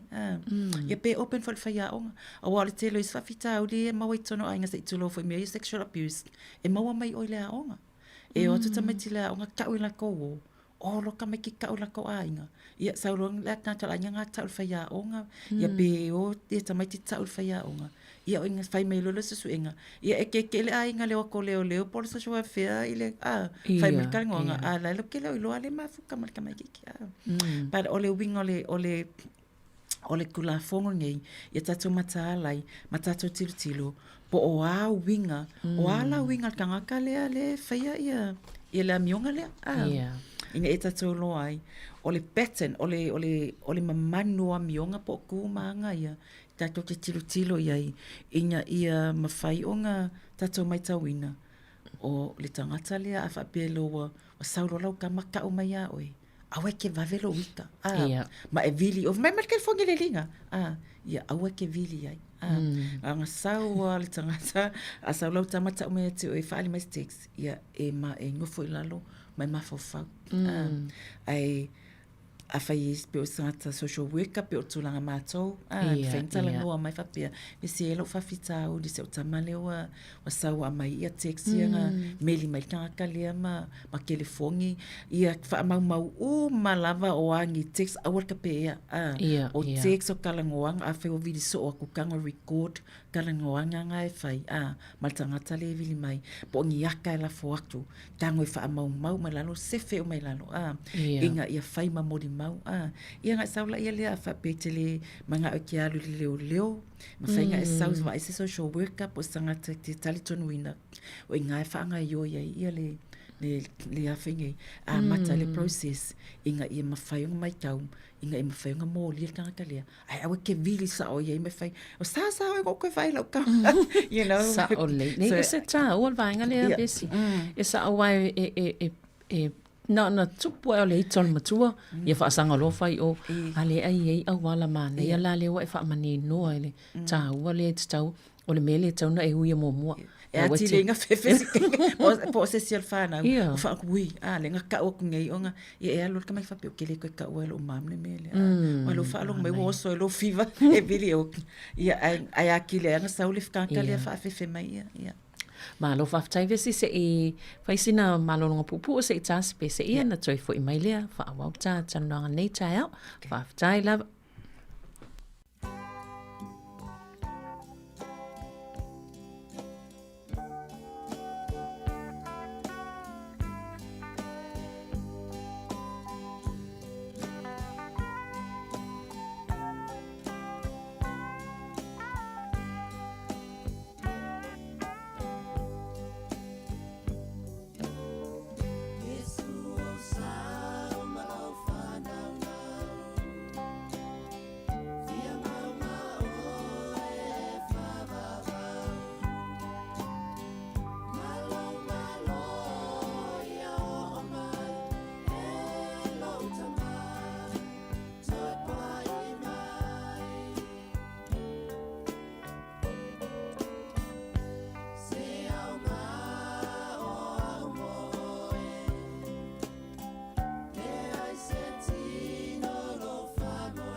Ia pe ona whafonga mani le vaenga le tai au. O le tata pokalami o le seifua maloloina. Ia pe ona talanoa tuai ma le sunga. Ia po le fionga fo ia le lua, po la tai vao, vesi, le lua, toi lolo. Le nei tai au mai le au aunanga a le kupenga o moana. Mai le Hutt Valley ia e lo o tele vaenga o lo ngā lui tono le nei tu malo Wellingtone. Vesi ai le i whaawauta po kalame le lava le whaamomoa a momo whaa i lua fo i tau telefoni ma awalai o nei tā ua tele nem tā up a iei lava sesi o whaafonga mai o iei fo i po iei se tūlang whaapea i an whae lava na so ta iti o tau pe a whaapea e mo misif so sania mai se alau sunga. Ia ai e moni ai a whai te mana umiele so soani i le tūlanga lea Vele fia whaeloa mai whamatalanga pe mana umiele so soani o le tūlanga lea o lai te loa lai e a fia i a sesio alo po whanau po oe fo i lei sanga te tau muri muri ia oe ai wa e fiu tam whai fo i lea e tape ia pe mai whai ia i le ai au te whafsota ia tu oe alai whai o le tolu iwa o fitu fitu tolu iwa o fitu fitu ia o lo numera na e mawhai unu so tai mai ia even mātou team o le i le vaenga lea le tautua lea le sexual violence ma le family violence mātou te ngā lulue ia e me se pole o lua tasi walu tolu lua lima tasi lima o lua tasi walu tolu lua lima tasi lima ia pe te sila al mātou website o penga so ta inga ta whailangi o le kōpenga moana ia nai ai le vaenga nai refer e tango refer mai ai o e tau mai ai mala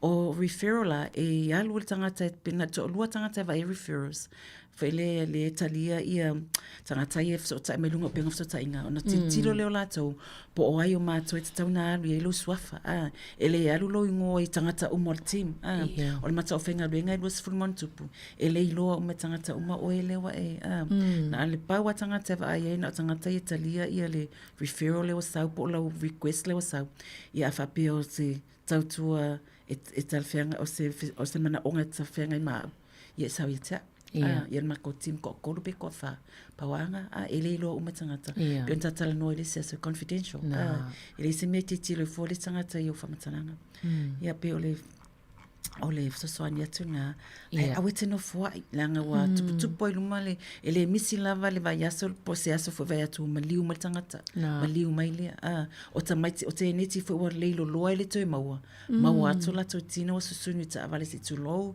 pe mali liu pe feo mali o fieta le le maua le stentelenga le loa i limta fanga i kapitia le ai fa le su ml inga po le maso salo le lo la inga ai fa mai leo ele ai o ngai le o ma ele o palingi ia moli mauma manatu se kunanga fa penga mana ia tele ia ne tok te fa pia ise mata upu i le fa le anu ye ia ai le lo e le ai la vai tupu ia ai pe o fotoanga mana ia le na o le ia le so swani le fo ia ia o to ne fa to ia vai ngam fena tala no atu ia pe fa pe o mo mia le so swani au nei fa pe wanga tai i le ia le so swani fena apa tu pe la o to ia o le so swani pe fa tu le o matonga lu fe ma leo le fia la leo ono le wo i lo a fa pe tanga ta Pasifika e mo li ati ala to po se tangi forever tu le vava ai o Pasifika pele o yo lai ele kupenga mo nei o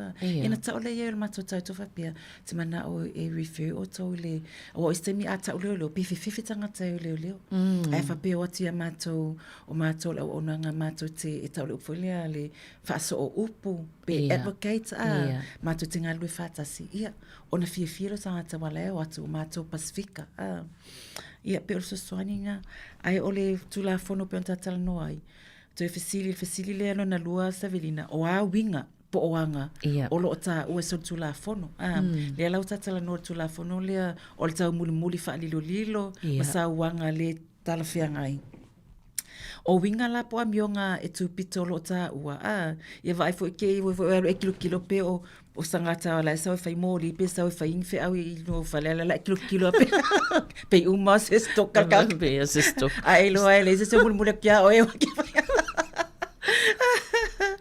ai ole o O le lisi lana au mai, e whai si te leo le lisi wha mai.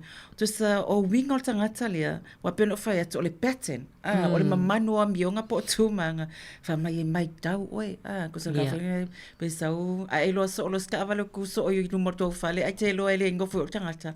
Ia, nga e tilo lea, pe whinga le wai element tupu on matua o nganu whai a o ngai, a lato tama loa tūlanta awale whaasanga sa aku ai o al whale ai ngale, ke ea waku leo leo skamalo, o le whakalikali ia lau o kai o whale.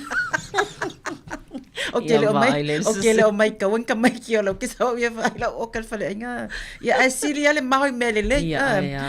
Whakiro whai a o ngai leo leo. Alala me sai whasang me ia le whasang lang ka wale i on me le whale o loa. Ia na polpa wal me o le mo o le pakasto ina.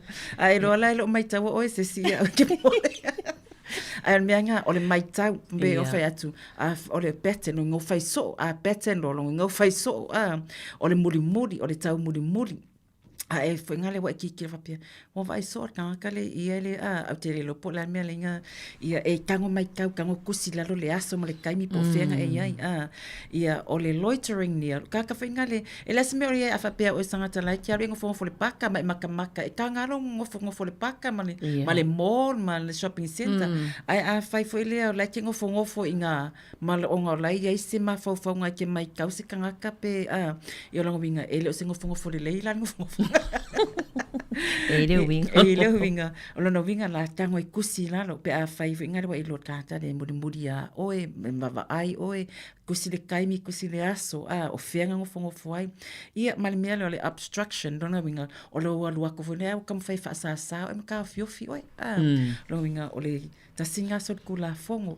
o isi taimi o le recording or attracting person pe lao whai aku o le sauwele ma le video po le me po e ka ngofo i whafo ma po e mai aka e pe muri a oi lau ka avale ala ko uduma ma po e waka pe record oi so le so tula fono mea na o le simia i o le so tai mai o iskan finga le o meli mai vili mai a kanga poloka ku ala o so e fai mai le si fake page e pe alo mai le si sim card fai mai le singu mela pe sau se sele ngola ia ku so le so tai nga o le si tulanga o le damaging o le faaleanga oi o le devaluing ku so faaleanga ina lo tamali anga kama fai kuskusinga ko ulunga Facebook pe fasala laungi kuskusinga e faaleanga ai oi fa pe ia pe o ke va ai so oi ai Sāmoa ma Facebook o le kuai o le marketplace e whaka wei mea a o ko fai mai fasala launga ka mai o tina lea o le tamale o ka se ia mantu fo ile ai le nei vai taimi ia a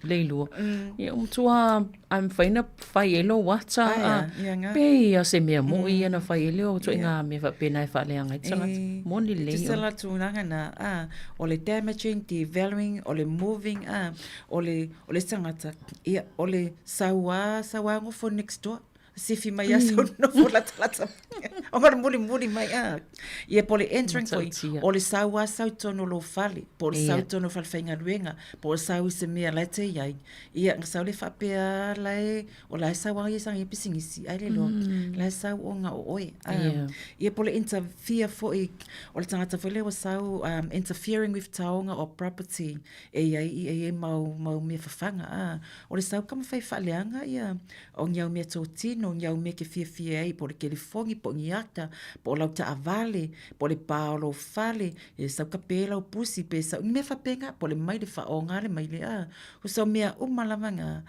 e o solitu la fono o nga e adu lalo mea le o le stalking and harassment ia o lau ke loa e tua e iska kai lunga i le whainga le live whaianga i lunga Facebook ka lato tala whainga i ngal mafakia a lai le oli pokia e speke kango e message iska ngaka ai ka kaunga li poki inga ia whapea o ngā mō dir tangata le whaia tu la fong so le kula fongo ia oisi mea o le damaging, o le undermining fo inga leo reputation.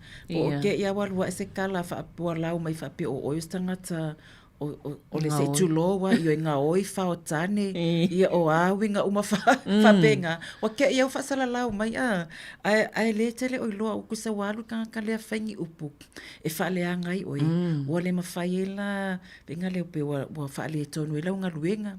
pe fa le tonu ai lo va mai tangata malo ainga o fa sala laungi kala le mongi po ngi yaka le mongi foi wa pe nga eta wal al ia nga mai al fodinga ko i mai el kingo le skanga ka po o ngo fo ma faingi ka fainga e matanga e fa makanga ai oi ia kusa mali fa moe ina ia fa le nga inai oi ia po se po so wa tala nga kanga oi ia po e masiskanga ka ale o sended kanga ka le siskanga ka ia va kunga o fai mai ni tulanga matanga fa penga kusa awala o malavanga a fai e mauai o e pe fa tupu ai ia le peonata o le mata o le fear o distress o lo na winga o kulanga nga e alu umala mai lalo o le soli kulafo fai te o le mea lea o le ngofum fa fefele se mai vai o le ia kia o wakai fa kunga o fa penga o le mea nga le nga kelinga fefefe ngai tala vou ia ngai tini tala vou wa wo mai si tama o pusa wa wo mai si tama ia le kai milai ma fanga ma fkanga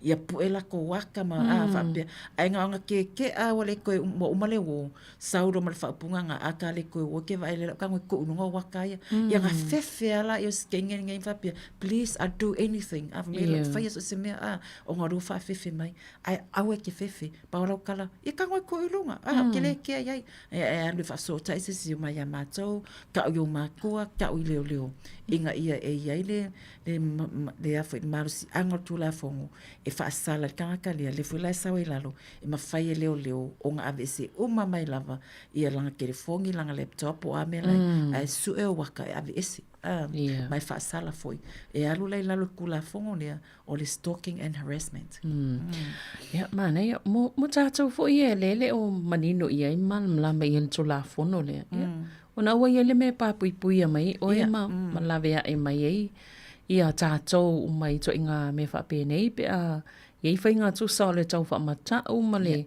e le fa ia tangata ia lalo le tula fono le fa la sa we malesi le si va enga le lalo o le numera luatasi ono i lalo fapia ele ngata na direct le fa sa o mal kanga kale ya oi ai fa fo e lo ka kale wale sa o mai ya oi ale pe masangi se lo ainga ia le lo meli mai ya e fapia o me sa velinga ga fa e fapia la le wo kanga lo fa nga mal kanga kale lo ainga mai o fe la ya ia o fe new town la fa ka oi wo le so e mai lo fapia ia alu nga kanga la ile pe me songa ia o tu la fapia ku sala le wale direct ale wa indirect pe ta o fa pe le third party le o fa o ngale kanga kalonga ko longa winga pe nga pe o ia nga fa ya pe le o ia ale o wala mai se e mo dia la o nga le utama fai fo ile su e awala mai e fa o ngai sangat ia e mang tua fo ila ta to ia pe nga kalango le mele le privacy act male private information awangi e avea fu fa makalanga o le sanga kai oi le sangat awa tele nga meli mai fa pe switi mai fa pe mai oko a fesi kengeo ia ka ngole ka oku ia ngakele oilo o lawa kamu fakakalia o fiwe su e mesong awala ya oi le lo wala mai inga ia mawa ko po fela ke ia ia mata le tato o ke avia fu fa matalanga o istangata ia isi fo ite mi fa pe o kongo ingiske ma onga ia alwa ku tanga kale kalanga fa mai ia o kia onga foi fa pe fika onga pe o kia ia o la fela mka po ingiske pe e ke lo las ke ka sa vedinga ia ke ia lo ka ia fa ma vasenga o la le silo vasenga Emile o te le university. Me fa penga. Ia lai ni mo ya ka ikale awala le lai fa pe ka ikala inkale si sa o mai ya ila kamka upuma o ele male mele makamka pe fe ai le lo le manga o ia mo sa awala e fie lo ai po fe ala ke ai se ela ko e fa ia ku la la yo pero se tu lo fo lo tamali anga le o fa nga we ai pe o le winga nga ia tatou matalai ona ua tele ia tangata e mali liu le tupa tamaitai le tupa tina ia mawhanau le iloa ia male mele le violence i pā anga mele ke aloa whakuri kenge wa le koe mga awai alu loa fai mai lo le whainga ni po unga ni fui. Po kongo whae ka le sia lai sa wa le si lai aka mai. Ai le lo, lai makua mawhakia le si whainga lai meli. Te leo tu i lai tu. Ia ngā, lai ngofua lai whaongo whapea, lai whaongo la unga le whewhia, wa le lo le alu le lima le tek, whakari o e pēa kuru. La, sa o le nei. Ona e mo ia o le pi whaamali, e matali e amantua. Pea mawhau pea na e tā ua. Ia, e mai se nei tupulanga tala vau. E o mai fo. Ia, o le mwhai ana tau awe lesi le whainga tā, ia ma wha oi lava le o tia ia lava, ia po nisi fo i tūlanga whapena. Tūlanga e tau na pui malu i e tā tau ma o le ngaluenga whai whaatasi. Ia, o le sawa i ia le tūlanga fo i lea a leo, a whailo e mauti noa, o le sawa i e mawhai le leo nga ave loa se tusi aloa ia tusia. A waku lola le kusia oe, o longa winga lola, o le warning nga, kau longa ku. Ai a whai a waku leo warning, ai koe whaia, longa winga ngawa whaia, malo i loa. O le tūlanga le e whamai o akule 5 kausanga, mwhai whai pui ai. 5 tausanga. A le ngau saunga ia le tio i le taawale o whaamulongo le kio pālangi le kalangoa mai ai. Le ika mawhai le national. E ave ese le e ele mo le tamai statement ngai i li tūla whunu pe a mo lia sa kangaka i mea i o le sexual violence ma sexual abuse. O le telo i sangatai mo lia ai koe alua koe ma le whaapunga ngai lalo whaapio whala i kiki le whasalanga onga o le good character. Whamailanga e ami o le lei, o le family man, o le coach, e longa lumanga e aru le all black. You know, le aleka mwhare nation, e ave esel mea ngā, awa whaasala o e whaasala. Ai le whape whaasala e whamai, ui o se kama le lei, o se kama alofa, ai loa ki alofa alal mea linga whai. O le sotu la fono, o nga pa u maila i le whaasalanga pa u ilalo, ai whawhia le tangata leanga whai la mi o leanga, o le o langa a kor kangaka lea, lea la ma whakia masafa. O ngā o mea la ia whapea. Ia te au la ia o ke lango inga le pokalame lea ka polikula whonka whaofila le national ave ese le mea ngā. A wao iskanga ka maururunga whinga e maururunga lakto tūlanga. Le la sefe mai ai. Ia ma pe a ka ofi fo iwa le whailo inga le ingoa. O ngā kulanga nga. A le sefe, a le mawhakia le. Ai o tūla whono leo au mai o le stalking and harassment. Tatou na fo utam tatou malama mai. Awe no fo ai langa wa kele whawhika le kukupu o ngā o ngā male whewhewhe wha ai loa leo whaakula whongo a e loa lo yes tangata whinga le kau wha makao kia oi li poki i pewa ai se social worker po tangata te tali tonuina ina e mawhainga maua koe sosoangi inga e saunga le mu oi malau whanau. Mana ele salonga a vesi. Ai mantua ia foi matou po kalame le tio vaenga tupulanga tala vou. Ia. E matou le tata no lava ilunga vaenga soi fo maloloina mo le lau tele. Ia o te loai fo ise se avanoa mo le taimile ona e o le taimile le mo e tupulanga tala vou le fai matou po kalame ia sfareili. E se tau o vaenga la wai pe e mana i fo le fa mafa tele nei tupulanga isi taimi. Pe a fai o iei nisi o mafatia mai tūlanga mawha fitau lia. Ai fefe tau te tala ma wha loa ia ni a fianga foi wha peo iai. Ia ma wha manino a tili e la tō le o le ia so soani mo la tō. A wal fefe tala noa. Whai fo o le mwhai ona tala noa i mātua. Nei e au nanga i peo tō.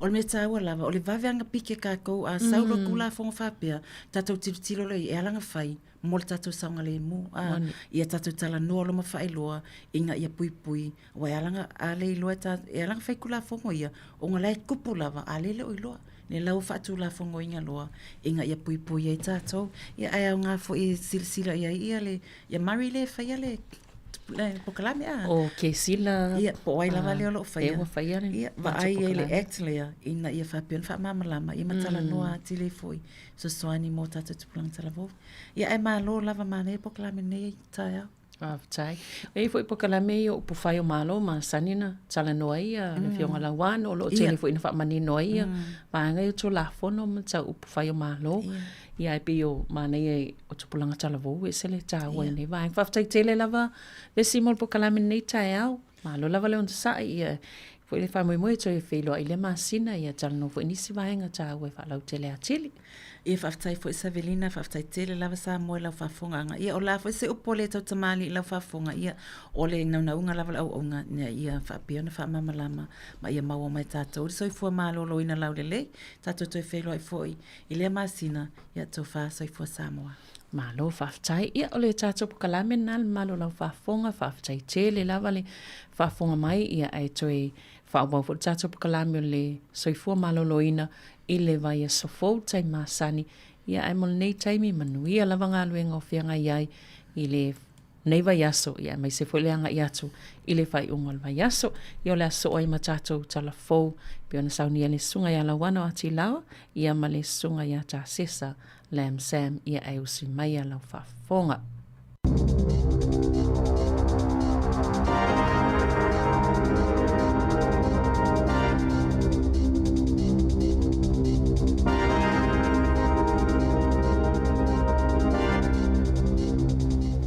Alofa lava i le nei vaenga o telefou mai le siufonga o le lau mua, o le tala mua. Se 10 miliona tā la se vanga tupe ua whaanganga e le whainga malo mo ngā luenga ma au nanga whaapitoa mo te ngata e whaale tonu ma o lo whengai ma ngase o le mafau whau. Sa whailo mai le minsta le soifua maloloina o le mafau whau o Matt Doozy e whapea o se vaenga tele o le seleni o le awhaatino ai ngā luenga tau whisota inga i telefoni ma tina e ai le to mai whaafolinga po o le AI e whaau ngā ia au nanga whaapitoa. O le a mawai e le whaalapuputonga o le Lifeline, whaapele Youth Line ma le whakarongo rau i ani vanga tupe mo le whaatino ina o lātou au nanga. Whaalia le minsta e mutua tau o tele au nanga nei o le telehealth ai mai se le whaanga ina o le leina telefoni mo se soani e whaatala noi nai mana o ngā whaapitoa o tangata. Ta ua fo i le minsta o le mautinoa o lo iais tangata e mawhai ona tala noa atu iai o se laasanga ta ua tele lea mo e fia maua lea i tu a inga o soani i o lātou mawhatianga o whenga iai. O le au nanga le Lifeline e pei o na silofia sa whaawaina le teusanga i tasi iwa o no wha. Stasi le nei o nanga i longa i le tono New Zealand. E langarango ina tangata i ai wha le tonu o lātou mafu whau. Mai ua owa le se furu teusanga, lātou te le o maua se fesoa swani mai le malo mo lātou ngā luenga. O ke taupo le teusanga taruai lea na whailo mai ai whalawa i tele e le Lifeline. Pe o le ale mawhai o na lātou to e talia ia ni telefoni le pō. Ma lātou tālo sanga i naise soani tau tupe mai le malo mo le whaaua wina o le lātou au nanga. Whailo mai le minsta e tasi tesi ma le 2 miliona tā la ia le vanga tupe o le a maua e le Lifeline mai le se leni e pei o na wha matuu atu matu ina mai e le malo i lana fesoa soani. O le whaalapotonga le Youth Line e 2 miliona tā la le lātou tupe o le Amawai, ai o le whaalapotonga o le whakarongo rau e tolu 5 miliona tā la ua lātou maua e awhia ai le atina ina o se porkalame e whaau ngaina ai le AI e whaatino ai e lātou ngā luenga whai. E le te tau o na popole New Zealand pe a whai e manatu le malo saina o se ngai o inga tau whaau so lona avea masui awai o le whenga inga e avea ai le Pasifika ma vasa o le file mu. O le tau file o le minsta le vai fafo ia wa vasa mana ia Winston Peters. O le whaatoa to e taliu mai le minsta mai Singapore mai Japani sa lātou tala noi nai ma taita ayo ia tunu le whaataita i ngai le vai asa taruai o se mea tau anu mamao saina i le tono le vasa Pasifika. Tau ai e wa vasa mana ia e le te tau na tali file mu o le Pasifika le whainga o ia i tu a inga o whaataita inga o mea tau malolosi fōlinga mai ai o se mea masani e le te tau na manatu ma mafa iai. I se tau noanga ma le wale se whaasa laua New Zealand na whaalia manino ai e le li minsta E matua tā ua mo tunu o le Pasifika, ma lātou o loo popole ia a fianga whai umi o ia i tu a inga o whainga, o na tū mā losi e te ia i le teimi nei, mai o le mea tōnua lea leo o whaia nei e New Zealand, ato ai maisi mā lo o le Pasifika. Ta ua whoi wa wasamana ia, o le mele ia isaina, e whaia le me mana au iai, a whaia tua ua sao, o na whapelea, e te tau na whaawau o lo o le lei, ai a whaia iai nisi e whaatau te iai, o na mawhai leo na iai sasui ngai le lumanai, awa a whai e le ai, ia nisi e te iai, e mautinoa, le sanga whaia pēa o ia i tu a inga o ngai o inga, e au fi ai, ia le whaia o whaatau inga o mea tau maralo si whaatun tonu alu mamao, ia e ta ua o ballistic missiles. Sa whaamania mai fo ewa masamana ia Winston Peters i la sungo fua, o lea ua amata tala noanga le malo New Zealand, ma le malo Australia, whapea le malo Fiji, e winga i le fia o fia atu o New Zealand, e a vea o masui au hai o le whengainga o le file mu o le Pasifika, le Pacific Ocean Alliance, lea na sei nia le vao Australia mo Fiji, i le aso tonu lea na whaiai le whaata i te inga, o le mea tau o ruma maua saina i le vai aso na te anei. Sa ilonga ona pa u le tūlanga o he whaatau inga o sea i maketi o he whaatau inga i Asia i le asunga fua, ina ua toe vevela whetau inga i le vao Amerika ma Iran. E le ngata ua toe tāpuni ai le vai nuu i Hormuz, ai ua toe sitia māurunga ai le tau o le sua uu, le ua lamatia ai le tau o le soifuanga i le te leo malo mātunu o le lalolangi. O le sua uu ingo o le Brent crude, na whaau popo le tolu te si tolu pasene ilo na tau, tu lai mai ai le fitus furuvalu, tā lali ma se furu sene i le paelo e tāsi, sa fitu se furu tā la se furu wha sene na iai mua. Ai o le sua uu a Amerika le US crude, lea na si itia le tolu tesi ma le whapa sene, wa oi nei le fitus ful tolu tesi valu tolu pe fitus ful tolu tā la valus ful tolu sene i le paelo. Whaelo mai fo i le malo Amerika, e tu sa ma le lua se fulu la whae o waa o loa sa fiso soane i ai manuao e wha whiau e se mai ma le vai nua o Hormuz i le tonu le lua se fulu whae tu la mua atu. Whae unga le vai aso truai lea na ripoti mai ai le whaio nios whainga le fitafita Iran e wha sanga tawane i atu nuu e pei o Qatar ma le UAE, le United Arab Emirates, i o loo wha mautu i ai fitafita Amerika, i le taimi o loo whai ai fo i nios whainga a le military a Amerika e wha sanga i a Iran. O ia whitaua inga i le vāo i tue lua, ma fua i le whe malanga inga o vā o loa wha le vāo ma lo, i le whangaloa Perisia, ai maise a le vai nuu i Hormuz.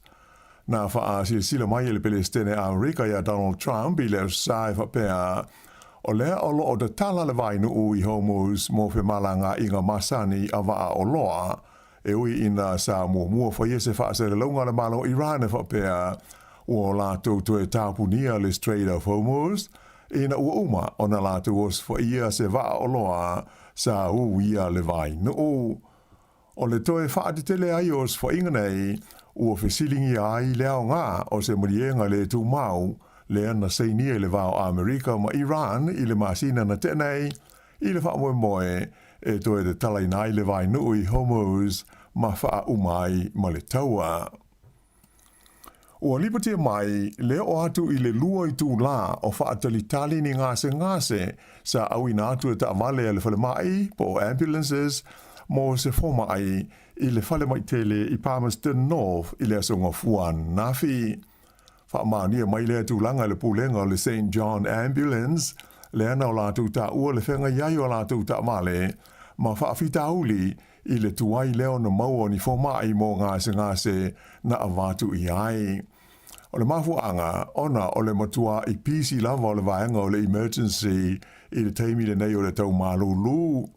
Whaali ai le St. John, o lo whaia tūlanga umai le lātou au whai ngā luenga, e mauti no ai le vai le leo ngase se uma e whaatali ai le avano se fō mai. Whailo mai le whailo tusi ao o le asosi o au nanga mo ta vale ma fiso soani nei tau le soifua mānonoina le New Zealand Ambulance Association o Mark Quinn manina o ia le tūlanga pisi o le ED le whale mai o Palmerston North le mafua ai o na tuai o na ave sea ngase mai de tono ambulances ma tu inatu i le vainga fo mai o le tūlanga e pei o na tā ua le whailo tusi o se whaafi tāuli o mai tau wina le whaate tele ina pēr o le tutu ai lea o ta vale po ambulances e whaateri tali le taimi e mau ai se fo mai mo se ngase na o lātou amatu i le ET o le whare mai na ia tā ua fo i o nisi ngase e o tu lava i le tai lua i tu la le umi o whaateri tali pēr mai o se tūlanga e a whaina ai le tali atu o nei ta vale le whare mai mo nisi tangata e mo o mia ia se feso soani. Whaalia fo i Mark Quinn o lea whaafi tauli e le na o le ED le whare mai Palmerston North o loo a fia ai. Ai whape fo i o na mori mawina isi whare mai te tele e pei o kala i stete whape le waikato a toa ai ma au ki lani. E wha au popo i aile tūlanga o le sunga fua e pei o se a so pisi tele lea i au nanga wha le soifua mānono ina. I le taimi le nei o le tau maru lupo o le winter. Ua mai tau ina le iai o se a fianga i le tau o mea tau mawha i whale loa ma supermarketi o na o le tau i se sa e tūru tonu e pei o na manatua i mua. Whailo mai le kompania le Infometrics o le fisiti tele i le taimi nei. Pe whamata e iai se pau i le tau o mea ai i le nei taimi le o tūla i mai ai sina pau le ititi i le tau o le suau o ma le pensini.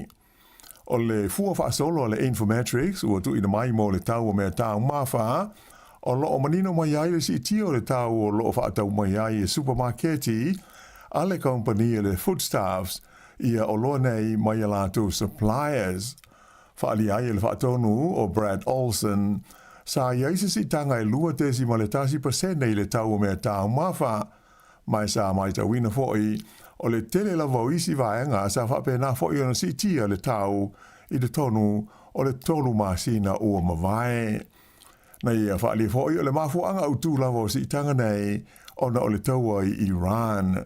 Mai o mai i le masina o Iuni o le tausanga le nei lua ono ua o i le whaalima le a whaai o si tanga whaale masina i le tau nisi o i tu a ingo o loa mo le whafonga tau mawha tanu mai le tausanga i lua afe se furu ma le valu.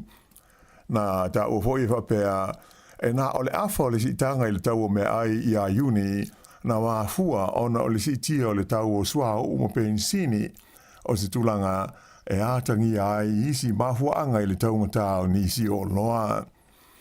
O le fua whaale masina e si dia i le ono afe iwa se lau le a whai o loa sa si tia o la tau tau mai a me a ngai mai i a Iuni o le tausanga le nei mai o le ono afe lima se lau o ia si tanga e i la loifo o le lua se folu pasene.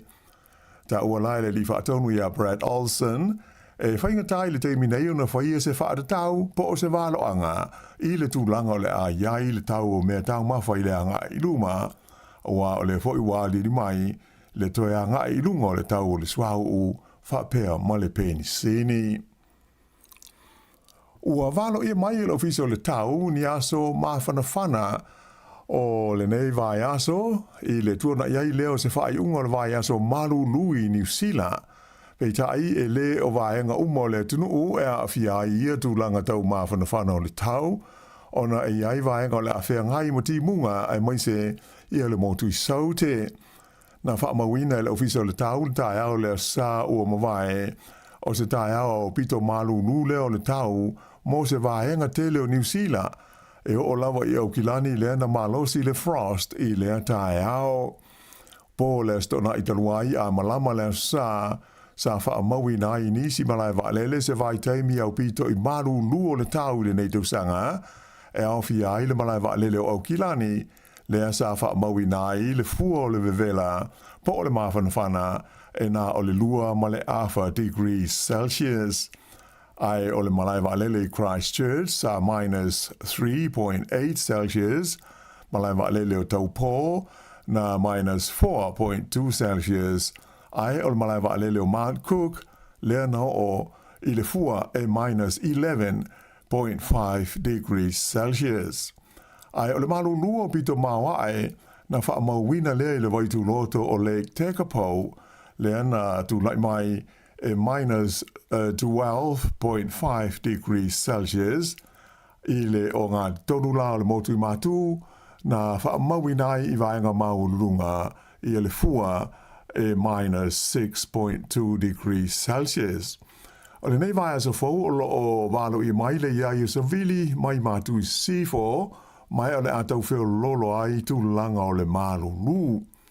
O Christchurch o lo walo ia le ono o i le 45 degrees Celsius, le fua o le mawhana whana i le so, ai o Napier, Hastings, ma whanganui, e o i le 41 degrees i le aso lulu.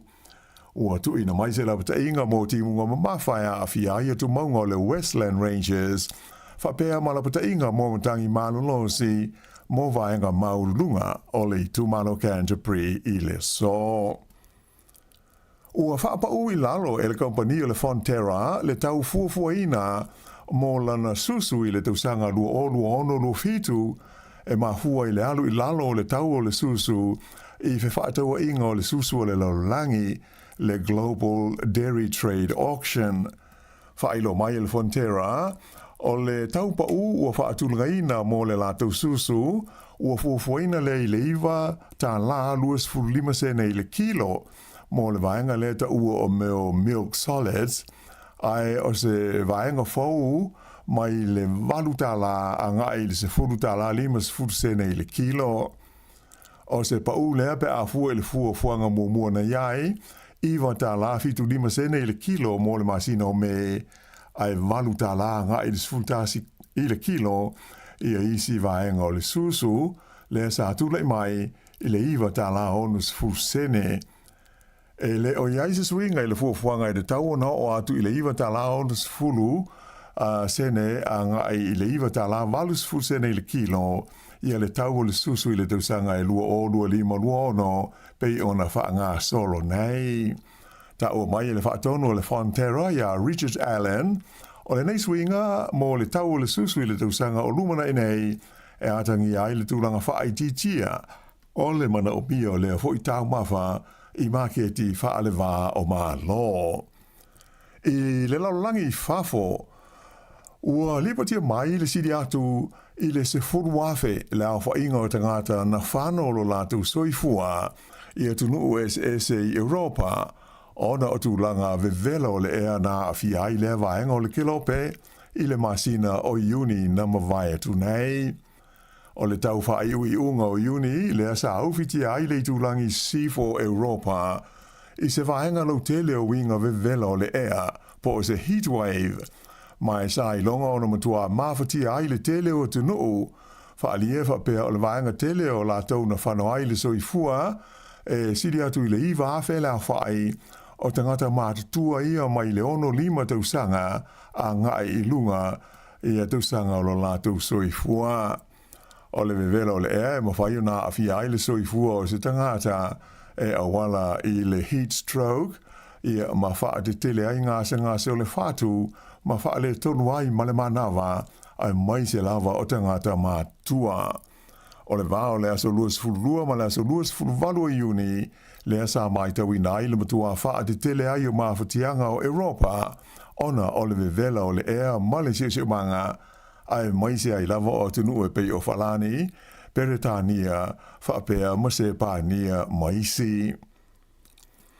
Ua maliu le li whaiti whangalawi loa o New Zealand o Sam Neill e tu sai o se whaasa longa alo ia o whaia i lunga o fesota inga tele wawawe a lona a inga. O lo ta awai le maliu whaafo sei o le nei ali i se whale mai i le ai o Sydney i Australia i le asonga fua sfultolu i ulai a o whaatasi ai lona a inga. I se whaau wha mai se mo le a inga mai le palimia i a Christopher Luxon na ia ta'awai o Sam Neill o se tasi o takata i longa o New Zealand ai mai se a i lana matata o le whaitifanga pei ona tele a te tifanga na autu i ai.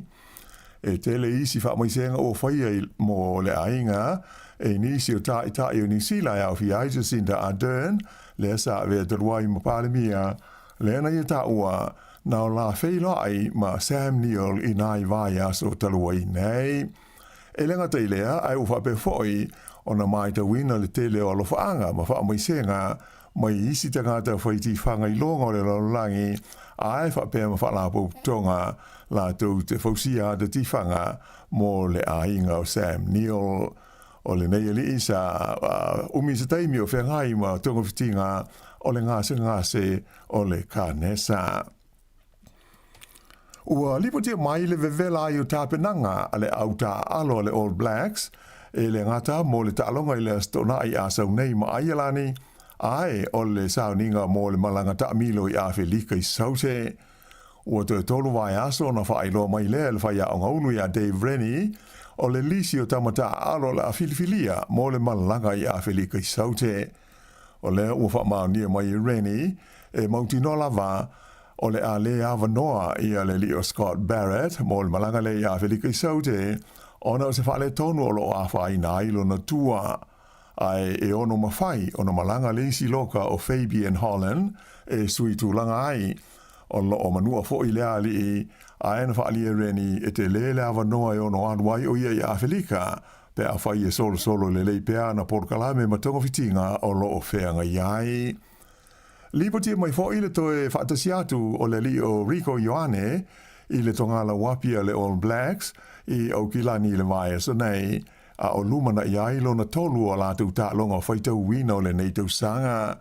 O Rico Ioane e le ila vea i le lisi o le All Blacks mua Dave Rennie ai o le o toe vala wina e sui tūlanga i le li o Leroy Carter le ana la vea i le ta longa ma Italia ai o le li i ta alo o Wellington i a whehi fine anga nofo o le o avanoa mo le ta longa ma Aialani ona o lo o wha manua lia hoi lo na tau au. O Rico Ioane o valus fulu la wha i ona ta longa whaita wina mo New Zealand mai sa ta alo taruai nei a Ialani i le taimi o le taʻamanusanga o la kapi supa lea na malo ai le auna ta alo ai o ia. O le astofi nei e whaato a whaailo mai ai e le li whaiaonga ma le pūlenga le olpeleki ia le au o le awhidfilia mo le taʻalonga ma a Ialani i le asa toʻanai i au kilani. Whaiunga le nao telefou.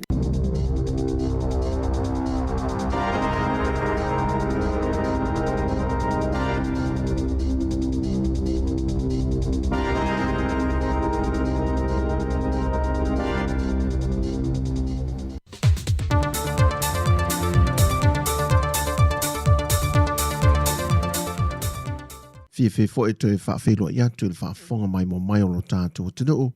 E le isi fo i whaopoponga i nisi o tala i mea lo te tupu lo tātua tanu i Sāmoa. Se mai e le whaafonga. Wa toi tu wa ese le fionga le te tai o le tanu e fionga la au le mani topala te wa fosi Schmidt ma le au malanga. Mai to e lau sa malanga e whaatasiatu i le atoanga o le salautu sanga le whainga pa anga to e lau ma New Zealand. O le malanga le fionga te tai o le atunuu o se fianga o se whaamniang foi e le to tele nisi o le mamalo le atunuu o Sāmoa o lo alalam papa au pe ngā rurue foi te tonu atu e lau. Ma waiai nisi o whaamanuyanga o folfola le fionga le pandemia o le awha tupe le malo Sāmoa moto e lau. Moto ke lau. Ai mai pātele le se waf, le la whai le waf. E mei pātere tau matawa, le la whai fufuanga. O le saunoanga le fionga te tai le tunuu, na whaasala la wina le Blue TV i lunga o peng te whai langi. Ua saidnia ma whaamau nia le fionga le ama malu le malo Sāmoa, tui bale di whanua le toso ala vili lua, e whaamau nia i le whaai unga o le ofiso whainga pālota e le whainga pālota le titi, a li tu malo sa whata numere lua, o toe whiriwhilia ai le whionga tu ia po a fuatongi le toa, e a vea mō lātou whaipule, ai ua suia le vang whaupu whai ua toe uru whale ai le pālemene, mai i le JPP e puipuia ai a te tau o tangata sa iai mō mua, i le whaatua tua i le tua Sāmoa o tasi. Mai o le toe tau au whianga o le whono le pālemene o le aso so nei, o le a toe uru whale le whionga tu ia i le pālemene, ma sui ai le tu o le alalai mo se leo o lo nei tu malo. O manatu le fionga le minister soi fua malo loina ba au saru malo lo fipo. E siri o na wha mua mua on te tongi ai tā lafu o le au mai o whala au mawaina au o le atunu. E kampania no whaipa anga ma whare mai e malo Sāmoa. Le ua tongi nai le se funu ma le 2 miliona o ai tā lafu tu ua mai le lua whelua se fulu e o mai i le lua whelua se funu ma le 5. Ma ua tu iti ai le pakete a soi fua malo loina mo le nei tau sanga wha ati tupe e na o le se lau walu se fulu 12 miliona tā la. Le na sau no le fionga le ministaya wa au. E le teitei o na lava lea se leni pe a whaatu satu, i vaenga pito e sidi o na tā ua e te tau o na awe e le wha mua le soi fua malo no ina. Pe o se le fia o se tasi le neo lu i tau lo fesanga i pea, e le ngata o le au o nanga wha le soi fua malo no ina. Ai ua avea foi o se wha fita uli tangata o le atunu, o le tele o whala au mawaila au e sioki le tātou whale talavai, e le ngata o upolu ai wha pena fo i sala whai. Sau no le fionga le minister, wa toi sa i lia fo i se isi se leni, mo oka o waila au mawhala au le nei tau sanga, ai siri o le wha mua le tutongi ai tā la futu ua, o no leisi le vaenga o lo muswai company o lo awina mai waila au mawhala au, o na o le wha atuai on tutongi ai tā lafu. O se tasi foi o wha fita ori pe o le wha manino le fionga le minister, e le wha talonanga ma le TV tasi. O le winga na o le whamtalanga, e le ngata foi lea, a o le tūlanga le tatu suppliers, o wa ai mane whanono, e le umi tele ni whaatali le sau o tato whalao. E mai sepe a mai containers, o nai peo i nai taunga o fie ei le o mai. Ia a tu ulo lai waalele, i o taung talo, a le taimi nei, o lo tau mawhai ale mea sili pūlenga le taimi nei ma le whainga malo, peila na apa mai i le sosoani tato whainga pa anga mawhiti.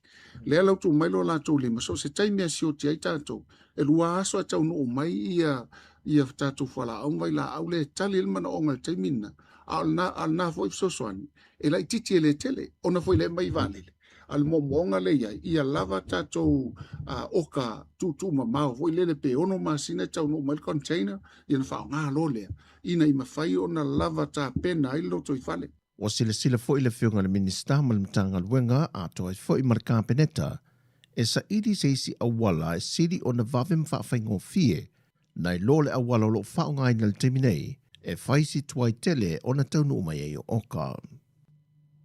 Wai lea tunu o le taitai o leo e to o 5 mai ni usila, e ngā lulu e whesoso niatu i le matanga luenga leo, e lalo o la lato whainga pa anga, le o le ato e whaau popoi i le tūlanga o onga i le whaatino ino su e su enga o sori ngā tūla fono, ma whesoso niatu i nisi o tūlanga tau i le tomai, e le whaatino ina o la lātou au nanga.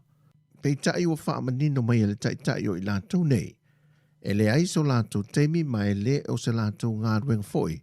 Le su e ino ni mata opu o lo whea ngai e malimtanga ruenga o leo. O ngā ruenga lava ia e patino ma whaatino lava ma wha mai e lātou.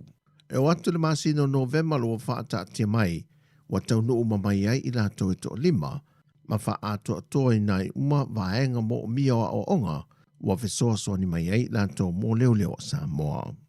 O talafawia, manuia tele lava le nei aso Sāmoa, wha soifoia.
Sāmoa ua mai a ona whai ona tātulanga I le whetala I e whaia o le launga Sāmoa lau whaalo alo I loa I lau ta alo A whita no whonoa I lalo e launga I a lafo I se tamama tua pula pula la moto e lalo na soifua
le tu ina now.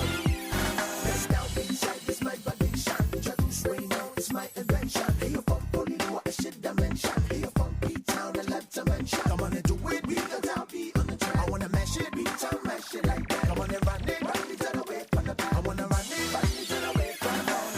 Down past you, baby, I can see it on your face. I'm still amused that you would even look this way. So I'ma sing until the sunrise for the day. 'Cause baby, you got me at hello. Sia uwani ole anga malu maleta uanga fau. Watu ialo kufatu malo umama talu wale tu inanau.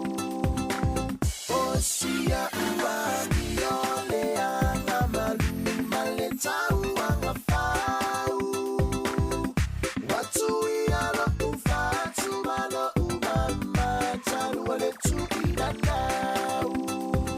Fleas on the track. Hey, baby girl, what it do with your boy Flea Wonder? Body so fine, you'll be hot like the summer. Come my way, baby, let's roll. It's your boy Flea with the Usaway-No. P-Town in the house, yeah, we get it like that. LB, lower her, yeah, we on this track. One for the Usos, two for the Tainers. DJ Flea Way-No, too famous. Love the way your body move, baby, just come my way. I see the way you look at me now, girl, you make me say. Girl, you make me say. Girl, you make me say. Girl, you got me going crazy. Oh sia uwani ole anga malu maleta uanga fau. Watu ialo kufatu malo umama talu wale tu inanau. Oh sia uwani ole anga malu maleta uanga fau. Watu ialo kufatu malo umama talu wale tu inanau. Want it right now? Come on. My protection for you is my priority. Never in my life have I given no mistakes.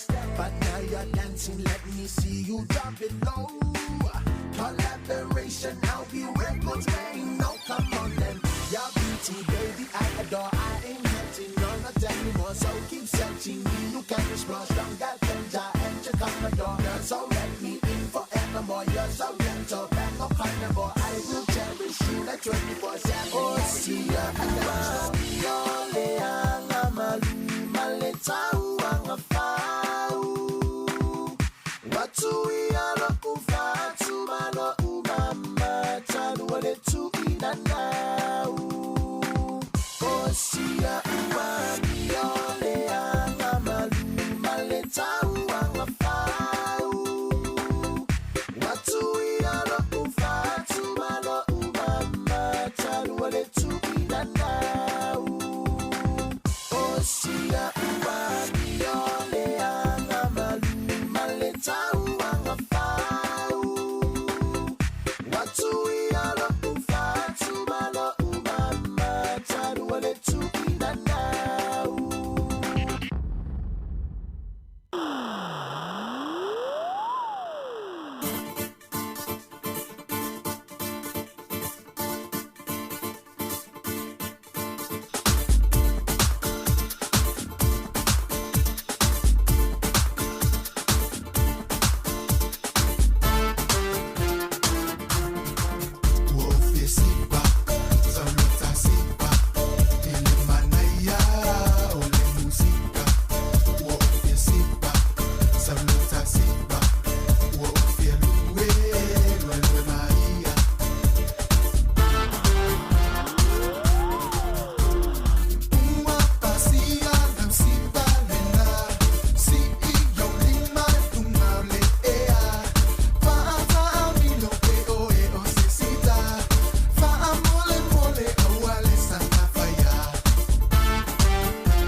Pe se whangmani le sunga ia so whale moe ma le pese lafu a tama se ngongo ina ua toe 5 minute na tale o le tula tasi. Ia ua yeni manatu o le ua whama inatu le tātou au nanga ma le tautua.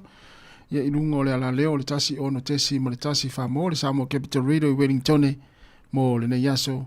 Ia mo le toe le whamalo ma le whaaftaite le lava le tātou o tinu. Ia meisi la tolo mafuta ma ilunga le tātou frequency.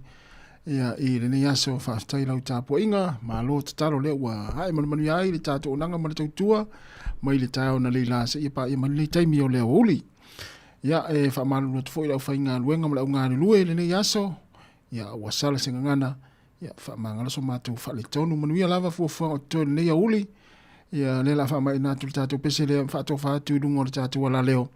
Ia e mātou mafuta pēr manisi o le tātou e tinu ia e ma whaonga mai lungo tātou upenga ta whailangi ia o le Facebook mo le tātou YouTube se pa ia le tūlai lua i leo ni nei ia o lungo le tātou ala leo ia mātou te whaatou whawha so i fua manuia fua whanga o tutoe le nei aso te whilai tāle tai masani whamunia tere lava le tua ia le la mātou nei minute ia o na tālo le tasi ia o na mai a leo le tātou tautua ia ilunga le ala leo. Ai wha o pēr mātou maftanga, mawhana ia mai la tau o mai mo mai lungo o tātou penga te whailangi wha soi foiena Sāmoa wha amnia le tua.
Va vianga malesunga ya tuana matia tiunia vai lua mal pese Sāmoa ya sola. Ya sa ole le ya me mana na ta u mai pese ya ole langa na o Sāmoa ya sola sa ta tu wola ya ma soifua ya ile to tilo ta tu tunu ya e faingo fie ole langa ya sola wai e sa ta tu falangolango ai vaenga fulile o le manga e misi o fatoanga ya o tau mafali sami ya ma le langa fulele sa ola pu mo sa ola ai tonu faleo ya o menna sa tu ya na e si le fie mo ta tu le tem sa le ase sa mo i ola mo to inga langa le na ya o le mo faingo fie e le ai fu ni fa ma ilaso ya o nei taimi ya o tele le tau mafa o tele le to mai maulunga ya to mai o tangata ya ai mai se ai ya o le tele le mau fa ma e mafua mai ya mo me tau mafa le taimi nei ya wasola ya mo wal fa li fa o le talo fa li fu ulu ya o se a mai de sami ya o le wa ulo tamala le o ulo ai po la le talo ni we ya sola ile to mo wal taimi nei talo ni we fa ya to le paua le o ya sola mo me nei o me ai Sāmoa mo le me o le fa o le talo le saka talo ni we ya malu au ulo la awala fa li fua la le le talo ai fai la le au ulo tama fu le fai tono le ulo pe le ai se me le se ina yo le saka mau wala tama na lu au ulo ya o uma upu o le saka ya pe ala fu le fe tau le talo ma lu au ulo ya sola ya te wa ya pe o tulanga na ya to te le tatu te no fie no le ulu mo le ya mo le tamu ya ya lu ulu ula ya o le talo le fa fu ala ya lu ulu sola tamo le va sfulon minuto te nei le tu la tasi le si fonga no la mo Wellington ta le lu na mai le tatu tu le ya so fa te lava ya le mafuta mai lungo tatu pe ngata fa langi o le Facebook o le tatu YouTube fa malo fo ya la to lo fa so ina le tatu o nanga I lungo le YouTube ya subscribe le tatu YouTube le napa fa pe te le subscribe ya tatu mafuta le tatu tautua mai le so ngafua yo o le Australia le tautua le si fonga la mua ya por Sāmoa Capital Radio Wellington ya mai se o nei por lua ya il va ngolo tu ina tu tatu fa salonga ya o ye le tatu fisa fa salau limas fu matasi man Kevin por lua ia pe afa pe te le loa ia le tuatu se lo ia le tatu le tio nei ia o le na lima se furma le tasi man Kevin Polilua o le su ngofia ia no na e afa ma le motorway e tau matau sau o ia le awala na sau sawa tau lo le tatu ofisa ia na Sfulfitu minuta te nei le tula tasi ia o le il manatu le la awa ia tu e fa fia fianga e tai tolu ina I fo ia nga luenga mafuafuanga le yaso ia pe a fai o nai te mai moa mai ma e whaafonga mai tono lo maota ma lo lawa ia po fese whale inga nai te whaafonga mai ai ia mai moa mai ai lo aule le tere nei a uli ia ma lo lava ia pe lava o le aule le nei asa i whape na fo I lo aule le nei a uli pe sa au pe le ai whatalawhati a tiuria tau a uli ma lo whaatai te tere lava le mafuta mai le tātou whaafia fianga ia o pe pisenga o musika sui filoi e manatu o matua tele ia le tātou sao ia mani vaenga o ngā ia na tara noa tu le tātou proklame ana le la ia al taimilan le el manatu ia o le la wha tele tu tātou musika la wha la titi alu tara noa li tas ia e wha tele tātou musika o al wha funga mai le tātou atinu ia pe se tau lava le tu lai lua ia e ma lo lava wha teifo ia te oe nao lo e wha so ino le tātou Facebook ia mai mo mai ai e le ngata oe ia e misi au pa anga ia ma wo mau ainga a tu sila ni tatu wata na il fale ana sale on mo fe lesioni ala mo I Sāmoa ya ole na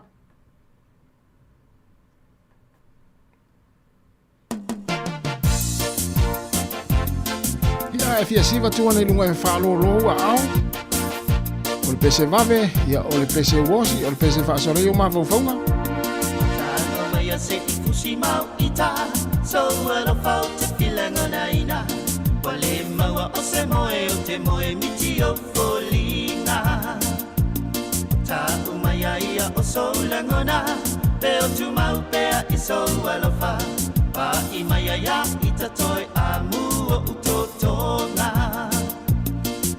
Wali wanei lo ufa amoe moe fa apea umafaufa Aunga Maunga se ie mafuli maya Se ie tanumia yo ita Se me ina fainga tau wali wale vai o sina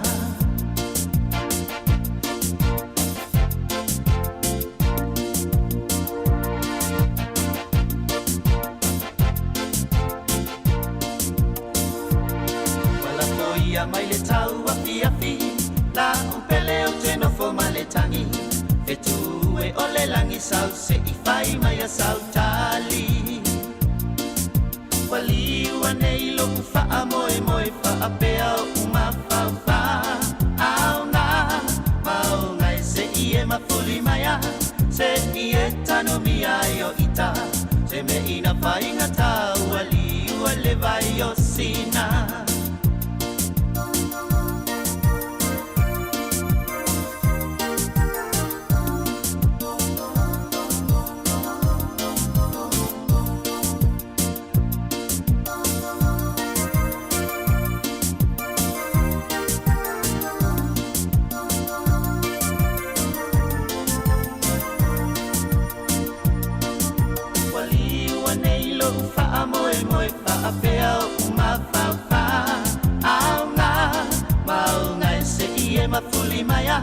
Se ieta no mi ayo ita Se me ina fainga tau wali wale vai o sina Aya fai ua sulu lau foe Ili ufo ilo fa amoe moe Se ua ngau siele potu to sailo ulo toe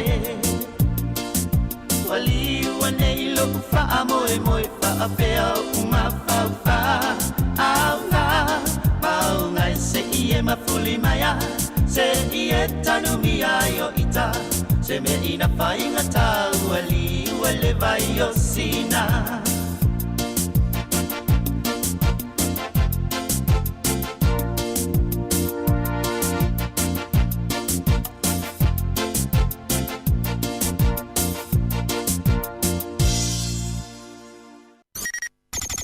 O le tautua le si ufonga o le laumua o lo iai fo i le langolango a le New Zealand On Air.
Tua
sila o whafonga ma lau sila sila.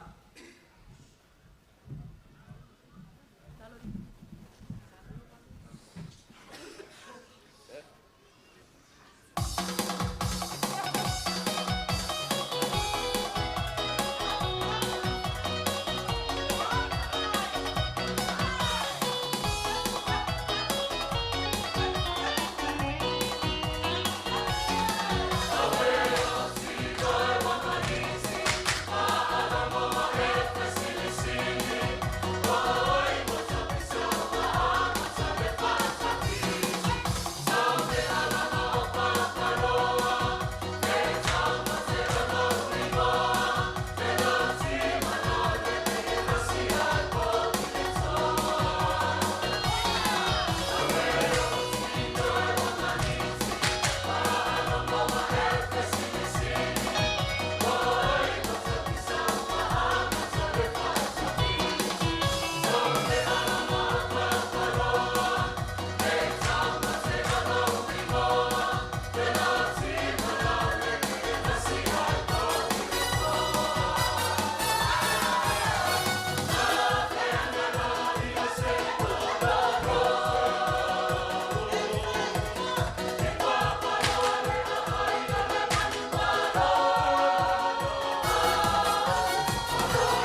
O le nau wa whaafu mali tātua tunu o le whaafia whianga nā. Ia, mai le au talavau o le matanga luenga sinamonga, i le sinoti a pia i sae o whaafia whianga, ia o le whanoina, ia po o le conference le tausanga o lo whanga solo ia i whale ula. I le malai le kalesia i whale ula, ia i le neiva yaso, ia pe o na whaafonga mai ai, ia o le whaafia whianga mātangu fie, oka se mā neia i le mata, ia i le whaafianga lea le au talavau a le ekalesia me tutisi mai sinamonga i Sāmoa ma neia ia saole. Ia o le mwhai ona tūna atu i lunga le ata. Ia ona o le tau mwhai ia ai msalo po staimi ia o lewa yaso ia ona toi mai mole iai i wanana o tau whaafonga mai i leo ia o le au talavau. Ia a o le ngā ioi la ia tama mateine le au talavau. Ai o le mea tonu lea ta o le a o le lei. O le mānei o le taimi o le ele staimi po le na o inai ia whaafia fianga nei au talavau. Ia mai tau fo ilunga o penga te whailangi ni lewa ia so mānei ia o whaafia fianga au talavau ta itasi mai matanga luenga ese. Ia ale e kalesia me te tisi Sāmoa le lato konferenisi o le lua afe lua se fulma le ono. Ia peila o na iaile le whaafianga na ia mai le au talavau a sinamonga. Tasi le au talavau ese le mānei o lato whaafianga ia pe a whanga solo pe a wala aulia i vaenga fo i o ni mea whai ia po ni whamanatunga ia po ni polkalame le malo. Ia tasi le au talavau i longa i te tonu o Sāmoa le au talavau le kalesia me te tisi mai papalo i sinamonga. Ina ua toi se fululu minuta na tale o le tu lai lua. Ia whatalavatu ia ropeti mai lata tiuli tino use tioni sio ia malo lava whaaftaitele lava le maafta mai tiuleta whaaftaitele lava le maafta mai le tātou poklame ia lela omi atu nei whaafiafianga ia pērua pētolu ona tātou whaamawai loa lea mō le nei aso ia malo lava le maafuta mai le tātou atunu ia malo whele ona sa i ngā luenga ma tiu te whaivo le nei aso ia o lo whenga iai ia i tono whale whai ngā luenga o lea ua toi se fulutasi minuta tāle tūlai lua ia mai al tātou tau tua pe atale lua. Ia, moe ane pe a fia siva, moe leisi, ia aiuli leisi. Ia ma aise vai i mapeva, pe a wha pea ua lea vai te rei toi moe.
Le ai ngā sā Sāmoa mai le tamata ia si lia utai ina ua toi ono minuta na tāle o le tūlai lua Sāmoa. Ia e mana tō lea ua mae ale tātou maafutanga mawhanawhana le ne yaso. Ia ilunga o tātou upenga tawhailangi mole atu lau whawhatai tere lava. Ia ile pa ia o tātou atino i lātou na whaasoa mai lunga o tātou upenga tawhailangi. Ia mawhaatalofa mai, mawhaasoa mai le tātou poloklame. Ia o lea ua i mole manuia mālo fo ili tāpua i mālo le tatalo lea ua fa mai nai male manuia le tātou tautua nene yaso ai mātou te wha malulu atu aua te sefo isa mātou upu o le tau tamari i lau wha whanga mai ia ilunga o penga te whailangi ia wha māngalo aso mātou wha le tonu ia manuia lava fua whanga o toi le yaso le tātou atinu ai mese ngā luenga lo whenga i ma nisi o lo ngā lulu le taimi ia tautua nā le saonga le mūlunga la wana le taimi e tu uai mana vai ngā luenga ia le ngā lulu ia il manatu ia sa fa meleina lau fa fonga malau mai mai ala tau tuo le yaso tātou te whilo i tāia tai masani le tūlai fitu ia mai le si fonga lau mue Wellington lau whainga luenga ia mātou te whaatua whaafasoi fua Sāmoa whaamanuia tele le atua le tātou atinu ia ai whaasoi fua ia le sunga ia elia laluta ma le pese whaamai ina ile tātou unanga o le yaso whaamangalo le leo ma moe whaamanuia le atua ia ile tātou atinu whaasoi fua ia